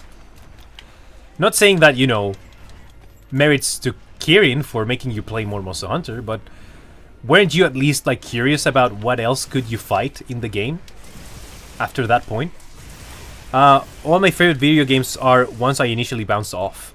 It's very curious as to how that happens. I will say, however, that there are other games where I know my limits, and I know that I'm probably not going to try to play those games again, or at least not in the difficulty that I was trying them. Example being, for example, I've been playing StarCraft, a little bit of StarCraft because I wanted to play the campaign again. I think that the StarCraft campaign is just amazing, you know. And let's just say that I am a bit of a stupid person because I'm playing StarCraft on brutal difficulty. Brutal difficulty will make the units on the enemy side to have double production speed. They have double production speed, and they have some of the absolutely most ridiculous micro that you will see in a game that's supposed to be controlled by an AI, right? So it's pretty much designed to be unfair, mostly because obviously StarCraft veterans, if they don't have that option to have that really high difficulty level, they're obviously going to get bored, you know? But yeah, I'm playing on brutal difficulty, and I'm getting absolutely fucking destroyed, man. Just, it's not even funny. And there are times where I really start to get frustrated to the point that I cannot even look at the game. You know? I don't know what it is. Sometimes I get, like, locked in my head with the idea that I just have to be able to complete a challenge in a game. And it's a very unhealthy thing, because I do get to a point where I'm not really having fun. Despite the fact that I'm getting better at the game, and I am doing the things that I need to do to overcome the challenge that I have in front of me, I'm not enjoying that process. There's a type of friction that I actually don't enjoy. And I guess it has to do with the fact that it is all very, very self-imposed. I should probably not do that too much. But that's the state of things, anyway. Yeah, a little bit more, which was pre-Iceborne. I got hooked when finally trying Charge Blade during Iceborne. Nice.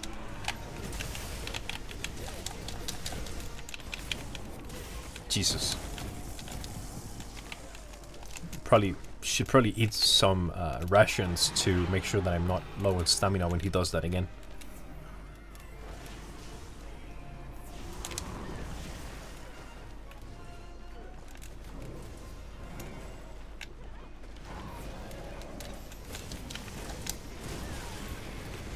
Damn, the hitbox on that goes from the other side even.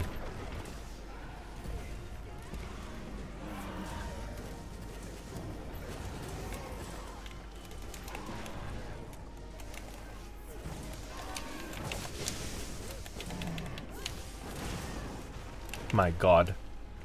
Haven't been able to do shit.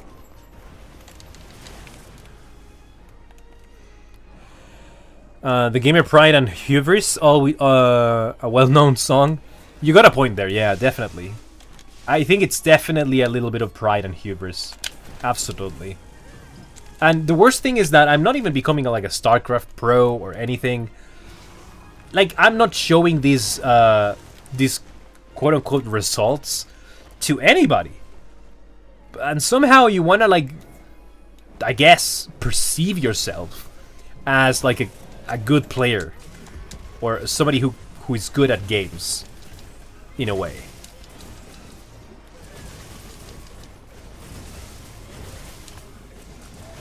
I don't know what it is. But what I will say, however, is that it's not that I don't get any enjoyment out of this. I really like the StarCraft story campaign. Mostly because of all the very immersive elements that you can find in between missions. You know, every time you complete a mission, you unlock some kind of like lore piece or new feature that can show you like really interesting things about the story. I almost died from that. And that's the part that I enjoy about StarCraft. Like, the world building of that game is incredible.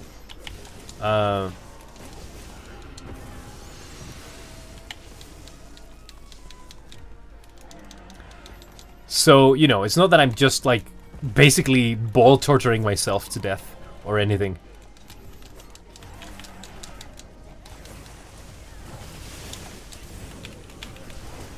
Why am I SADing with impact files? What's going on here?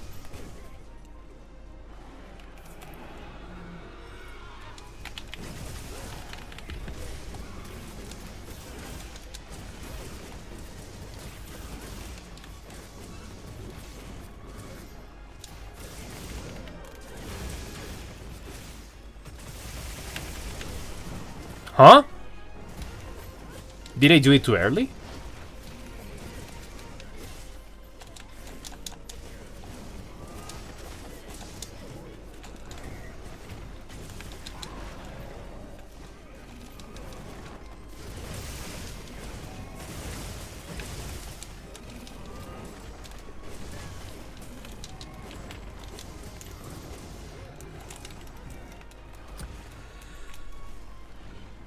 Oh, he wants me!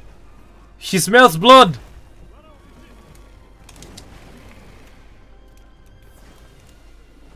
What? What was that? The fuck? What's the synonym of a fanboy? What are we on about here? I know very little of StarCraft, but I know the bangers of Terran themes. Based. Absolutely based. Thanks to Heroes of the Storm, oddly enough. Man, I'm kind of sad that Heroes of the Storm was not a bigger thing. I wouldn't know what exactly was it. Wait, how do I go down here? Ah, there you go.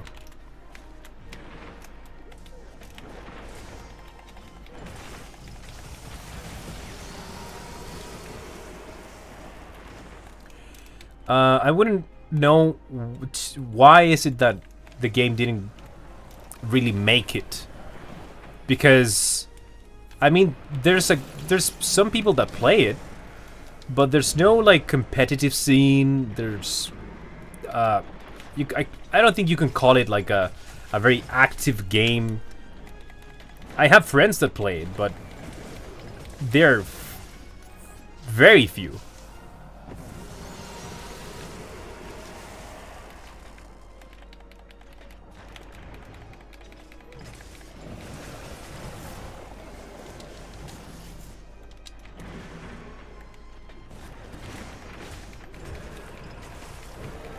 Did you play Heroes of the Storm, Oni?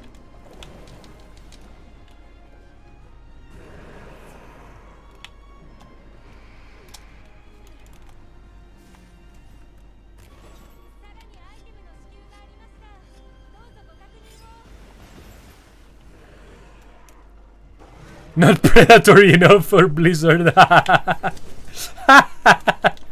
I guess it wasn't, right?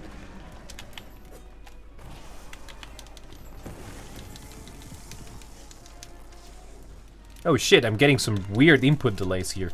There we go.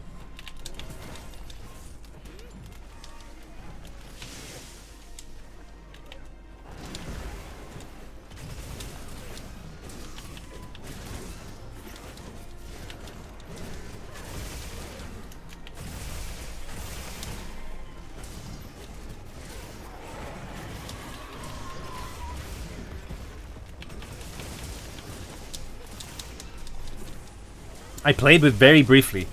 I mean, the concept of the game was so good. You basically cannot go wrong with making a MOBA with Blizzard characters, considering how iconic they are. There's no way that was a bad idea. And yet, I do have a theory, and it's kind of like a... It's kind of a shame because it... I guess it reflects on the fact that MOBA games are a little bit toxic by design. And it's the fact that in Heroes of the Storm,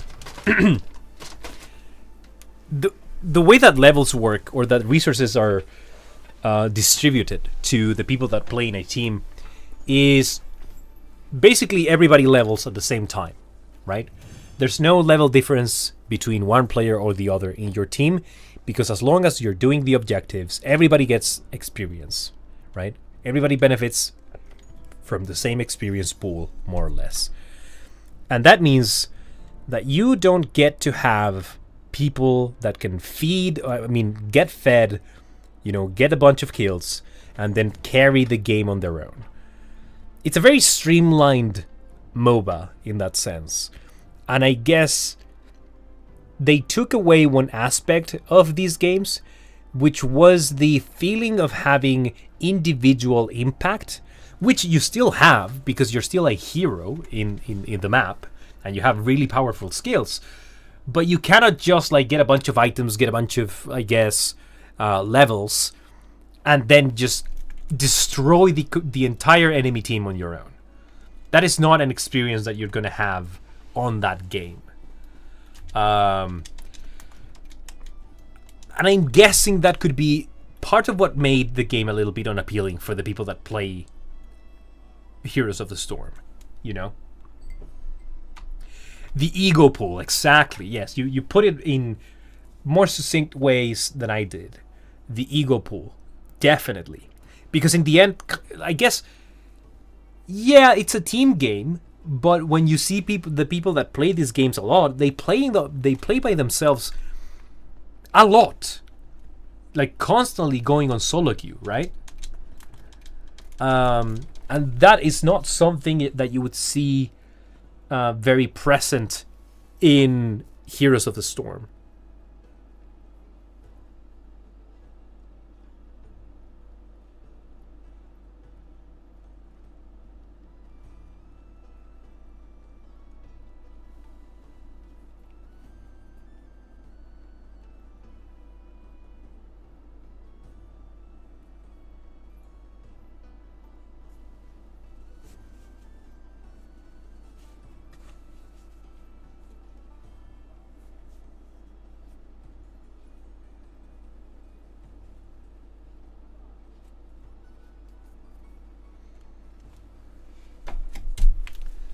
Alright, what's next? I'm actually wondering if I could try... Actually, I don't think there's any other... I don't currently have any bigger stress test for my streaming at the moment in this PC. So... Wilds is just fine.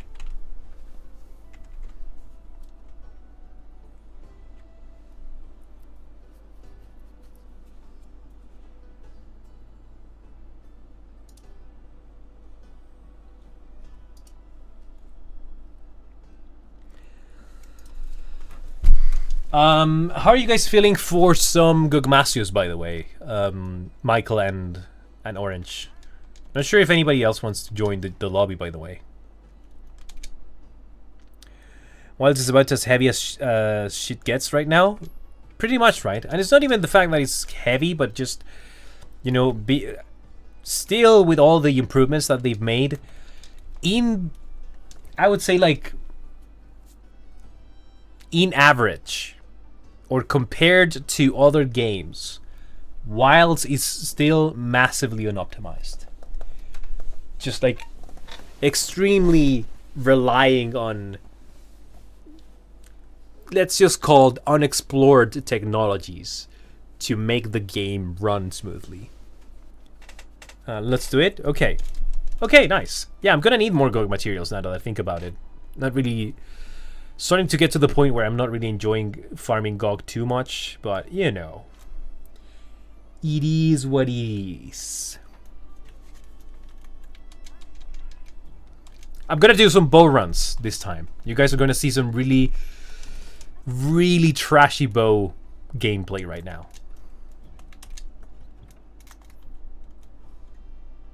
I think it was this one? Yes.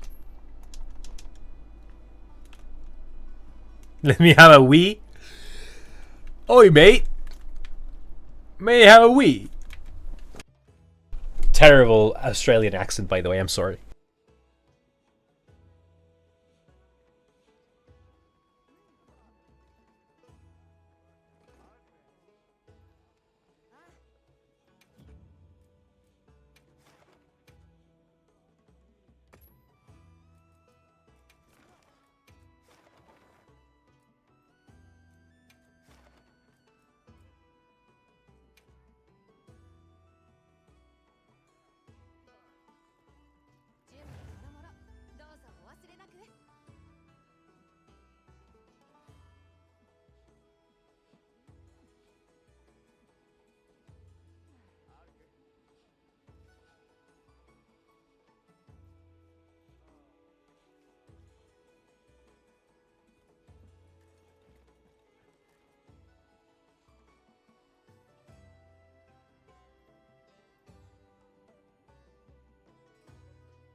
Okay. I think if I'm going to continue streaming, I guess the thing that I have to do is find a way to make the chat appear on the screen. Because, not because I need to read it from, like, directly from the screen, but I kind of want to leave the VODs on the channel. And for example, now, if I leave the VOD on the channel, I'm gonna have this thing where I'm like constantly talking and answering to people, but if you look at from the point of view of the viewer, it just seems that I'm talking nonsense. You cannot really see the feedback that I'm getting from the chat because you cannot see the messages. So Australia is basically the same thing. Oh wait, I think you're from New Zealand, right, Michael?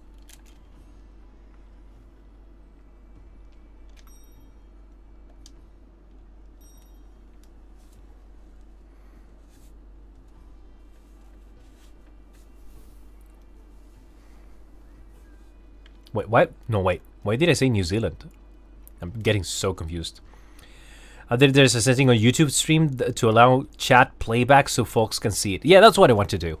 Not now, though. Like, it's fine. It's fine for now. But eventually I want to do it because I want to make it so that when people check the VODs, they can see the chat and they can see how I'm responding to things. I don't think I'm going to be streaming that much anyway. Mostly because I think that streaming is a bit of a trap.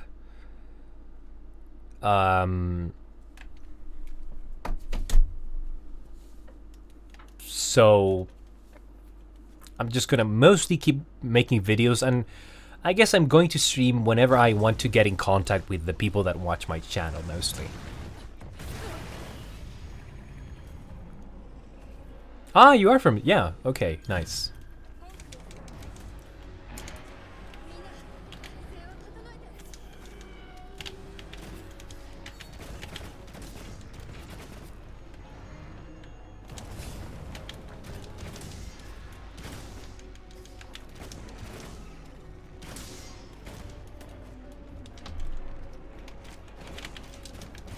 Oh shit, I don't even have a full stamina bar? What's going on here?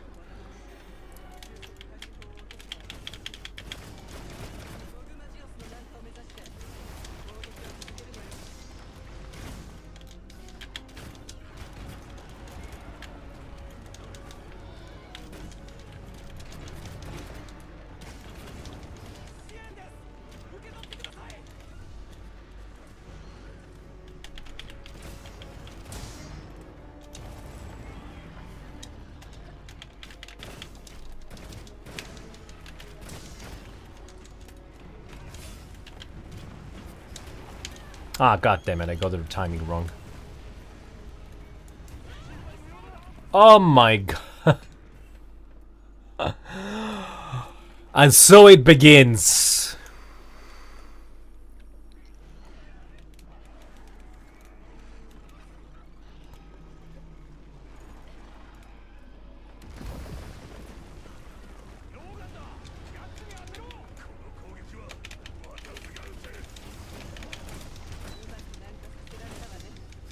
Ah, finally, we have some good hitboxes.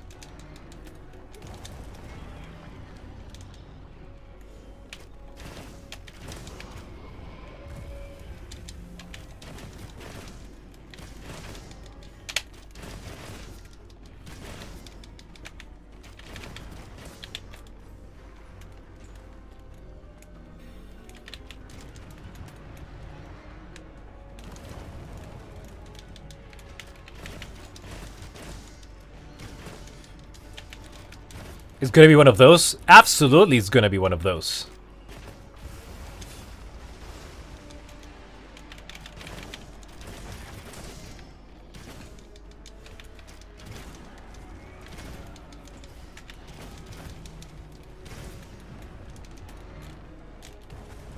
Ooh, scary.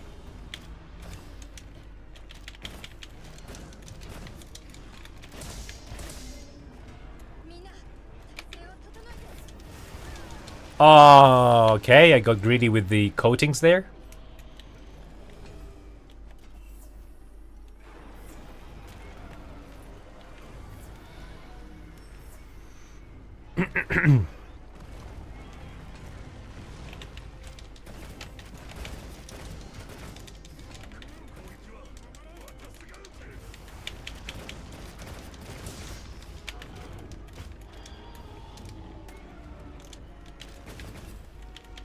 Ooh, what's going on here?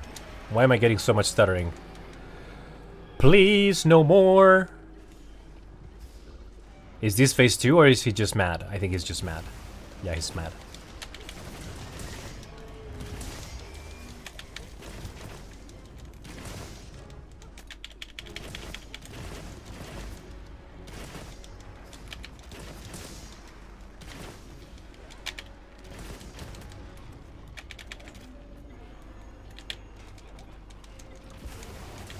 What am I even doing?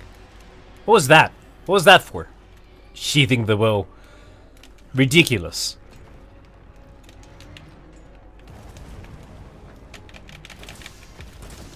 That was like a felony. Or 2.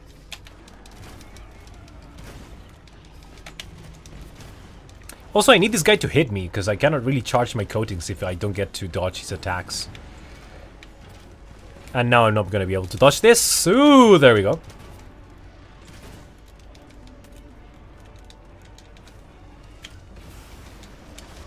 Of course.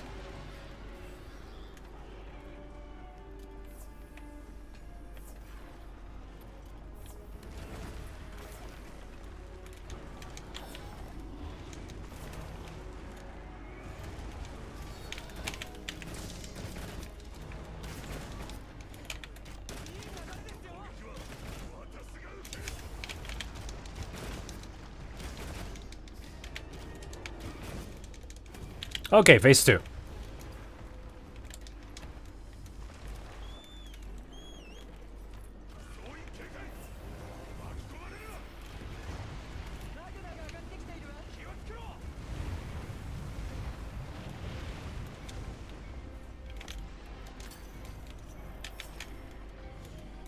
Charging a little bit of arrow power. Nice.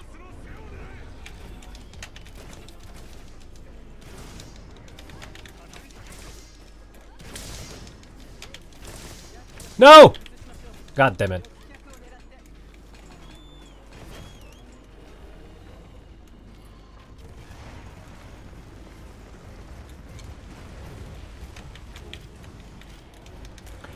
I feel like I'm missing a little bit of constitution.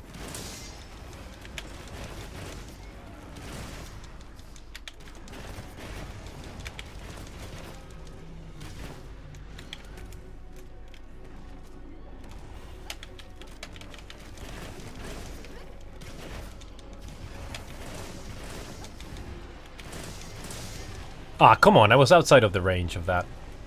Whatever.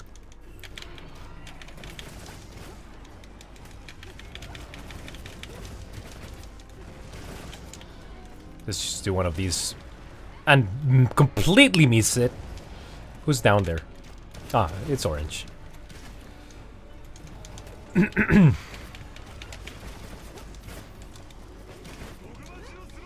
Nice, okay. Progress.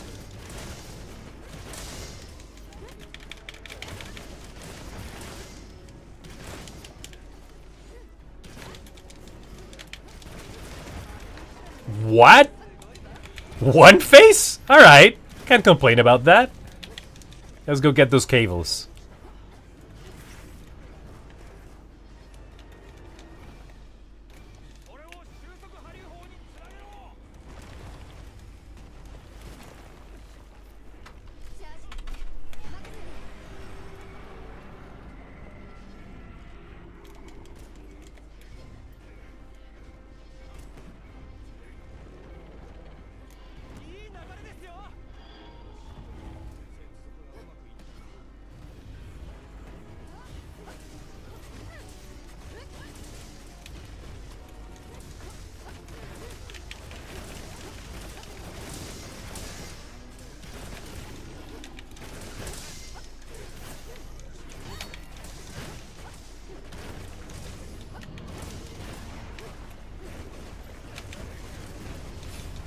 Nice.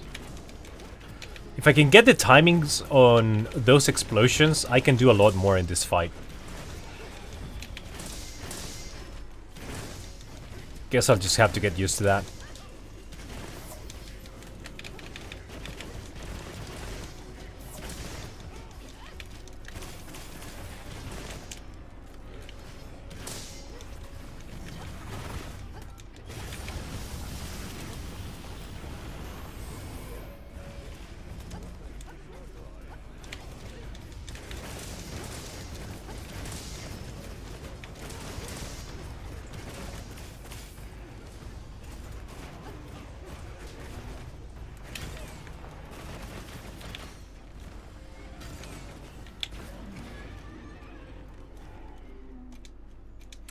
And to the charge blade.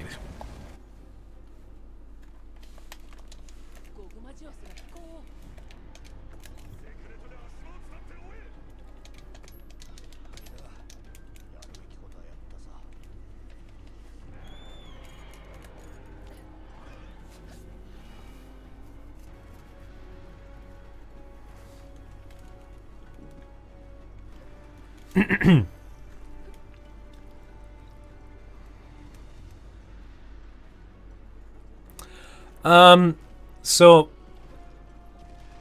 I think I'm gonna be like closing the stream pretty soon, mostly because I don't know. I feel like I cannot really play Wilds for long hours anymore. I've played this game enough. When we get Arkveld, I'm probably gonna be playing it a bunch, or when we get all the events, also like yeah, I'm also what a dick. Going specifically for the snipe when I was about to get my Savage Axe.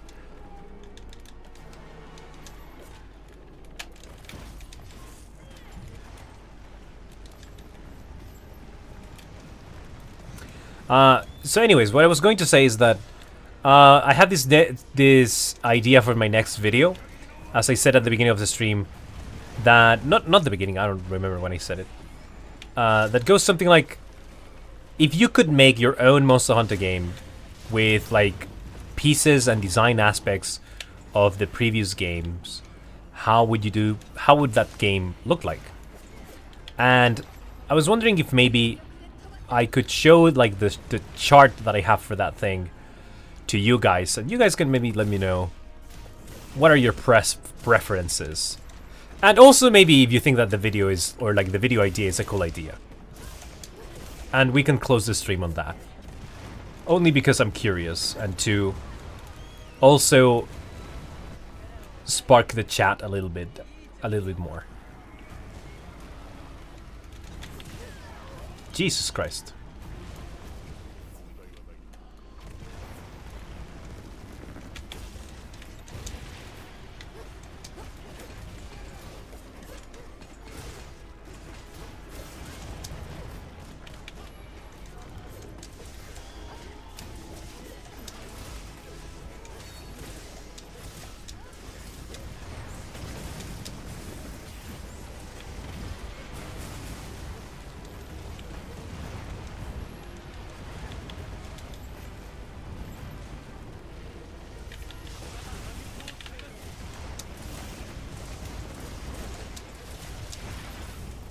Nice.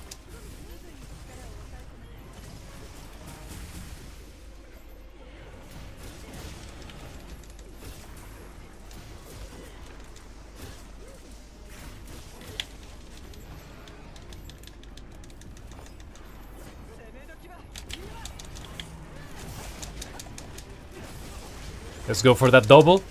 Can we get that double? Can I pet that dog? Can I pet that dog? Yes, yes, yes, yes, yes. Boom, double. Excellent SAD.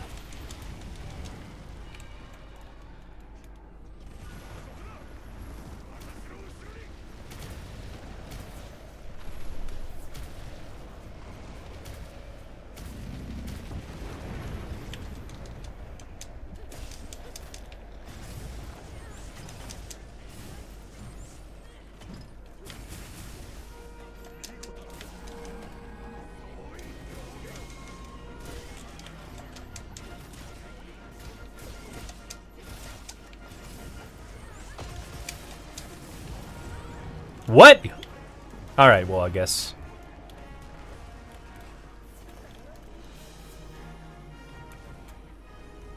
I take the opportunity to sharpen, because white sharpness keeps the doctor away. Or something.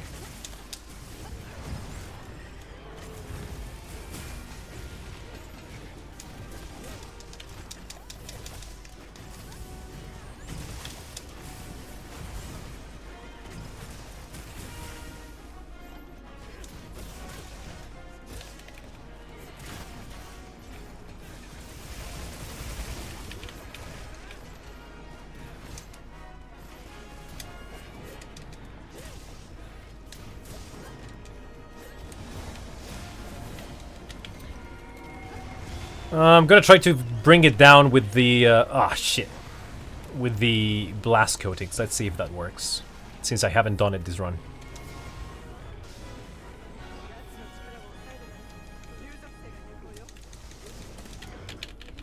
Alright, the guys were really quick for on the topple there. It was completely unnecessary to swap back to bow.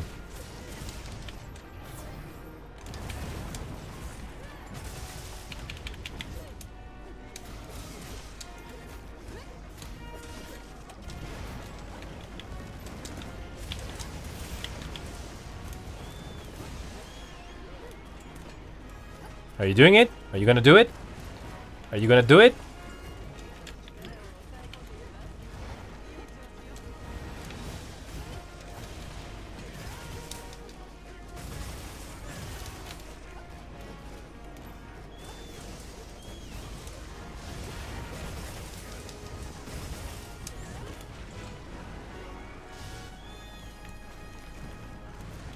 Oh, he's not doing it. Alright, well, I'll just SAD if it drops.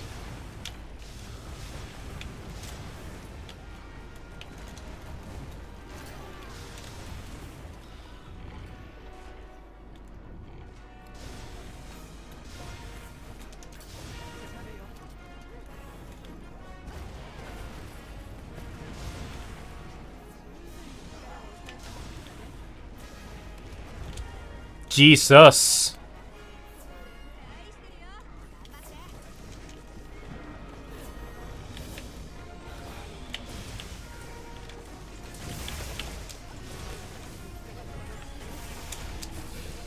Free SA Dorinos. That completely hit nothing.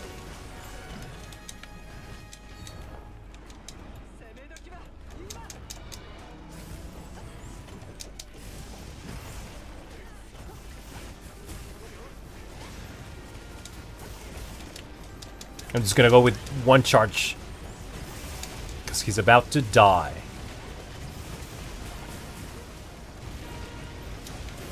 Yeah, that was the right call. Managed to get 2 SADs with that.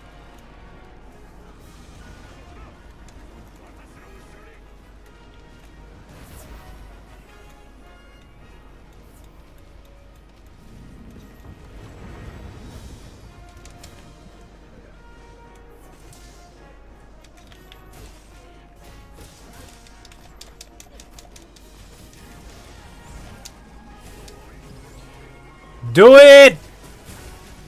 Still alive. There we go. Alright.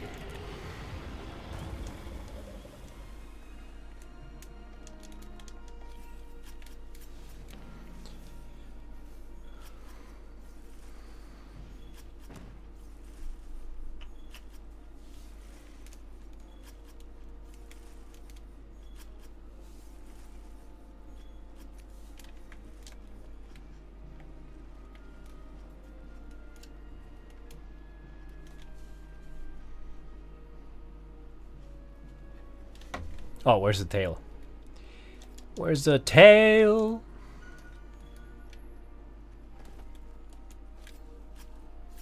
I'm guessing that Gugmasu's materials are probably also very good to transform into Orichalcite, right?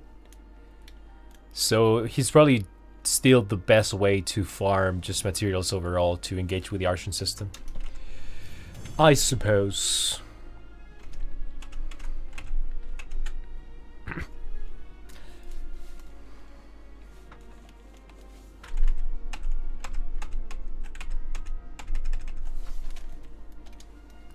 Yeah, it's good. I figured.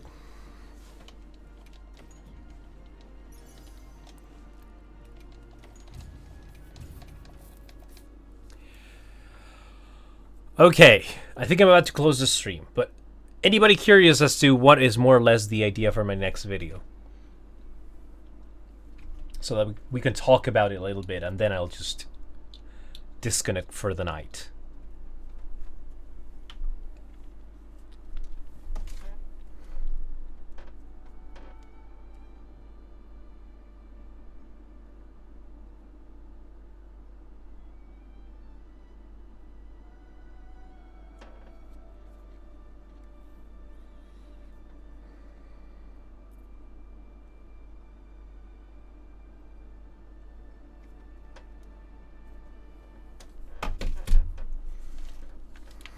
No takers? That's fine.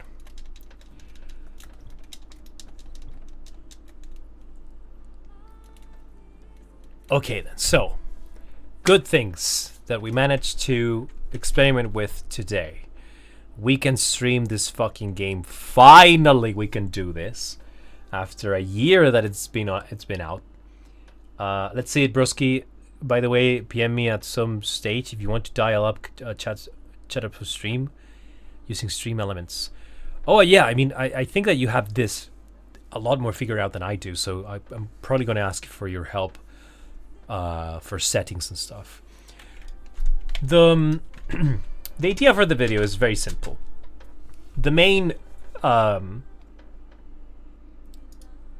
the main, I guess, concept behind this is that you don't really have a quote-unquote perfect Monster Hunter game, right? There's no such thing as a perfect Monster Hunter game. Any title that you look into has its little imperfections and its little like ifs and buts, right? So the next video is basically me trying to create my own Monster Hunter game based on what is it? Design aspects and elements from the titles that I've played, which are mainly Generations. Wait, let me see if I can. Okay, perfect. Generations, Iceborne, Sunbreak, and Wilds, right? So basically, we're gonna have a. Wait, before I show this, I need to go here. Oh no, I'm gonna have to show it anyway. Okay, go here, go here. So basically, what you're gonna have is a grid, like a square, like a big square. So for example, you have here, this is to say something. Let's put it like this. So these are the elements of Monster Hunter. Like, we can call them core design elements in Monster Hunter, right? So here you can have hunter and weapon controls.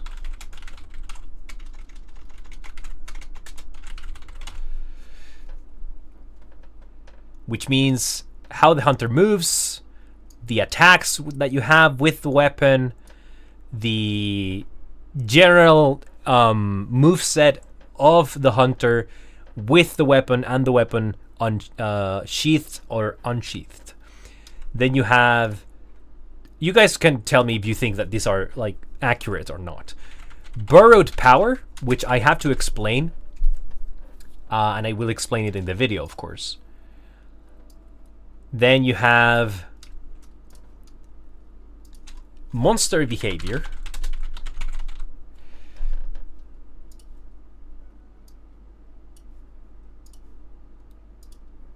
Then progression systems.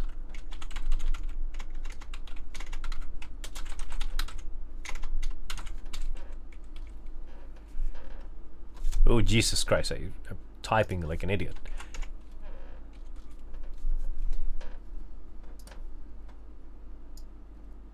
Another one here that would be endgame systems.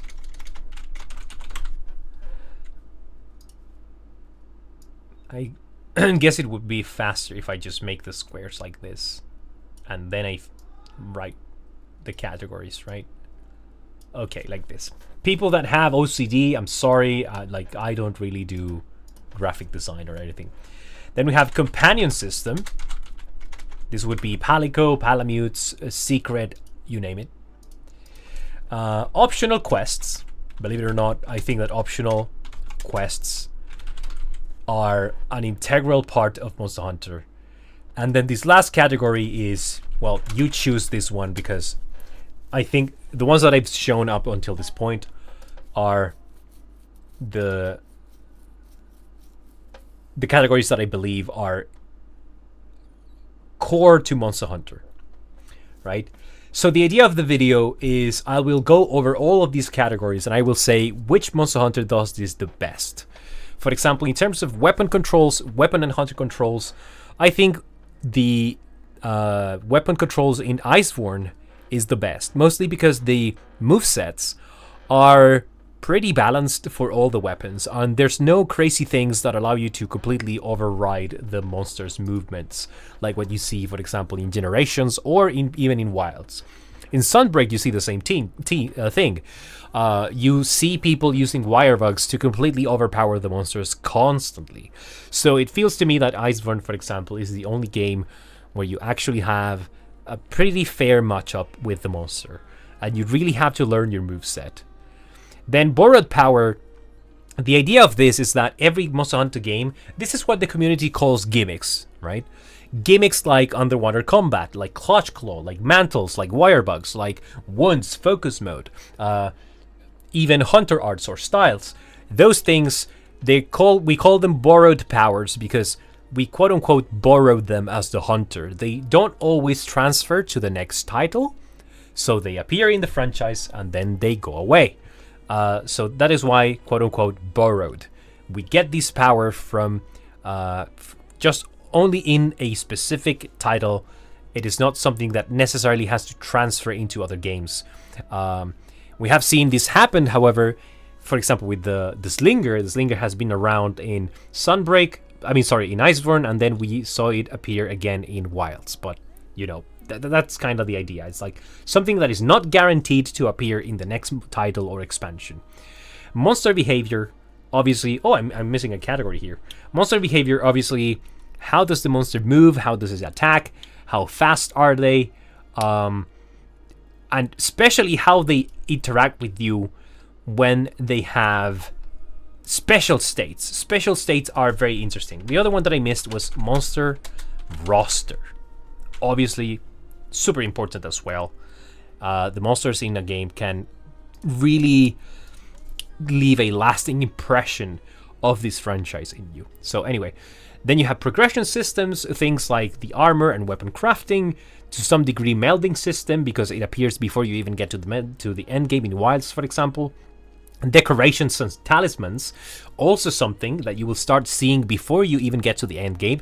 So we call these things systems that you engage with as you continue on your journey, as you're trying to get stronger with the resources that the game gives you. End game system, things like temperate monsters, things like anomaly, things like curious crafting, things like Gogma Artian weapons, things like the deviant armor and weapons crafting, talisman grinding, all of those things. Augments, for example, another type of endgame system, right?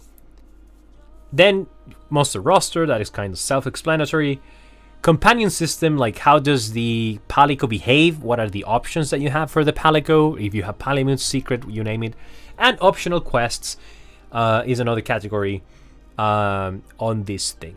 So that's going to be the idea. So I'm going to go through all of these categories and I'm going to be like, all right, in my opinion, where do you have the best weapon controls? In Iceborne, for example, right? And then I'm going to go, okay, what's the best borrowed power? I think the best borrowed power is Monster Hunter Generations. Actually, just Generation. I can just put Generations. With Hunter arts and styles. Really cool concept that I think could come back. The best monster behavior. How monsters attack, the special states. The way that they react to your damage. And the way that you react to their attacks. Sunbreak. Definitely. I think that special states in Sunbreak are really, really important, and they have a lot more protagonism in that game than in other titles. Progression system, the best for me is the one in Wilds, actually. Wilds progression is super satisfying because you can get a really strong baseline. So you basically get, for example, really good decos, really good talismans that you can craft, and really good weapons and armor. You can get really good things just from the craftables. You don't really need a super strong Artian weapon to have a strong set to go hunt. So endgame, so Wilds, very good progression system. If you don't have good decos or good talismans, you can craft them. You can meld decorations on the melder once you reach Hunter rank 100. Endgame system, probably Sunbreak, right? Sunbreak with the curious crafting. I'm not a fan of curious armor crafting, but curious weapon crafting, super cool. You basically, you start the anomaly system being weaker than the monster, and then you start getting some materials, you improve your weapon, you start upgrading it, you get to a point where you are more or less strong and even stronger than the monster, and then the anomaly picks up again and you become weaker, and so it's this game of like always getting to the point of the monster's power, then even surpassing it a little bit, and then the monsters get stronger again. So really cool system that you can engage with. Monster roster, easily generations. Generations is stacked, but it's not only the amount of monsters, it's also the specific variations that you can find there. With Deviants, some of the coolest monster designs ever.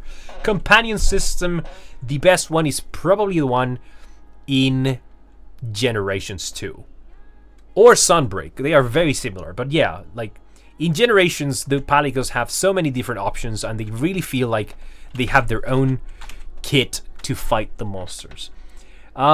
Close second, actually, the version of Wilds.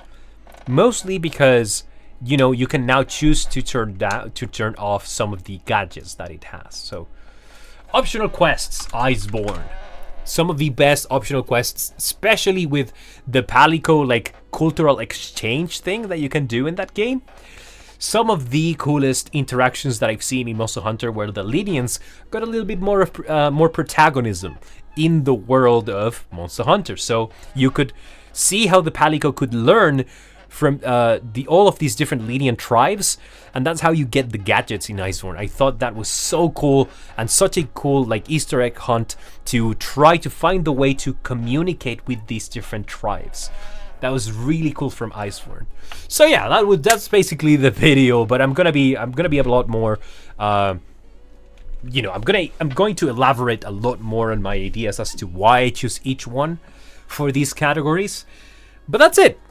So anyways, if anybody has been paying attention or even cares, what is your ranking of the best game for each category in Monster Hunter, right? That's gonna be the question at the end of the video, and I'm gonna try to see if I can make something happen on X.